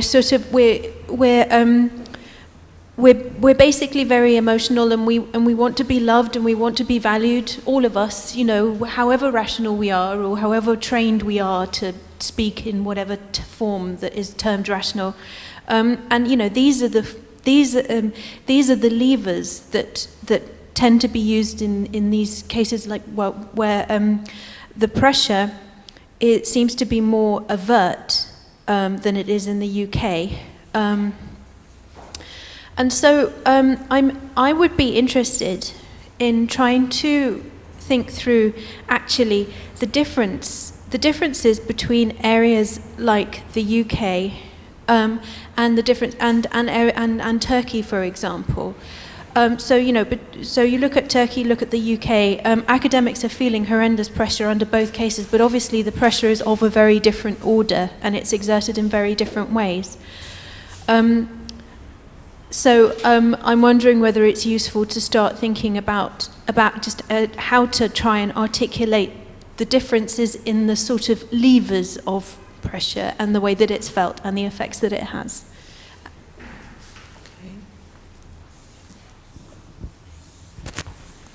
Just as you were saying that the individual cases are so different, we were just talking with Papia that we weren't quite sure what was worse, whether if it's so overt and oppressive, it might not even be better in a way, as you know exactly where it's coming from. But the more subtle it gets, the more difficult, more technical and subtle and administrative it gets, the more difficult it gets to pinpoint that this is really horrible, what is happening. And so in a way, maybe we should also talk about the similarities in these cases, as you were saying, that to pinpoint who is the enemy, who is the traitor. I thought also interesting that you did courses on nationalism in that context, because these questions are precisely this. I think parallel in all these cases is that the state is trying to define who belongs and who doesn't belong, and what is allowed to be said, and maybe even what is the job of an academic in this context, what is allowed to be said. And in this sense, maybe the question of academic freedom or freedom of speech is important, but I think, as I mentioned in my talk, the question is what is allowed as critique, what is not allowed as critique. I think, these are my thoughts, that there are parallels in these three examples. So, Isabelle and then Nandini. Thank you. For me, what was revealing in that connection was not so in the UK case was not so much what is who is included and who is excluded, but I like the way in which Jamie analysed what's going on, and as typical of neoliberal governance of universities, this ambiguity, which in effect means that we are all dragged into an area of debate, and according to terms that we haven't chosen, but we are all handling these terms, whether we are against or for them, but we are all led into thinking in a particular framework. And that's eroding our sense of what the university is, I think. I was very shocked last year when Tier 4 policies were introduced for students. In a staff meeting, one of my colleagues said, well, but the fact that we have to do a census of students on a Tier 4 visa is a good thing, because we are taking care of them. We are doing our pastoral care of students, and so rationalizing so if he wants to do pastoral care, that's quite a different thing, but he found a way of reconciling himself, and that's a colleague who would call himself critical. And I think it's just through this very subtle introduction of particular terms and ways of seeing things that we are led to change little by little. So just point of information for colleagues from not familiar with the UK context, the government has also outsourced a lot of monitoring of international student visas and so on to universities. So we've also become border guards as well as security agents in the UK universities, and this has been quite controversial in some places. So, Nandini. Yeah, no, I was just wondering whether we should make the distinction between curbs on sort of political or semi-political expression and the way in which our regular academic work limits what we can say and not say. For instance, if you think of peer review in journals, a lot of articles might get rejected if they are, because if the dominant consensus in a particular discipline is about something or the other. For instance, I know a lot of the kind of quantitative political science work on conflict is really awful in the sense that it's, it restricts everything to single variables, etc. So if you have interdisciplinary journals, then certain kinds of things get weeded out. And it's not just about, it's okay to talk about certain disciplines, but if you look at the kinds of disciplines which are dominant in influencing governments, what there can get said and not said is, I think, something that we need to worry about. It's linked to the privatization of universities. into the kind of parameters of judging who gets selected. All of those things actually sort of seriously impinge on academic freedom in the broadest sense to have a diversity of views.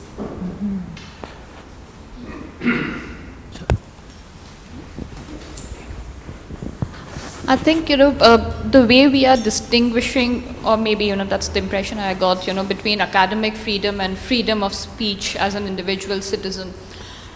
I don't know how to actually separate the two. And I think it's a very, very difficult way to balance it. You can say that when I go and enter my class, to lecture, what is it to be political?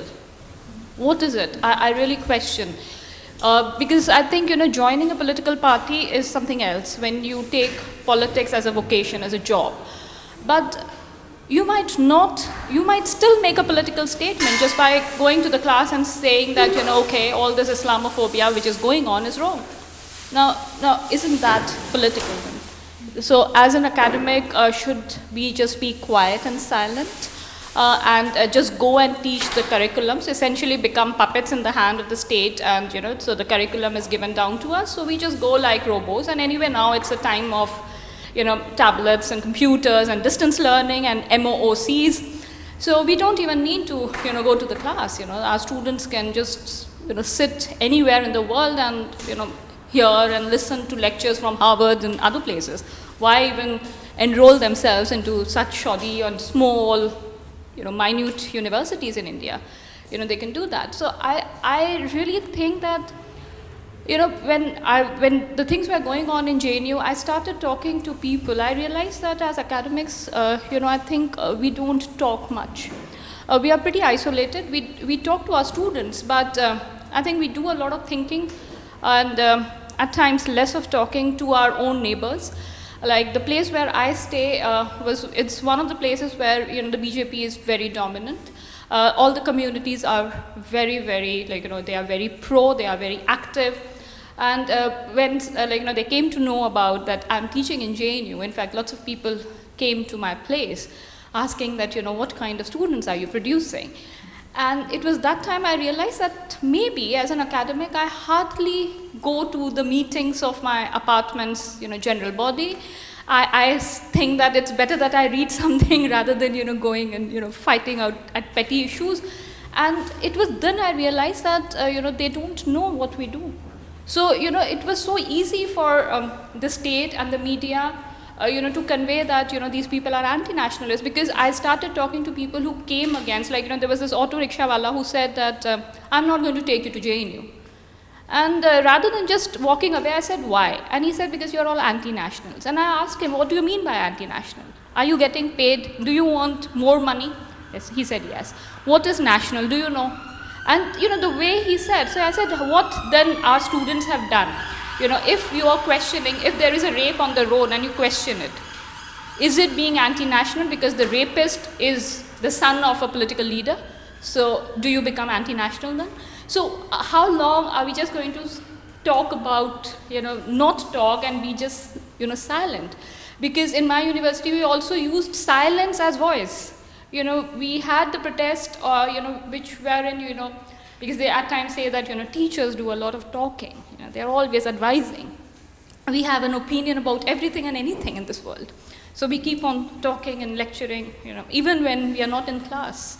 So teachers decided that we should just be silent. And even that silent protest was taken in as as very strong. Our administration just said that, okay, you haven't done work, but we said, look, we did give our lectures, but it's a protest, which is silent. So they say, you cannot be silent, and be an academic, because you can't teach. You didn't do your job, so it's no pay, no work, no pay for us. And yeah, we didn't get paid for that day. So, that's why I don't understand this entire thing about, I think everything is political. What you do, what you now, of course, it's about what you eat is a big political question in India. What you wear, it's not only patriarchal for a woman, it might be more, but everything is political. So I don't think you can distinguish between Papia Sengupta as a private citizen and me as an academic. I think academics have the responsibility to critique, but that critique has to be very informed. And it should not be a critique as an opportunity to get something in return. I think that's not only for academics, I just feel that's also for all human beings. Maybe that's too idealistic a position to take, but that's what I feel. Thanks.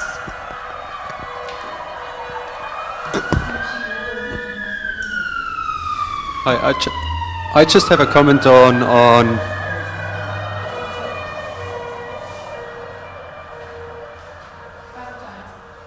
okay, on participation.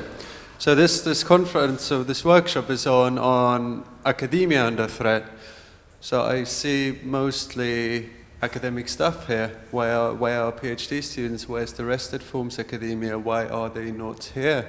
It concerns them directly. If there's something like Brexit, where people feel their citizenship or their jobs or anything is under threat, they fill rooms 3 times bigger than this, like on a weekly basis almost. But where I feel this is a very great event, but we have to demand space within the university, and not just like senior staff of academics, but also PhD students, undergrad students, research fellows, whoever, administrative staff. They're also affected. I feel this should be,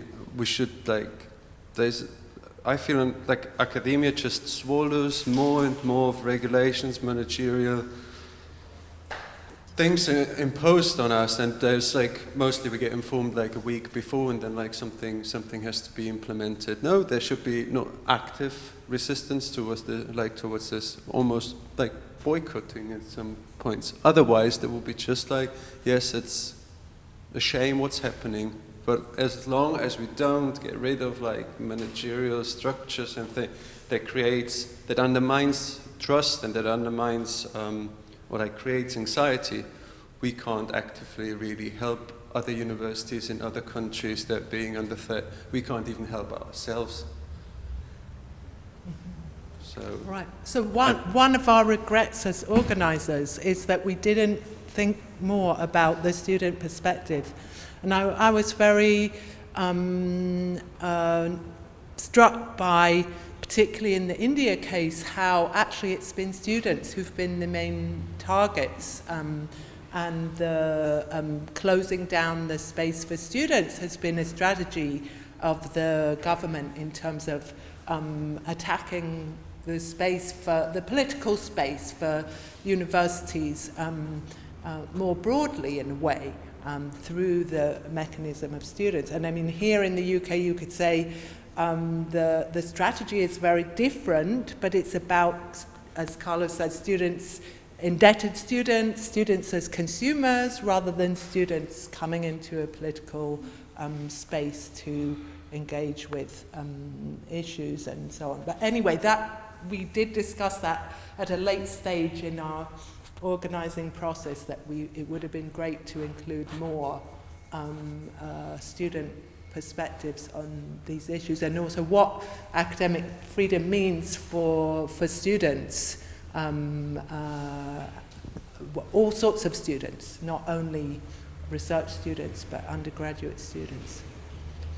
So where are we with this very participatory process? Neal has been busily writing up a lot of the comments that you've all made, and are there more people who'd like to speak? And yeah, where's here?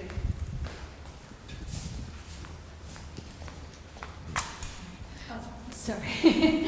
Just very briefly, how do we reach out to people who are teaching and studying STEM subjects? Because we are very much arts, humanities, social sciences here. And I think we need to we're not the whole of the university, we need to get those people involved as well. Mm-hmm. I think I'd like to sort of make the point I made again about sort of how, I mean, in the UK certainly, the ways that academic activity is stifled are just so very pragmatic and just so very practical. I mean, I would contend from my experience that the reason why academics are so often just so invisible in the world is because nobody has any time. Everybody is so overworked. Everybody is under so much pressure. They don't have the emotional energy to reach out to other people. And then also, if I may make the point that I sort of always want to make about the early career contingent, I mean, in UK academia and all over the world, and it's hard to describe how very difficult it is for so many people who go trustingly and do a PhD degree and discover that they are overqualified for absolutely nothing. And there are just... I know so many cases myself. Basically, I'm articulating the obvious. Everybody who works in the UK knows perfectly well about this kind of pool of people struggling somehow to get a permanent position, and if they don't get a permanent position, then the employment marketplace is a very, very harsh one, especially since there doesn't seem. There very often is a very low understanding kind of outside academia of the kinds of skills that a PhD, for example, what that actually gives you and how they can be re-employed in different ways. And it's this, first of all, it's tragic. There are people's lives who are very much affected by this. And of course, it's not on the scale of somebody in Turkey having to flee for their lives. It's not on that scale, but it still is incredibly disruptive, and families are disrupted. This is not just in the UK.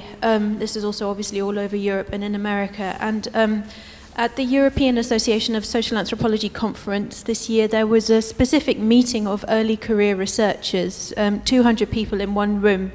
And an awful lot of the meeting consisted of people standing up and sort of ranting about the various horrible difficulties in their lives and the insecurities they have to live with and what it's doing to their mental health and that of their children. But there was a sense that we need to kind of get together and at least try and find some sort of support network. And there was also this sense that academia becomes, instead of a career, it becomes a vocation. So there are plenty of people who are saying, right, well, I'm just going to carry on doing anthropology. I'm just going to have to reconcile myself to the fact that it's not going to be my source of income, but I'm going to try and do it anyway.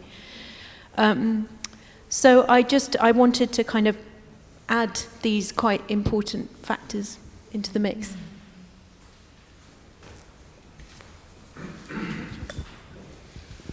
Just as a footnote to what you've said, I was at a conference in the States just this last week, and there was a plenary panel actually about sexual harassment within the profession. But one of the main points that came out in that, which I think is relevant for what you've just said, is the extent to which people, particularly in a junior position, have to keep their heads below the parapets because there's too much power. Although we, sort of at the top end of our careers might not perceive ourselves as being very powerful, there is a lot of power up there. So there's an additional component to what you're saying, which maybe you were meaning to imply, but you didn't actually say. Yeah. So one of the things that I found very uplifting in what's happening in Turkey is that, in a way, there's a recreation of the university as institution outside the institution, and kind of finding a meaning to university and recreating that meaning and actually struggling for that meaning.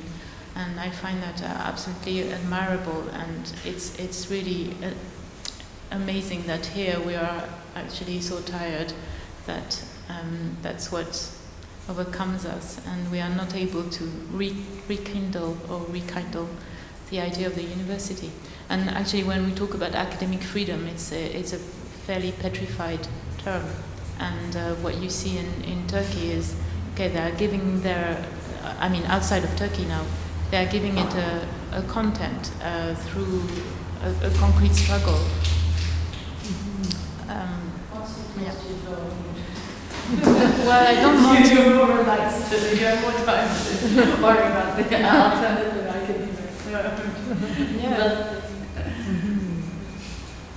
Right. That seems to be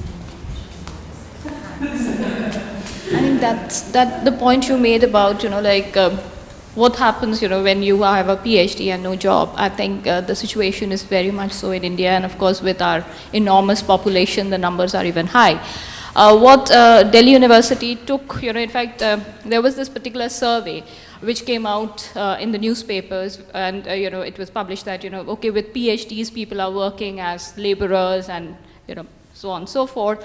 Rather than, I actually was thinking that, the state will make some policy, so the situation is not that bad. So rather than, finding avenues of, for employment for them, we were told in one of the meetings, I remember, that what is the use of doing a PhD? You don't need to do it. So I still remember that particular meeting. We were like, and I had just started teaching. This was like 10 years back. And we were called and we were told that, look, introduce a lot of vocational training, vocational courses, and then they termed it very nicely, internships. And, let them just become clerks. But they have jobs. But what are you producing? PhDs, jobless. Finally, why are you educating if they don't have? What is education for if it can't even fetch you money and the bread?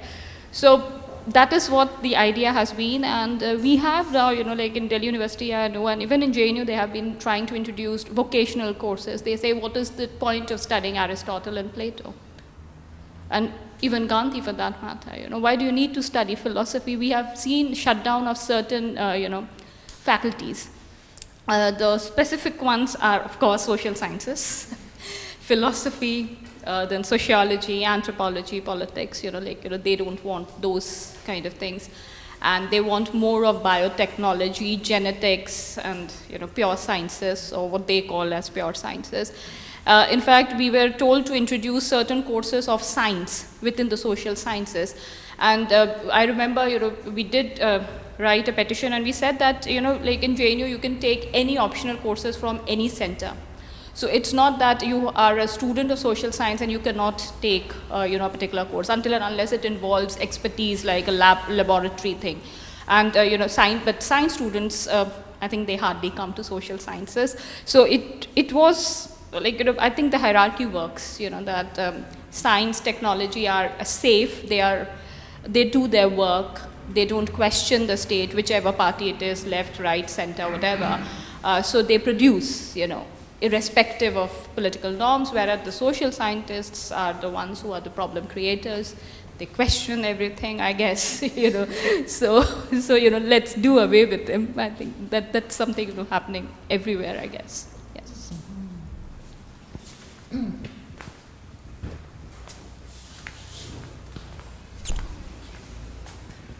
Hi, I'm Maria. I'm a PhD student in Edinburgh Uni, and I thank you for listening. Thank you that I can listen to all this. But my question is actually, what is the expectation? Is it going to be a plan of action? And I know there's somebody from Aberdeen. We just had a chat during the break. Whether are we going to create a kind of a hub, or it's just a what you call it, kind of reflection, which is need more to think about. But I'm from Indonesia. The freedom of speech is in danger because one of my colleagues just got 10-month sentence for offensive remark, and the government also just make a new law monitoring all the communication and so on. So I have a certain interest, for this freedom of speech and academic freedom, and listening to the difficulties how to juggle whether you want to enter academia life or you want to go form an NGO as consultant or to the UN. As a student, I have to have multiply strategy, basically, which is sometimes take a lot of time for doing your own research, but because you have a time limit, then you can't floating around for, months or a year without clear job, especially when you have family. So I don't know whether it's actually a kind of phenomenon everywhere. It's not only UK special. Thank you. All right. We've got lots of thoughts on the floor, and we've got about 15 more minutes of this before we go over to our colleagues from Aberdeen who are going to say what they've been doing to reclaim their university. But I wonder whether we want to think about any kind of activities, research, strategies that we want to think about, explore going forward on the kinds of issues that that everybody has raised. Does that make sense for a last bit of this session? Are there ideas for actions or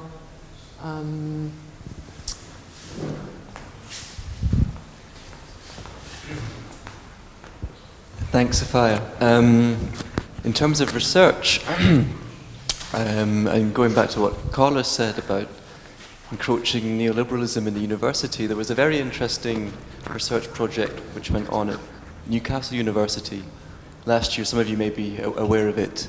And at Newcastle there was a new policy which was brought in from management. I think it was called Raising the Bar, and it was a particularly nefarious attempt at weeding out academic staff who were not apparently contributing and being productive in the ways that they should be, according to the management. And academics at Newcastle resisted that through research, and so they were getting their fellow academics to compile diaries of how this new policy was impacting on their lives. They also did some quantitative research on the impact of this new policy, and through that, and also through quite a successful kind of campaign diffusing this research to other academics around the world, this policy was rescinded. So I think there are ways that we can kind of draw on that inspiration from Newcastle to fight against similar policies which are obviously happening all over universities. Would people find that useful, that if we gathered together the kind of stories of what's been successful so far? I mean, both what we have heard about already today, as well as possibly new examples, like this example from Newcastle. Because I guess one of the things that came out this morning or through the day from the different accounts were stories about solidarity. So what that solidarity maybe looked like, maybe it was different in different places. We're also kind of thinking about kind of support between places, but maybe at least kind of getting that up so you can kind of photograph all of this and people can have it afterwards.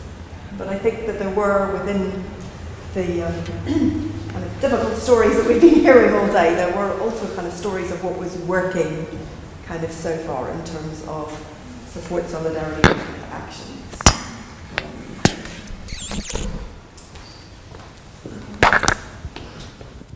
Yeah, I would like to say something about the problems of these, what works, what doesn't work, what has been successful, because obviously the assumption of I'm not against any of these initiatives, of course, don't get me wrong, but the assumption of all this is within the established system, and what we need to do and think is about changing the system.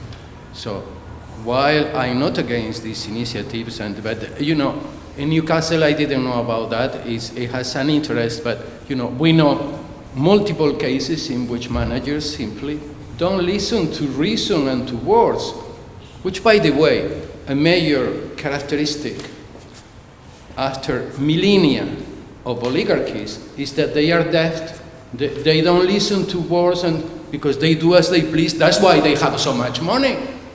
They have money and they do as they please. So the managers there listen because perhaps they felt they didn't have enough power or whatever reason, and this is fine. But tomorrow they might put it back again in place, and so we have to distinguish radically between doing something that might contribute to not making things still worse within the system and transforming the system. As far as I am concerned, I can only be interested in transforming the system. While any other initiatives I will support and even contribute something. But never thinking that this is going to be anything important at all whatsoever. All right, so what are your strategies for transformation? Well, this is a very long-term process, you know. It's not something that we can, you know, managerially have here. You know, we are talking about politics. We're talking about politics.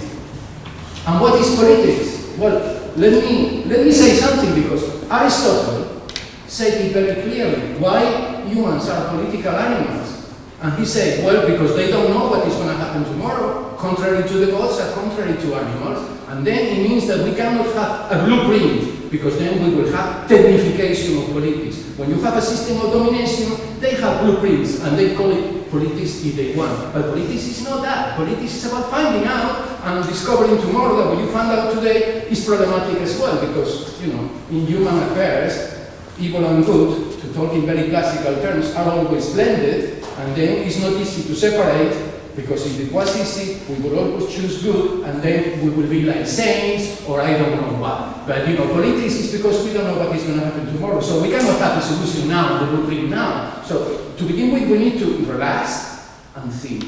Not relax and enjoy, like the contemporary injunction, which goes together, you know. It reminds me so much of Max Weber, you know. Specialists without space, pleasure seekers without heart.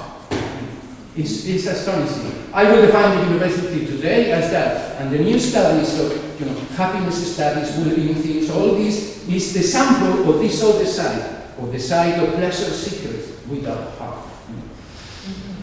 So relax and think. Yeah, Peter Lovers, Aberdeen. I think indeed that transformation is about knowing these policies, and I've noticed within the University of Aberdeen that the erosion of trust has led to really going, at least for me personally, going into this policy and trying to figure out what is going on and what is happening and what committees are there. And I think there's a lot of complaint, and I was one of them before, that said, okay, well, I don't know how much the senior management is getting paid for. The information is there. You don't know what's going on. Information is there, except the problem is that it is so, that there's so much, and it's such an effort to keep all these policies, to becoming very knowledgeable about these policies, which then takes you away from teaching or from research. And so I think one of the transformations is in trying to know. And then, yeah, there's room for maybe conversations with those that are them. I think that's, I'll mention it later on as well. I think it's also important not to overemphasize, especially in the UK, because our situation is a bit different from at the moment from Turkey or India, of this us versus them, so that we are against the principals of us or the senior management. They are part very much of the community of the university. So. Yeah, I think I'd reiterate, I'd agree with actually both of those. Most of us have got to a situation, I'll come back to this in my own talk, but most of us have got to a situation where the universities around us look like vast, rather anonymous objects within which there are powers that we are in some sense or other subject to. And a lot of that comes from our actual relinquishing of responsibility for ownership of the institutions of which we are part. And the first step of dealing with any of that, I'm afraid, does have to be knowledge. You do need to find out what is going on. It's very tempting for academics to analyze rather quickly before they kind of find out, which of course we really, really shouldn't. The knowledge of the intricacies of the structure demonstrates to you precisely often what needs to be done. Rather than simply sitting there kind of going, well, we don't like the results, you need to find out how things actually happen. A crucial part of that, again, is this point, which is it quite a nice tendency, largely which derives perhaps from Foucault, to kind of anonymize power. Whereas, you know, every single officer of the university is a person with a name and a history and a biography and kids and you know, what they've done and what they haven't done and what they do know and what they don't know. If the personal is political, it's also true the other way round, which is the political is personal. These people do not hold power. We have allowed them to hold power. And we actually often make of them vast ogres when they just aren't. Okay? They just often aren't. It's certainly the case that occasionally you're going to come across a member of the management structure who is surprisingly resistant to listening to anything at all. But you have to, the first thing you have to do under any of those circumstances is realize that is a person who isn't listening very well, rather than a power structure that isn't listening very well. If you want to change the universities around you, you have to understand we are communities, we're full of people. Those people are just like us in the sense that they have lives, they have difficulties, they don't sleep at night, they worry, they get stressed, they get indigestion. All of these things happen. And it's only if you sort of sit there and regard it as a great power structure, which we in some sense must sort of stand outside and worry about and critique and protest and everything on those lines, that you lose your own political power.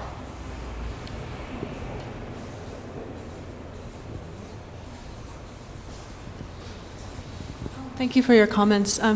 I was in a large public university in New York for 10 years, and I felt I had a sort of sense of how it was organized, because you gain that as a graduate student, then you gain that as an adjunct, and you gain that as, you know, you keep seeing the university from different angles.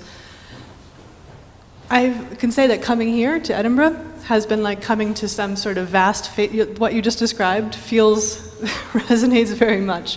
The department is a local space, but whatever happens beyond seems incredibly faceless. So I think mapping this terrain a bit before anything else happens would be really wonderful, just to say, what is going on? How does it talk to itself? What is its hopes and dreams? What is the vision for this place? Because I think the other part of it is that you can see people also getting ground down by trying to deal with every single policy as a one-off, you know, fire that has to be put out. I think what you just said is just the first step, because after you kind of have the map, you then have to think, well, where are the leverage points here? Where are their collectivities? Where are their forms of solidarity? Where are their networks? Where are the actors beyond the university that are also invested in what we do here? It's not just us in our own communities, but it's community agencies, activists, sometimes government interests that are, you know, we're talking about, can you be political? There's like a bad sense of political, which is espousing politics, but for Christ's sake, we all think of ourselves as like policy makers. So there's this good politics you could be doing. We'll flesh that out a bit. But there are more actors than even just us. And I think to put the university back into some kind of ecology where people have interests, including staff and students and their families and other communities, is the next step, because you do have to do some organizing around bringing people together to say, I'm sorry, but what you've done is inappropriate and it doesn't fly.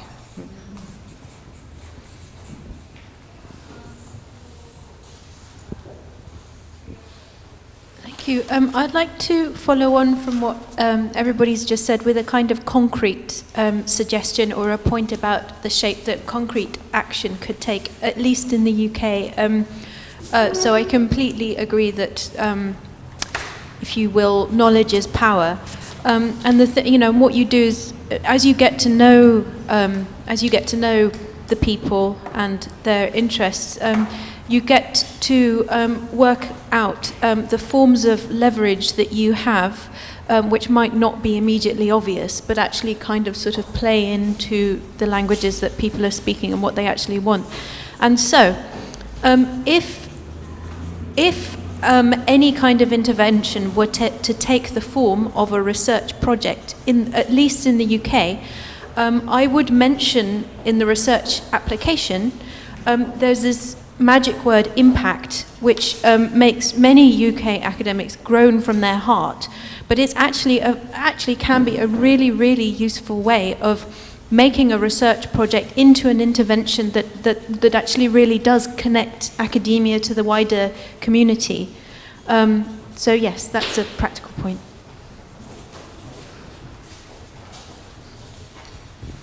One other practical point is giving evidence to Parliament.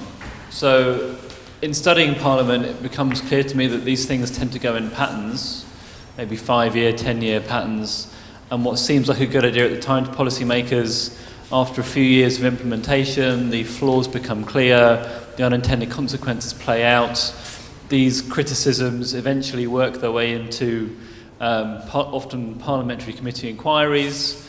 The inquiries turn into reports, the reports go to government, the government revises the policies, sometimes policies get scrapped, sometimes they get revised. It's exactly what happened with the prevent policy. The Labour version was heavily criticised.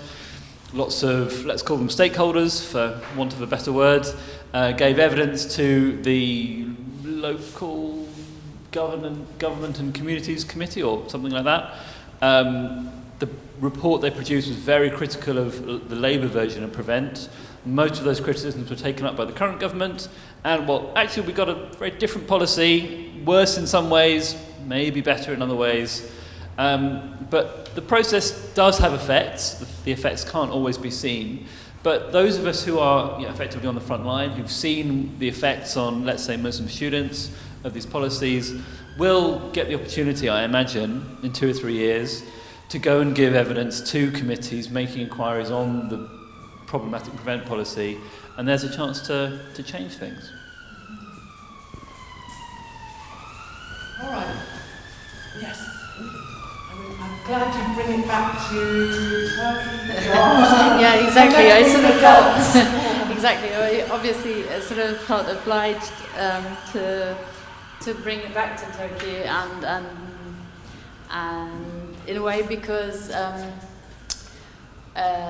yes, I was thinking all this time how to connect, and I found it this time. I really found it difficult to connect while analysing the situation. I felt that I do see a lot of connections, but obviously, in how to go about change and transformation, it obviously seems that there are really different places where to start. And I mean, it starts, what we will probably hear more about is reclaiming the university. And I must say there is a lot of power, what Isabelle says, from what has been happening in Turkey. And I mean, I only just recently had to leave Turkey, so the power that existed in any moment of our struggle, and I have to admit that for over nearly a year now, I have not been able to work academically, okay? And this is a fact for all of our colleagues in Turkey, that since the war broke, it is a war, we have not been able to concentrate on anything academic. Plus, then, obviously, because we feel a responsibility, it's not that we decided to feel responsible. It was there, and it was impossible to think in a way. We were thinking a lot, but to sort of withdraw and then focus on something that somehow seemed detached to what was there in society and fundamentally attached to our lives, right? So I was not able to produce anything that I can put on my CV, and that's maybe the reason why I cannot find a job at the moment after losing my job. For these reasons. And I'm just one example. I mean, a lot of our colleagues are in exactly the same situation. And that's why there is no institution for many of us to reclaim and transform at the moment. And on the contrary, the intervention of the state within the academia is so strong that I'm afraid it will be very difficult, although there are lots of great ideas from the Turkish, from within Turkey and the academics there, that have many ideas in this respect. And I can't speak to anything that has been successful in that sense yet, because it's still a process, but I can maybe just mention a few things that were happening in the time, and that was, for example, to attack the state strategy to disqualify us as academics. And I think that maybe relates to what Maria said earlier on, that your colleague is also attacked or is on trial for criticizing. Or, this is a point. Yeah. That's right. We're very similar in that matter. But this question of discrediting, and I think that maybe if there's something that also the international solidarity has brought about that already happened, but that can maybe be brought forward in the future, is to give back this position, to attack the discrediting of our colleagues. So what I mean is that to acknowledge that they have done important work, to maybe invite them to academic events and so on, to sort of like reinstate this is an important step. It's something practical and something which can weave into something else, I think. Because what I also want to emphasize is that in the situation that we have in Turkey, this international solidarity became extremely important. I mean, like, not just the national solidarity, which was amazing, and as Tebessum also mentioned, the also financial support and moral support that we had within the group was definitely important. But also the situation in which you've been left without ways of non-violent protest and democratic ways of critique. It was really important to feel the solidarity, the international solidarity, and hear voices from outside Turkey, which would then sort of reinstate our voices. This connection was extremely important, not just for our moral, but also for tackling the state strategy there. So I think internationalization is really important, and this point that on what level it could be to, on this academic level, of reinstating the academic position of our colleagues, but it's only a small step. Okay, so actually I think that was perhaps a good end point for our discussion in bringing together some of the conversations. I think as the organisers will collect all these sort of comments and try to come up with something or other as a result of them. Maybe not immediately, but I suggest we have a short break of not more than 10 minutes for tea and biscuits, apples, caramel wafers, a particular Scottish thing, and then we reconvene to hear about what our colleagues in Aberdeen have been up to. Thank you all.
Can I ask you to please take your tea and coffee and biscuits and sit down?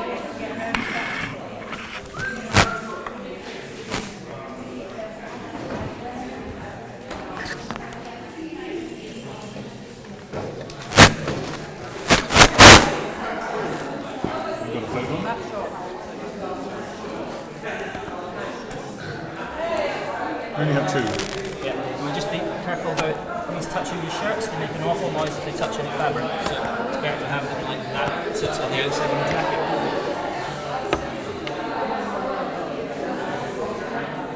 So it's Peter first, then Eleanor, then you. Yep. And we have more or less 10 minutes each. There's like some space for discussion.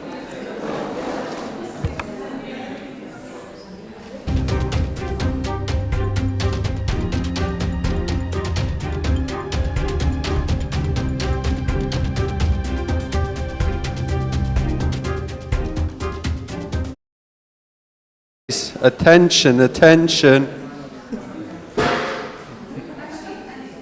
This is flight number. Please make your way.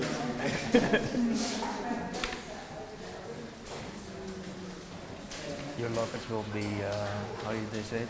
If you're not on time, your luggage will be taken off.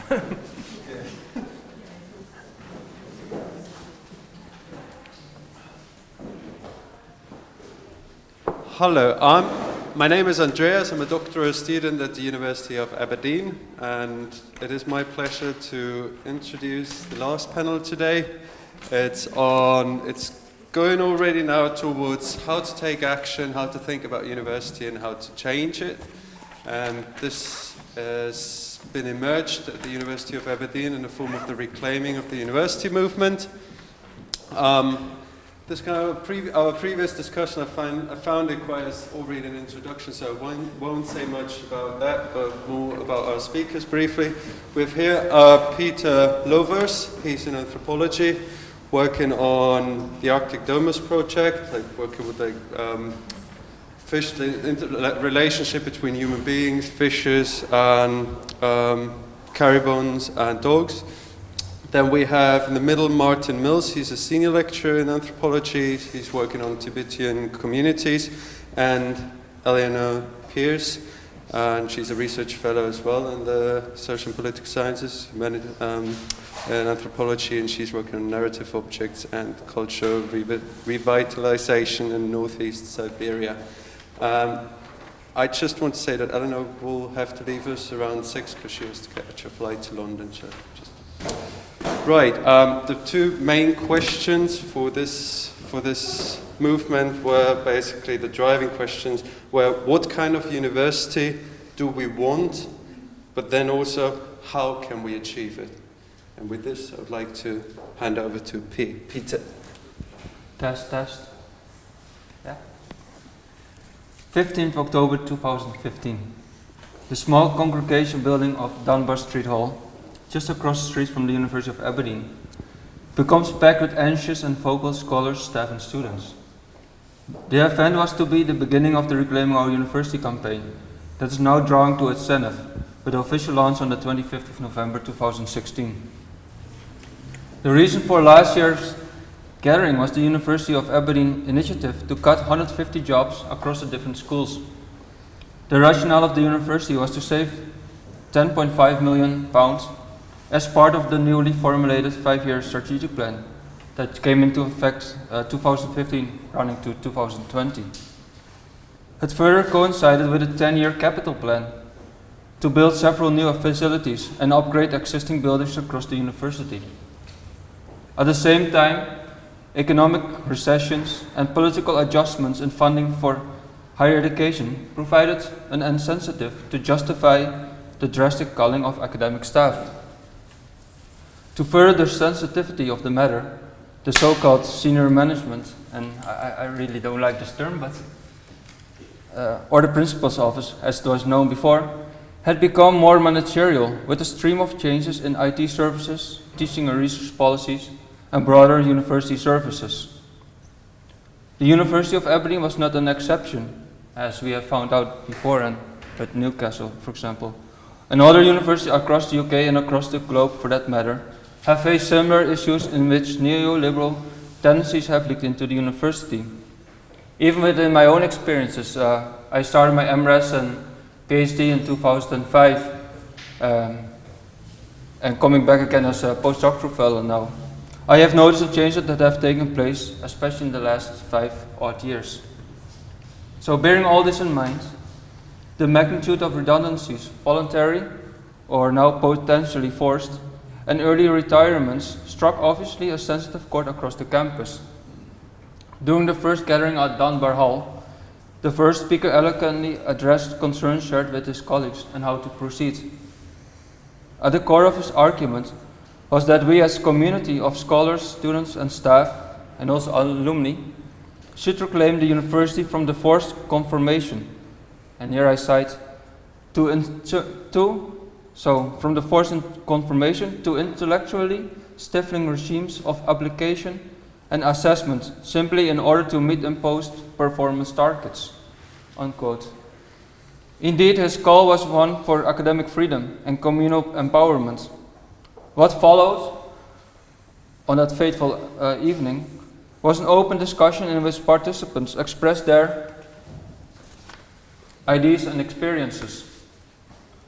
Some quotes from the meeting will give you a taste of the intensity and urgency felt at that time. So, for example, the university trumpets its success in its newly minted and closely illustrated strategic plan, whilst academic life at the coal face has never felt less secure, less supported, less collegial, and less conducive to scholarly endeavors in research and teachings. Or another person, we live in a culture of fear and alienation at Aberdeen. Or, students are treated like streams of profit, and that influences the way we teach them. Or, we create knowledge to inform the world, but don't apply it in the university. Why are we not applying it to our own institutional practices? And another person added, what are the values that might define the type of university we can dream of in the future? We cannot fall for the dichotomy of values versus business. Following the meeting, a working group was set up as organizational body for future events of the Reclaiming Our University campaign. The working group, to which the 3 of us belong, and here I have to say, not all of us are anthropologists, just happen to be that we are anthropologists. So that to be made clear. Consists of students and scholars from different moments in their careers, ranging from undergrad students, PhD students, postdoctorals, lecturers, senior lecturers, and professors. After this initial meeting, we held 4 seminars, each based on one of the core themes of the manifesto, which are freedom, trust, education, and community. These obviously flow into one another, and Eleanor will discuss them in some more detail shortly. So the seminars happened on Thursdays from 5 till 7 in the evening, and each seminar was advertised by the trademark, now trademark yellow, of the Reclaiming Our University campaign, which was distributed across campus via posters or emails or word to mouth. During the seminar, which now took place on campus, so the seminars were on campus and the initial was out of campus, a chairperson would start off with a brief introduction on the theme concerned, before opening the discussion to the floor. While not as well attended as the initial meeting, the seminar gave the same sense of urgency and upset, in which participants addressed their anger, concerns, and advices and comments. What stood out of these seminars, however, was not only the rage, but the sense that this space for sharing thoughts, crafting the manifesto, and rebuilding the collegial community was empowering and positive. Indeed, things were set in motion in different arenas, of which the Senate has been one, and Martin will discuss this more. While there has been a fair amount of criticism towards the so-called senior management of the University of Aberdeen during all these meetings, the Reclaiming Our University campaign has been cautious to emphasize too much on an us versus them discourse. Indeed, the principal office is by far the part, as I mentioned before, of the university. It is part of the community we want to rebuild. Our stance, however, has been against the lopsided top-down managerialism that has come into existence for various reasons, of which we acknowledge political and broader societal influences. So staying in line with today's theme, let me provide a few comments that were made during the Academic Freedom meeting, which was the first of these 4 seminars, in fact. So, academic freedom is not a right, but an obligation. There's a loss of trust in how academic activity is run by academics. And this also came up for this one. There seems to be an underlying question of what freedom really is. And which other person mentioned, freedom is a fundamental, moral and ethical position, fundamental to a way of being that we should inculcate in future generations. So the thrust of the discussion, however, was a continuation of halting the way the University of Aberdeen was metamorphosing into a business-like institution. So some members of the working group also commenced into the creation of the WordPress blog, which is reclaimouruniversity.wordpress.com. The blog was set up to advertise the 4 seminars and 2 subsequent meetings to finalize the manifesto. The WordPress site has been well visited with views literally across the globe from UK, Canada, USA, Australia, continental Europe, but also for example, from Kenya, Kyrgyzstan, India and Chile. So up to date we have had over 8,000 visitors and over 13,000 views. Crucially, the WordPress site allowed visitors to participate in the editing of the drafted manifesto by leaving comments. A number of visitors have taken up this opportunity and shared similar experiences in their respective universities. Others offered their support for the overall manifesto, while others provided indeed more specific comments on certain paragraphs of the manifesto. So besides the WordPress, we also have the Facebook site, where again it was meant to advertise, mobilize and comment on the seminars and subsequent manifesto. So where are we now? We had our final discussion on the 6th of October 2016 and Andreas was there as well. During this meeting, the participants had the opportunity to make amendments to the manifesto, and it started with a very scholarly way of going through each of the paragraphs, but we only had a 2-hour time, so we were running short, so we had to hurry up a little bit at the end. But it was a very interesting, a very productive meeting. So several days later, we completed the manifesto and will make 1,000 copies to be distributed widely before and during the launch. That will take place on 25th of November 2016. And it's more a celebration. So now I will now Eleanor, please. Mm-hmm. Thank you very much for the invitation to speak and to sort of present Reclaiming Our University such as it is. I am going to talk about the manifesto that has been generated by the process that Pete described, and sort of more concretely about what it contains. And obviously you can find the manifesto on the WordPress on the site, so we encourage you to have a look at it and comment. Sorry, I am coming down with a cold, so apologies for sneezes and stuff. The manifesto, as we've heard, it aims to transform the University of Aberdeen in particular, but its call reaches much further. In fact, the manifesto focuses our attention on a core distinction which has appeared again and again in the reports and discussions that we've heard today. As we know, the problems at Aberdeen are replicated in universities all over the UK and beyond. And the state of our universities reflects something about our societies. Early on, the manifesto mentions the new and vital role academia has for those standing against I quote, the competing economic, political and religious fundamentalisms, unquote, that have emerged over recent decades. The business of academia is the search for truth. And truth always changes because life always changes. We change. To search for truth is to commit oneself always to be reaching out into the unknown. And I am reaching out into the unknown and trying to work out how to scroll down. Oh, right, okay, thank you. Or not? Oh, I see, thank you. To search for truth is to commit oneself always to be reaching out into the unknown. It is to relinquish the desire to control and the illusion that we are capable of controlling who we are and what happens to us.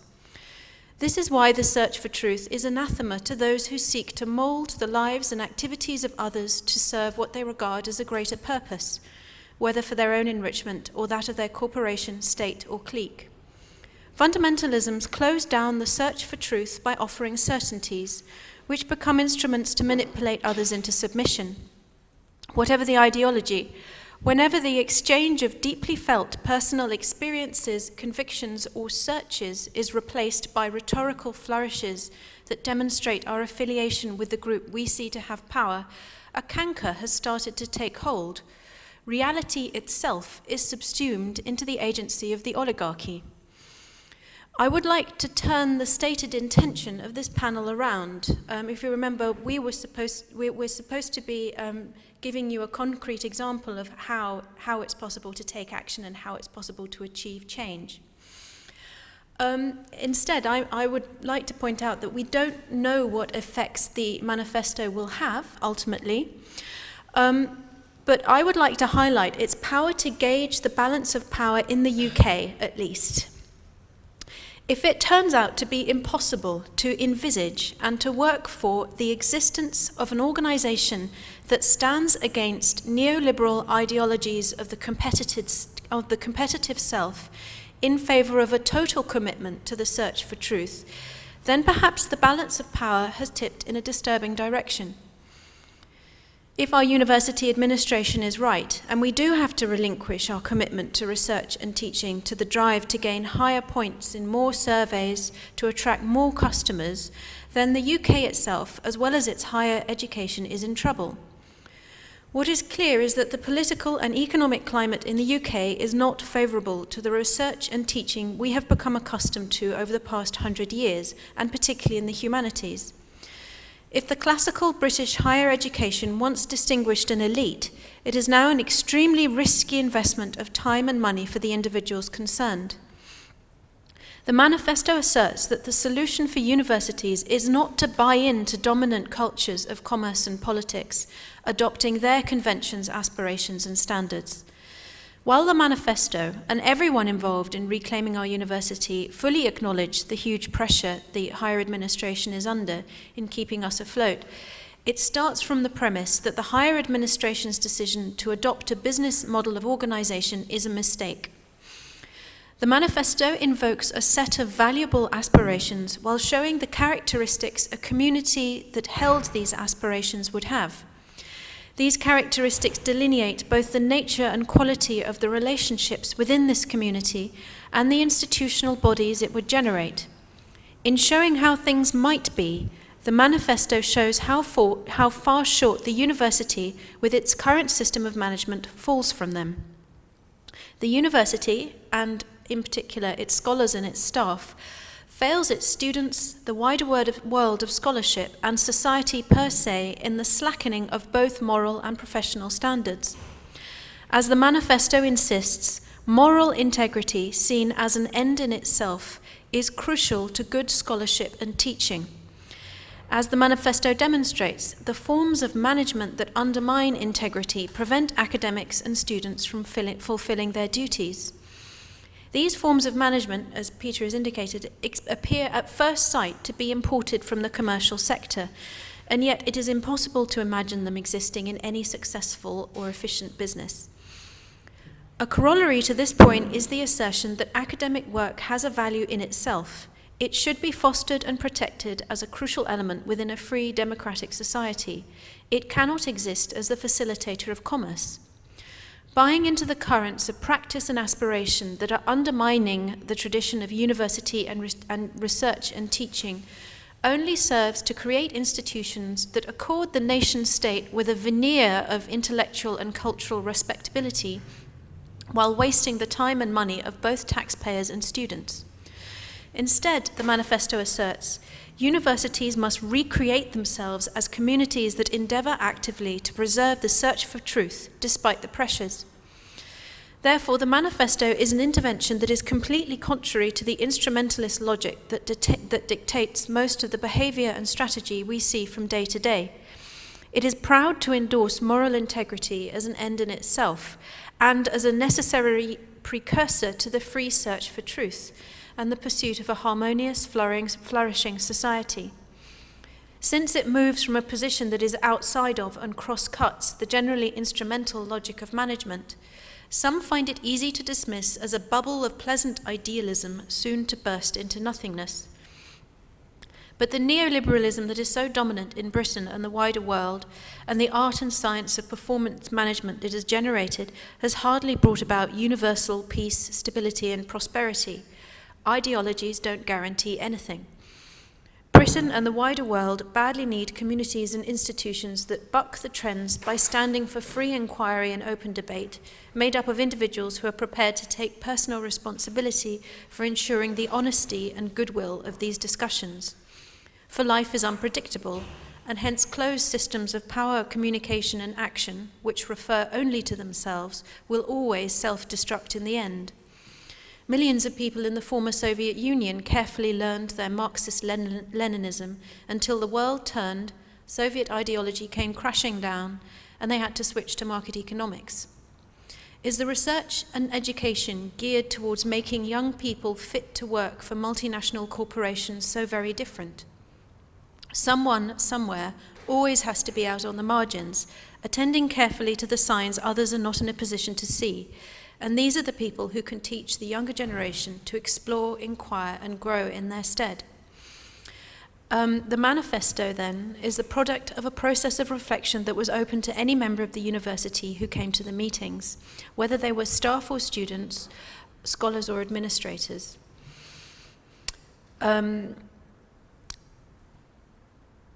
Going on, so as Pete mentioned, we're having the launch on November the 25th, and that's going to take the form of a concert with readings. There's going to be music and poetry as well as talking about the manifesto. So it's going to be a sort of a creative celebration. And then we will propose the manifesto as a motion in the University Senate. And Martin will talk about that, as in the Senate.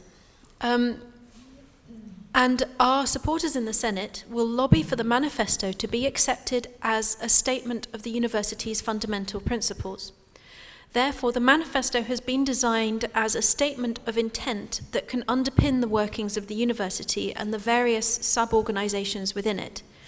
It combines articulating core values and purposes with outlining the shapes the university organization needs to take in order for these values to be upheld. Most obviously, the democratic aspect of the university's running should be safeguarded and strengthened. The university should be run by its scholars and students. Departments should have the autonomy to run their affairs according to the needs of their particular disciplines, rather than having to adopt processes and standards set for the university as a whole. These recommendations are grounded in the experience of all who came to the open meetings and helped prepare the manifesto. However idealistic the manifesto may seem, it reflects a range of practical problems that both staff and students have been struggling with for some time. And as Peter has said, the manifesto links these problems to more general causes and changes in the university's running in the time-honoured academic fashion, as we do. The first paragraphs of the manifesto articulate the crisis the university has reached. The business model of higher education, with its corollary systems of human resource management, marketing, evaluation, and teaching, is preventing the university from pursuing and disseminating knowledge for the public benefit and offering its students an education worthy of the name. If the university continues to follow its current model, it will cease to perform its duty to society at large. It will cease to enlighten and educate citizens, giving them the tools to generate a democratic, responsive, wider community. Instead, the time and energy of its staff will vanish into a merry-go-round of branding, box-ticking, and performance management, innovating for innovation's own sake rather than for cutting-edge research. The fourth paragraph presents 6 intentions as bullet point statements. These intentions contribute to the overall aim of freeing the university from top-down business-style management, allowing scholars, staff, and students to own again the institution in which they work and study. These intentions prefigure the later discussion in the manifesto of the 4 main themes, which again, to remind you, they are freedom, trust, education, and community. In that they demand the rebuilding of a community founded on trust, in which free debate and inquiry can flourish, and an education based on the responsibility of care will incorporate the research of its teachers. Members of staff will not be referred to as employers or employees, and students will not be treated as customers. Following these bullet points are 3 paragraphs expanding on the function of the university. These are the paragraphs that make what might be called radical claims about the essentially moral and ethical purpose that has to stand behind research and teaching. As it concludes, I quote, "Our ambition for the university is not that it should be ranked above others in terms of quantitative indices of performance or productivity, but that it should stand out as a beacon of wisdom, tolerance, and humanity." These paragraphs draw a crucial link between the existence of a community able to engage in free debate, research, and education, and the fight against the fundamentalisms that close down tolerance, disagreement, and debate, generating conflict and suppression in their stead. To that end, the university has to be acknowledged to be what it is, a charity for the dissemination of knowledge for the public benefit, not a business. The latter sections of the manifesto develop points made in the first section and expand on the type of community and organisation the university should be, through outlining the fruits of the discussions on freedom, trust, education, and community. Thus, we find out more about the core attributes of the university, freedom and trust, and how these attributes shape the community and the education it enables. As the manifesto states, this education is closely linked to the research, in that scholars guide their students by joining with them in a corporate journey of self-inquiry. Teaching, like research, can only be open-ended, and this is why one-size-fits-all frameworks for curricular, learning outcomes, and evaluation do not constitute a higher education in the proper sense. As the manifesto says, and I quote, "Truth is an aspiration. It is about trying to get things right, whether empirically, conceptually, ethically, or aesthetically. Research suspends prejudice and turns all certainty into questioning. It means to search and search again. Thus, research converts every closure into an opening, and every apparent end point into a new beginning. The freedom this search requires has to be worked at and constantly renewed. As the manifesto asserts, and I quote, academic freedom is a form of exposure. It rests upon a willingness to relinquish the comfort of established positions." Unquote. It is a freedom that carries responsibilities, therefore, to both the students and the society at large. As we have seen, it is a freedom that is very easily undermined, and particularly by eroding trust. When individuals fear each other, the community falls apart. This is why trust is so essential, and why trust also has to be renewed. In our case, by removing the systems of monitoring of both staff and students, which are said to prevent bad or negligent behaviour, and in saying they're going to prevent bad behaviour, it means that they assume that there's going to be bad behaviour. The community that emerges as the university the manifesto calls for is diverse, horizontal, and recognises the need for regular face-to-face interaction rather than communicating via terse messages from behind computers in lonely offices. It will have leaders and administrators, and these leaders and administrators will identify with its needs and aspirations. It will not, however, have managers. So as I've said, watch this space. We don't know what's going to happen. And I think I'm right in saying that, in fact, I'm almost sure I'm right in saying that everybody is very keen to link reclaiming our university up with similar interventions and similar movements. And so it would be great to keep in contact. Thank you.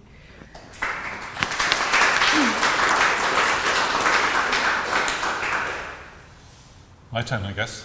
Okay, my name is Martin Mills. I'm a University Senator at the University of Aberdeen. It is my fourth term, four-year term as Senator, so I'm getting rather long in the tooth on this one. The Reclaim movement emerges from an argument that occurred about 1.5 years ago, which was largely about how to deal with what was perceived to be a constant rain of administrative initiatives that were falling upon us, you know, kind of sort of like a monsoon, and that we seem to have no way of turning around or dealing with or addressing or answering or even rejecting. And on top of issues such as, for example, redundancies and everything on those lines, there was a great debate as to what was to be done. Effectively, the debate occurred that involved two different sides. One was a side that spoke of a grassroots campaign to reclaim the university, which emerged in terms of the manifesto and in terms of the seminars that were associated with that. The other view was that the core to the issue was to reassert the established constitutional position of core university organs of governance, most specifically Senate, and that Senate constituted the key to the issue of, effectively speaking, proper governance within a university system. I'm an advocate of the second approach because I'm a senator.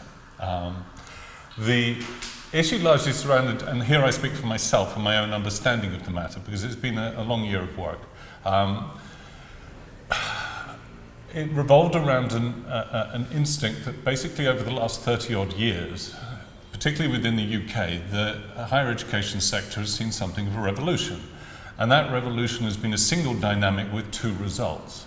The first result is to effectively take the administrations that once upon a time served the needs of an academic community and move them up to the point where, effectively speaking, they governed the strategic direction of UK universities, and effectively, as a consequence of, as it were, being up there, they looked upwards to serve the needs of largely government and economic forces, stakeholders, and so on and so forth. In other words, the needs came from the outside, and those kind of moved down. Most of you will be familiar with that picture, and you'll be familiar with the problems that are associated with it. The most substantial problem with that is a very simple one.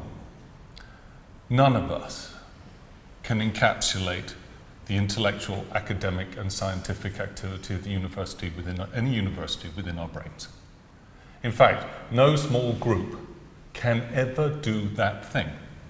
A university is simply too diverse. A proper university has so many multiple systems of teaching, research, authorship, ethics, all of these kinds of things. They are so varied that no senior management team, effectively speaking, however well-meaning, however hardworking, and however knowledgeable, can encapsulate that. The minute they try to, they will necessarily reduce the object in size. In other words, universities are reduced by this process. Okay, so that's problem number one. It's a classic problem of Popper's open society, as it were. The second is the problem that because they are responding often to external forces, government policies, new initiatives, changes in employment percentages, changes in funding regimes, all of those, many of which change on a sometimes month-by-month basis, there is a tendency to try and make the university change with them. This is like trying to turn a supertanker around in 25 yards. Effectively what occurs is it breaks in the middle eventually.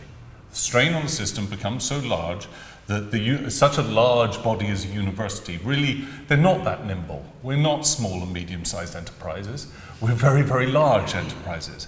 You know, you can turn a small company with about 3 staff round in 10 minutes. That's great. You can be nimble. A university cannot do that. The third problem with the strategic problem, the endeavour to strategically direct universities, is that university academics are professionals devoted to the pursuit of truth.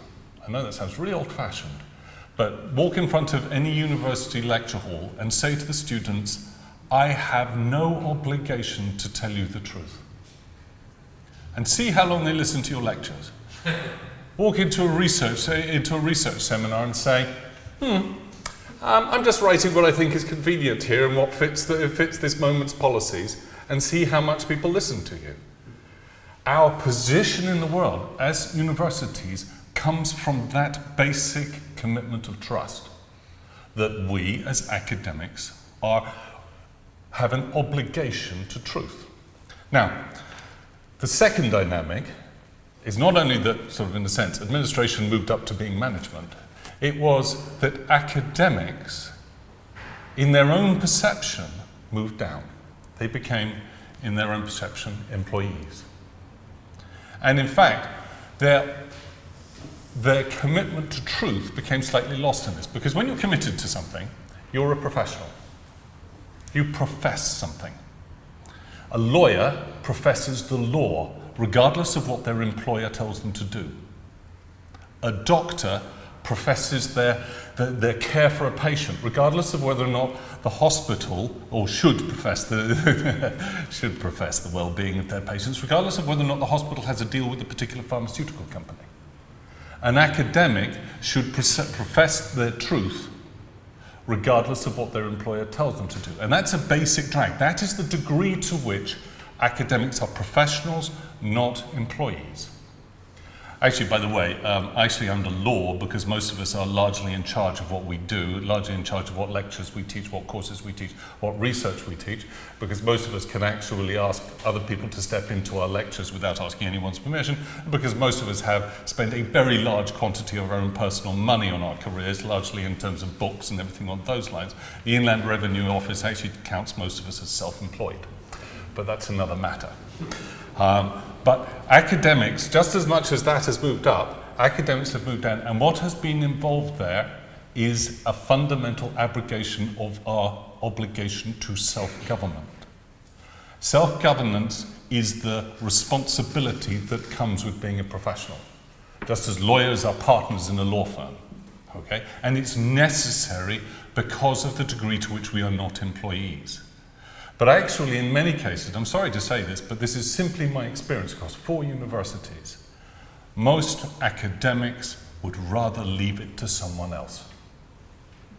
Most academics would rather go back to their office, teach the courses they're interested in, and do the research they're interested in.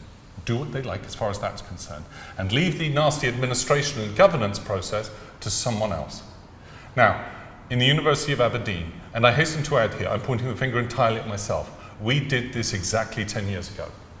There's something called the Senate Effectiveness Review. It is a government obligation on every university that occurs every 5 years. 10 years ago, the University of Aberdeen Senate said, we're all, we were sort of vaguely, we pretty much trusted the guys upstairs. We were happy enough with it and everything on those lines. So what we did was we said, in the Senate, we said, well, we'd rather push all of this management and all of this nasty paperwork for a lot of committees to deal with rather than us. And elected senators in particular pushed it that way. And I was present that day, and I probably voted for it, because I wanted to get on with my teaching and my research. Okay? But in doing so, we effectively handed all of that work across to a system whose committees were entirely filled with management appointees. I don't want to use that word in a pejorative sense, but it's simply ex officio officers of Senate. And as a consequence of which, very quickly we began to notice that we had lost control of the governance of our own university. And most of us kind of went away, and we sort of hoped that the guys upstairs would be nice. If we were good, they'd be nice to us. It's kind of like a Santa Claus pact of a sort of strangely demonic kind. Right? And this is what we did. And almost all academics these days, particularly following the research assessment exercise and things on those lines, is guilty of a similar temptation at least. So at the beginning of this year, we sought to reverse that process. The Senate Effectiveness Review, God bless it, it was a godsend, came in, and we utilized it to revamp Senate so that any changes to the academic community had to come via it, and so that it engaged much more democratically with the larger body of the university.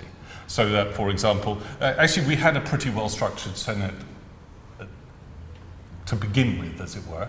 We have 80 elected senators from the various schools with 40 ex officio officers in it. So that's a reasonably good balance, actually. What we sought to do instead was, for example, do things like some very simple things, very small things, which reclaim your capacity to govern. A simple thing was, for example, it used to be that 2 days before Senate, we got the Senate papers, and they'd often be 150 to 200 pages long.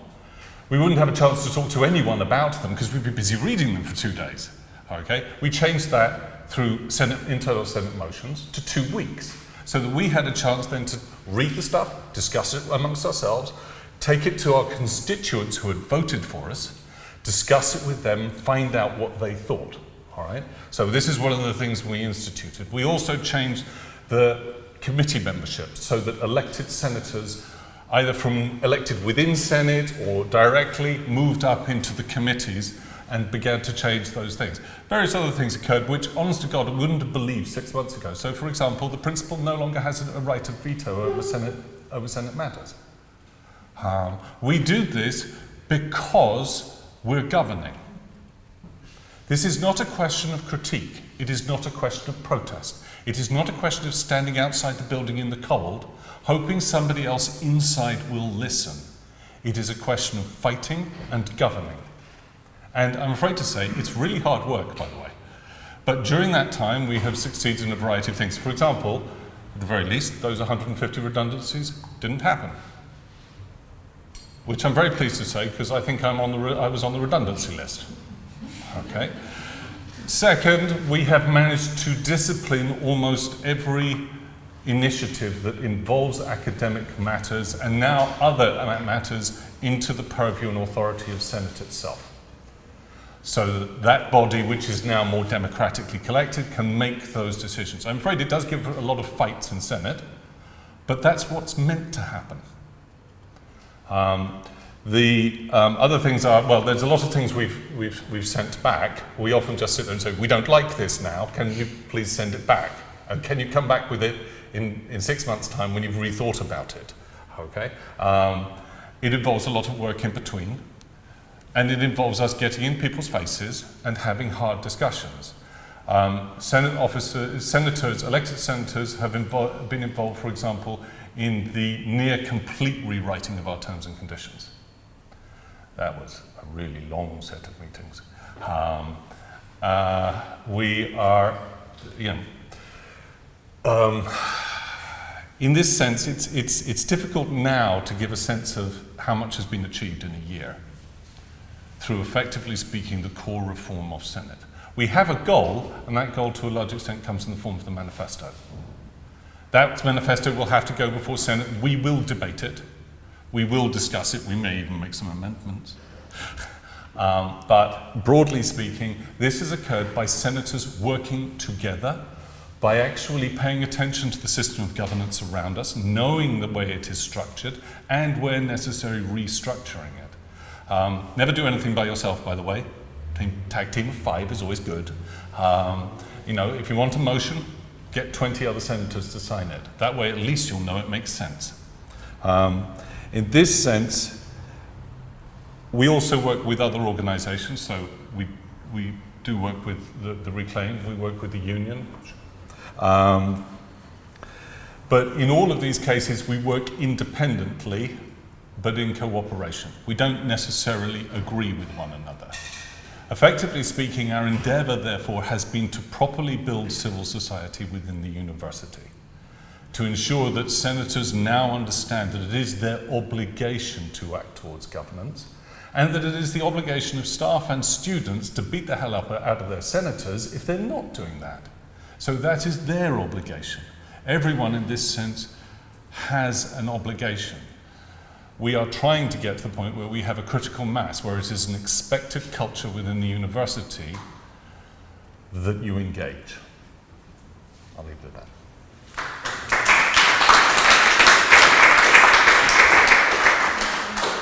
May I just ask you to also give due appreciation to Peter, so in the form of applause, please. Which we didn't before. Thank you. Thank you very much, all of you three, for coming and speaking, and thank you very much for inviting us.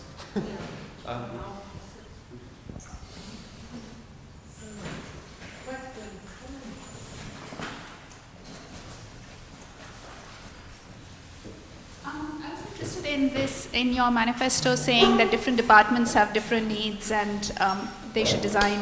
So at what kind of level does each department get autonomy in terms of, could you just talk about that a bit?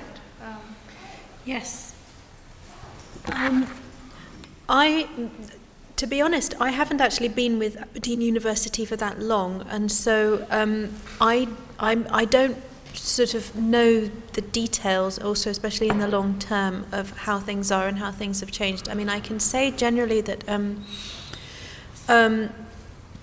a lot of people sort of acknowledge a problem with sort of universal standards being applied to all of the departments. And, you know, of course, I mean, and I think even whether they're sciences or whether they're in the humanities, and of course the types of teaching are totally different between the disciplines. I think this sort of comes into a sort of subtle type of control over the teaching. I mean, so what we're supposed to be giving the students, okay, so if the student is a customer, they're making an investment into the university and they're often getting themselves into frightening amounts of debt in doing so, and so what the university has to offer its customers are what's called graduate attainment, graduate attributes, and these are skills, a sort of, you know, bullet point list of skills that employers are supposed to like. And so when you design your course, you're supposed to be able to show how your course, whatever discipline you're in, provides these particular graduate attributes. And, you know, of course, this is something that has the potential effect of really standardizing the learning outcomes and the way that they're taught. And, of course, just simply, you know, we know how different the disciplines are. And it's something that just sort of, it doesn't work practically. But I mean, I would offer Martin and Pete the opportunity of saying a bit more. Okay. I mean, the question of autonomy is a tricky one. Within our university, there's lots of complicated discussions about questions of autonomy. So, for example, one of the issues that we're arguing about at the moment is the degree to which individual schools, which contain departments within them, should be financially autonomous and self-sustaining, as it were, which is not a traditional situation for a university. Traditionally in universities, you know, if the engineering lot make a lot of money one year, the surplus is sent to other departments to kind of prop them up. Because, let's face it, continuity of knowledge over time is a crucial obligation of all universities. This is this business about supertankers. And it is the case that, you know, some topic is particularly, shall we say, popular amongst students for 5 years, and for the next 10 years, there are lean years for that. The truth of the matter is, though, if you stop and start different bits of a university, you end up with a lack of continuity of expertise that seriously compromises that university. It also compromises that university's simple capacity to actually serve the needs even of governments. I mean, I can think here classically, for example, of the situation the British government found itself in, and in fact the British Secret Service found itself in 1979, when they turned around and the Iranian Revolution had occurred, and they turned around and said, we go to the universities to get lots of translators that speak Farsi, that speak Iranian. And what they discovered is that all of the departments that taught it had been closed down 5 years beforehand because there weren't enough students. And that simple problem is one about continuity. I mean, this is a problem to a certain extent with the simple... I have no problem with universities being business-like, but they have to do the business they're designed for. Universities are charities. They are designed to disseminate knowledge and education to the public benefit. And that means there are certain elements of other business work they can't do. But it's also what makes them successful. And being a charity, by the way, gives you a massive tax exemption. And that's a... So I have a problem with that. But the problem is that universities actually have to do their work. Research, for example. My research, to get myself to here, I'm a Tibetan specialist. To get myself to the point where I can speak with any great authority, and I work on parliamentary stuff at Hollywood and everything on those lines, has taken 30 years. Now, if I stopped and started all the way along there, with apologies to you, if I stopped and started all the way along there as a consequence of total precariousness, depending on how many people wanted to go to a Tibetan class, I would not actually be able to do the work I do now. Our careers go over decades. Research takes years. Education, our impact on communities is intergenerational. By contrast, for example, the average Fortune 500 company has a life expectancy of 12.5 years. My university is 500 years old. Okay?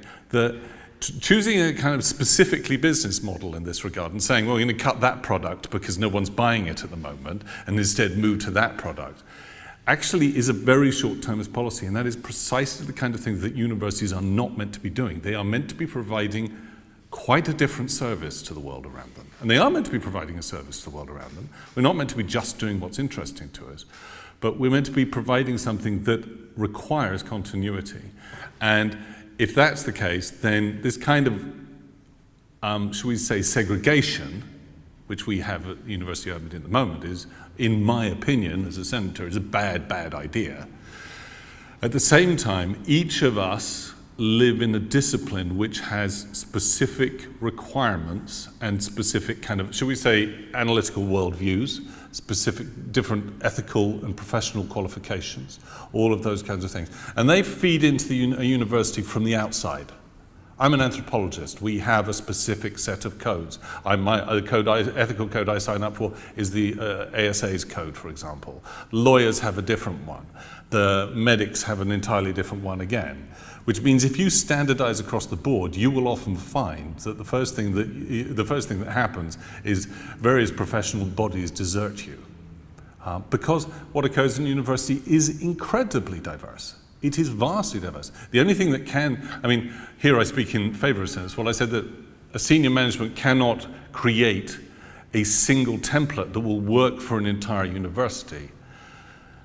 A Senate possibly can if you have a large Senate, but even then you've got to expect that there are going to be a lot of rows, because at some point disciplines do need a level of autonomy. Does that answer your question?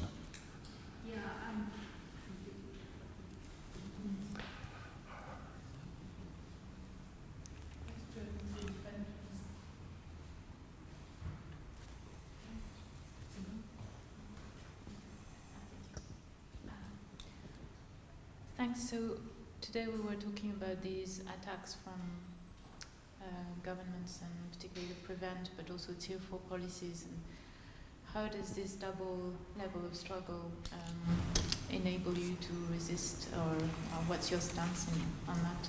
Ooh. Okay, prevent. Can I? Tier 4 regulation. Okay. Well, tier 4 is never much fun for anyone. Universities struggle across the board with that. I'll deal with prevent first. I'll say what I said earlier. which is that universities need to engage in their own level of self-governance over this question and the way in which they respond to it. If you, as I said, you move management up to the top, where in effect they are responding and passing down directly demands that are coming from external stakeholders, most particularly governments, then often things like prevent get thrown in directly. But I'll speak personally, which is that most university administrators that I've ever met are completely terrified by the prevent laws. Personally, they often seriously don't like them. Their response to not liking and being terrified by them is often to be risk averse, which produces the kind of self-policing problems that we often see. It's not actually because they like the policies that they engage in things which are often deleterious to students, staff, teaching, all of those kinds of things. It's often because they don't like them. Now, in that regard, maintaining from my perspective, and I'm going to speak here, maintaining the academic probity of a university's life, and that is essential, requires senators to engage. And as I say, one of the things we have at Aberdeen, for example, is, as of June, we have an agreement that the law that says that within a university, and the law does say this, or the guidance says this, that within a university there needs to be, effectively speaking, a committee that is given over to responding to prevent matters and prevent cases. That body should report back to Senate, not to a Senate committee, but to the Senate as a whole, as an absolute whole. Why? Because 120 people have a higher chance of spotting what's wrong with it than 5 other people. And because it is a public transparency matter. And in a university, Senate is the closest thing you get to public transparency. Most of us don't use general councils anymore. Theoretically, the University of Edinburgh, for example, does have a general council of 193,000 members. But I believe, generally speaking, probably like most other universities, about 12 people actually turn up. Whereas Senates are, as I say, they're quite large bodies, and they're quite public bodies. In our university, ordinary people can go to it. They can't necessarily speak at it or vote, but they can go to it. So it's the nearest thing we have to public transparency. And I think that's the best way of dealing with prevent, personally.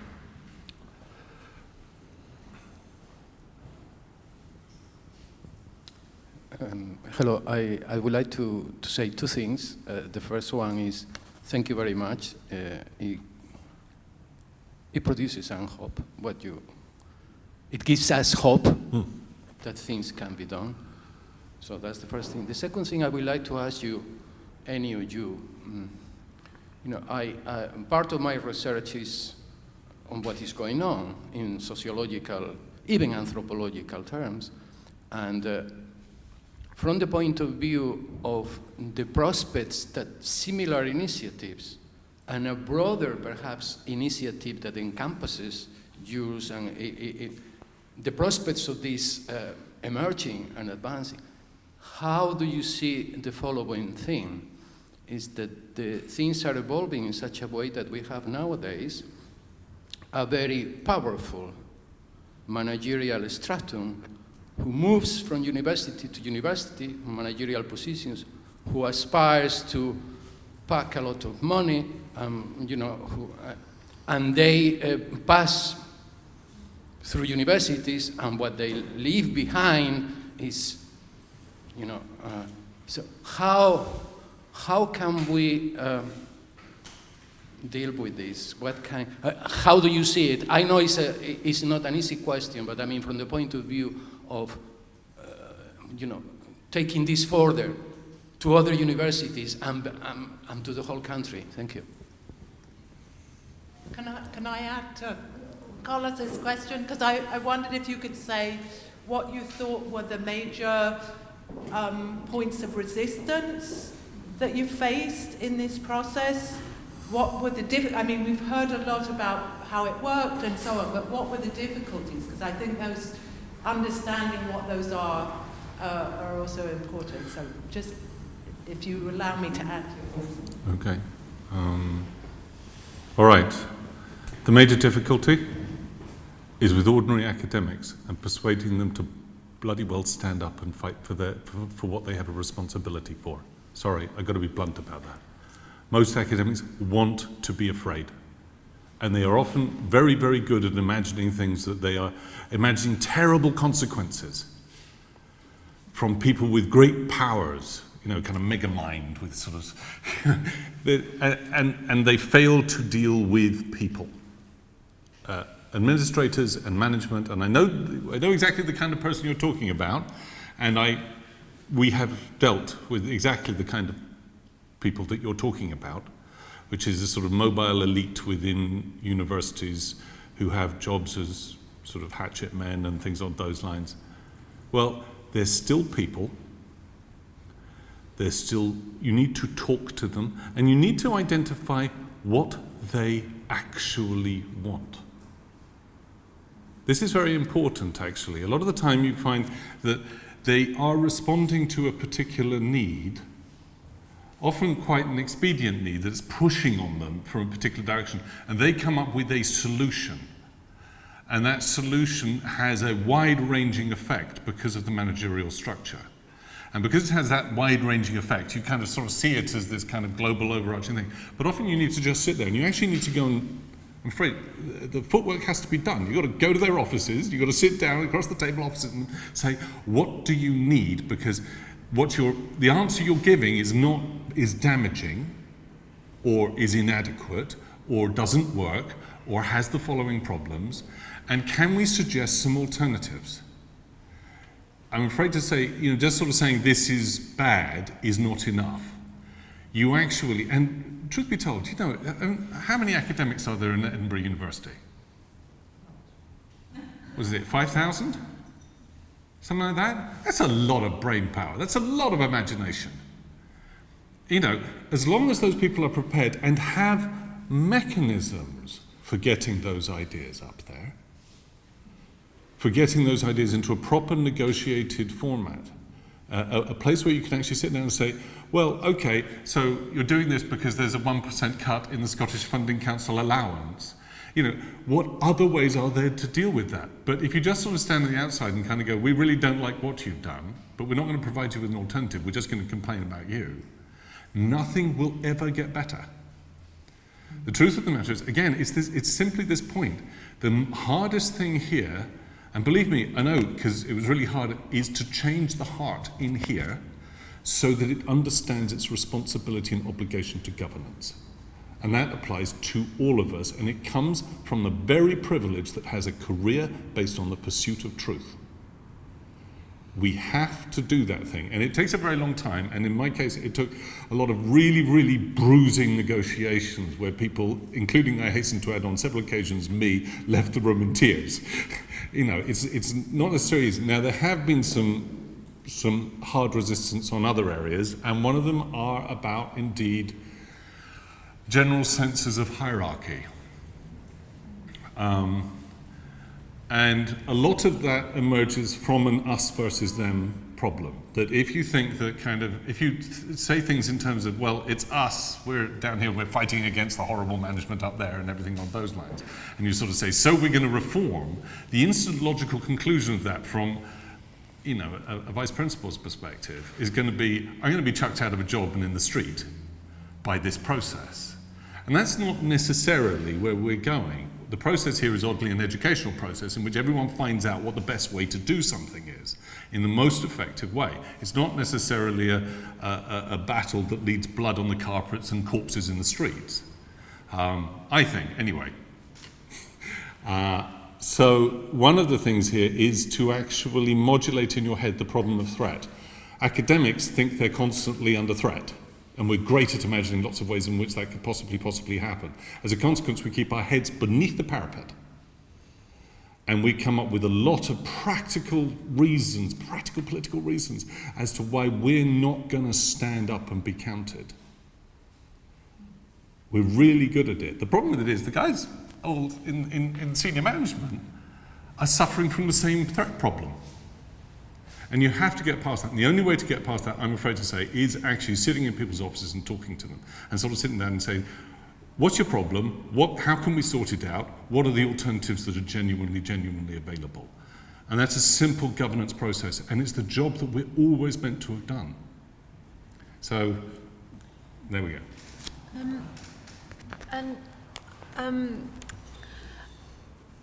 I mean, to me, it seems to be really obvious that, I mean, you know, as you were saying, there is a sort of practice now of importing managers in. And I mean, ultimately, this is about the society that we're in. And I mean, I can't imagine any way of preventing this practice other than by sort of really very proactively reaching out to the broader society and saying, do you see what is happening in your universities? Do you see what we've become? You know, do you see how young people are sort of I mean, you know, I do want to sort of use the word exploitation because, you know, ultimately when, you know, somebody goes to a university and pays tons and tons of money, well, they do in England anyway, and what they're getting is a sort of effectively a training in the right way to sort of comport yourself and the right way to speak and the right aspirations to have for working in multinational business. You're shortchanging them and you're shortchanging society itself. You're preventing the possibility of change. And so, and you know, this is a political question in the sense of sort of maybe politics with a capital P. You know, this is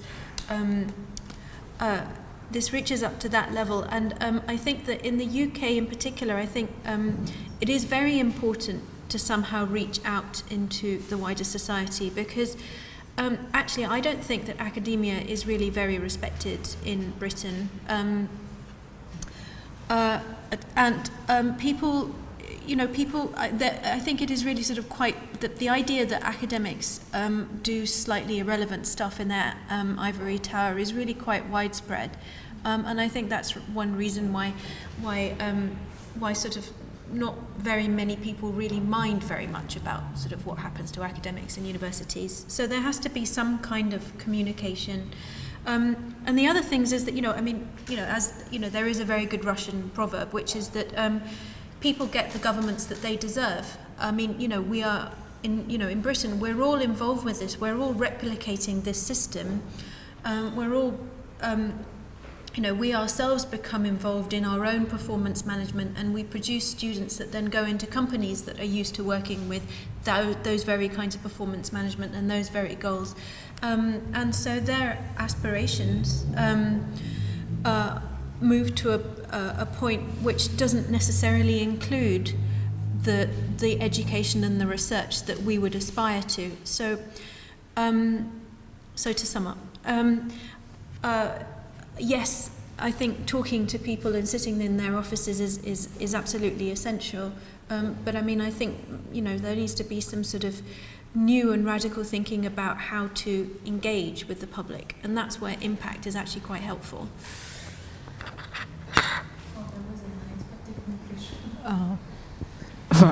Thank you for the lesson learned from Aberdeen, but can you tell more about the timeline? Because you mentioned about 10 years ago when you reorganized the Senate and doing the self-governing things, but that's all thing also related to the taking ownership, you know, not giving it to somebody else to govern the university.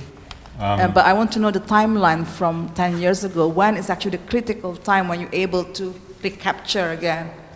Yeah, because we're talking about stamina here. Thank you. Okay, yes, as I say, I think about that moment. When I first, I love the University of Aberdeen, by the way. I think it's a great place. I'm very, very loyal to it. I probably aren't going somewhere else unless they sack me, which may well happen. But when I arrived,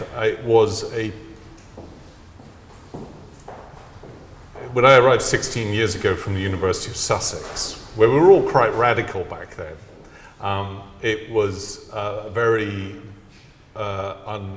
it was quite a sort of docile population. We get a disturbingly low quantity of graffiti from students and things, students and staff both, and it's quite quiet. So I don't want to give the impression this has been just something that happened 10 years ago, but it was the case that it was quite a hierarchical system by culture. And as I say, about 10 years ago, what with the REF, the research assessment exercises and all of those kinds of things, there was a wish for people to kind of get on with that teaching and research element of things. And as I say, Senate did a variety of things. The first one, for example, was it removed all of the professors from Senate because it didn't like the... And there were lots of good reasons for that, but one of the consequences of which is you got rid of all of the people that weren't worried about being promoted. Yeah. You know, if you've already got your promotion and you're already a professor and everything on those lines, you can afford to be a bit more mouthy. But we also passed all of this sort of stuff across. And there was a period of time, and I think, as I say, I think with us, it created a structure whereby initiatives sort of just fell down, and there was almost nothing to sort of stop them on the way down. And actually, we would sit there and we would say, we don't like this, and we were told it's come from the top, there's nothing you could do. I mean, sometimes stuff would come directly from vice principals and everything on those lines. And as I say, much of that derived from that structural shift within Senate. When did we start changing it? Okay, we started changing it last September. We rewrote the rules of Senate within 3 months. We actually have a Senate on Wednesday, sorry I shouldn't, but we have a Senate on Wednesday when the Senate assessor members' proposal for the restructuring of court goes through, and we will vote on that.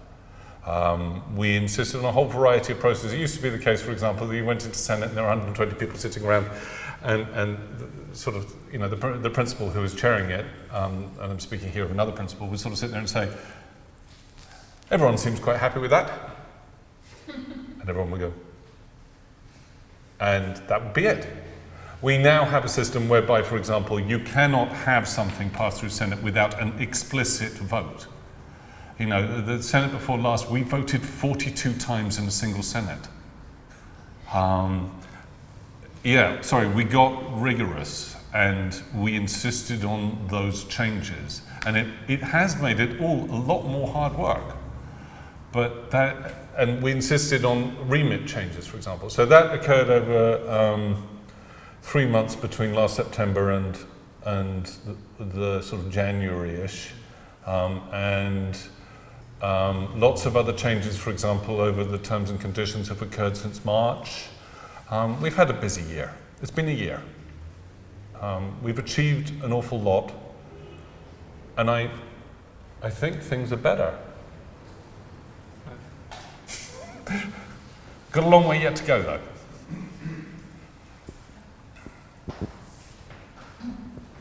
Yeah, thank you. I've really enjoyed this panel and the whole day and the opportunity to meet people from all over the place. So thank you for that.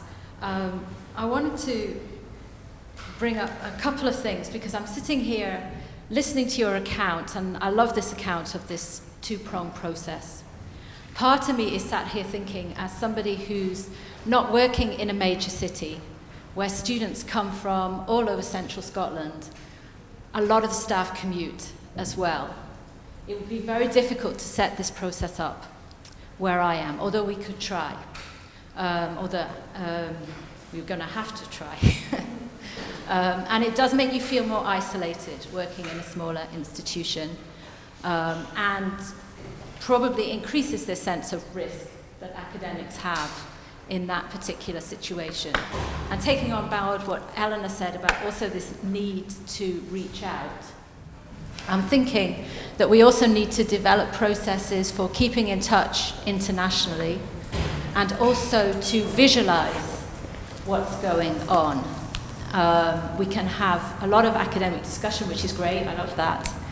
But I think it's great that this is being recorded, and hopefully there will be an edited presentation of today. I'd also like to mention, I'm a member of the Visual Studies Working Group of the International Sociological Association, and this summer we were trying to think of ways to create a kind of international platform to which people could upload videos or other forms too, in which people explain what's going on where they are. We came up with 3 questions. I mean, people can criticize that and suggest something different. It would be interactive. It's not happened yet. We're working on it. But I was hoping to circulate details of it to people who've come today, but also give this prior warning so you know what it is that I'm possibly not explaining in the best way in an email.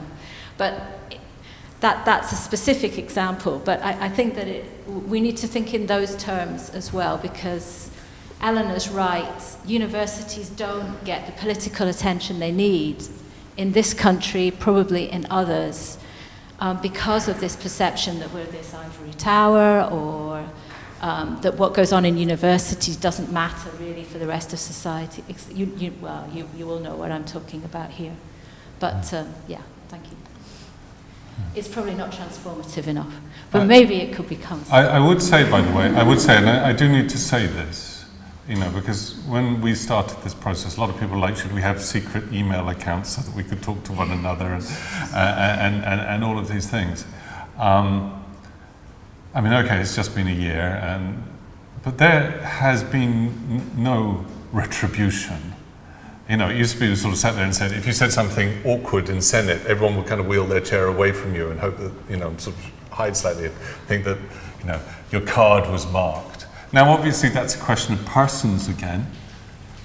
What I'm saying is not that there isn't a will. Yeah. It's just sometimes the practicality. No one will do this for you. Yeah. No one will do this for you. You either do it yourselves or you don't do it yourselves. But I'll tell you something. You will never win a fight that you don't fight. It's as simple as that. And so you can, we can sort of spread the word on this kind of matter and everything on those lines. But the truth of the matter is we have actually found this a lot easier than we thought it was going to be. We found this vastly easier. All that we decided was that we got the shock from the redundancies that forced us into action. Critiquing that approach. It was talking about having additional means of communication. I agree we will have to reclaim our institution. At the same time, nothing I've said is meant to detract from what you said there, but it's thinking of other means of communication that are more outward focused as well. I suppose there's things there are bodies such as the Council for the Defence of British Universities.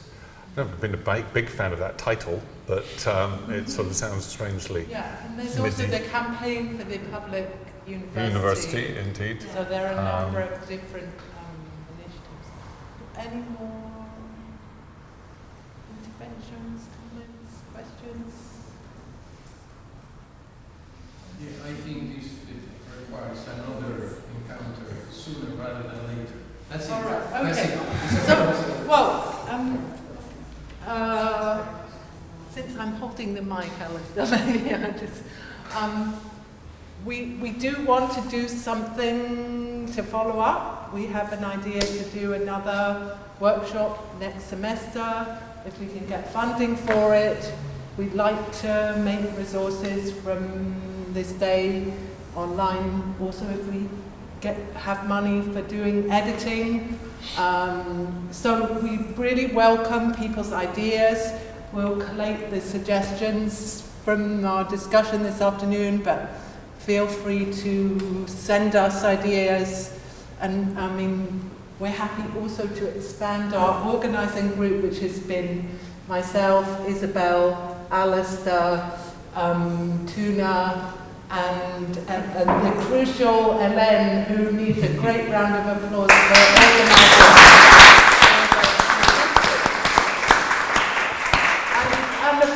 Gavin has been hard at work all day on Democracy TV, live streaming.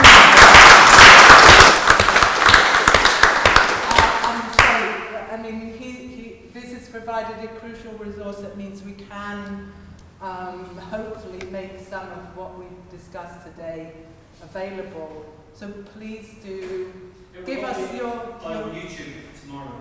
All right, so that you can watch the whole thing on YouTube tomorrow. And have I forgotten anything to say? It's just one more question for you, which is the student part of the movement. Whether you could send student representatives to talk to our students in the student association, or is it just a staff thing?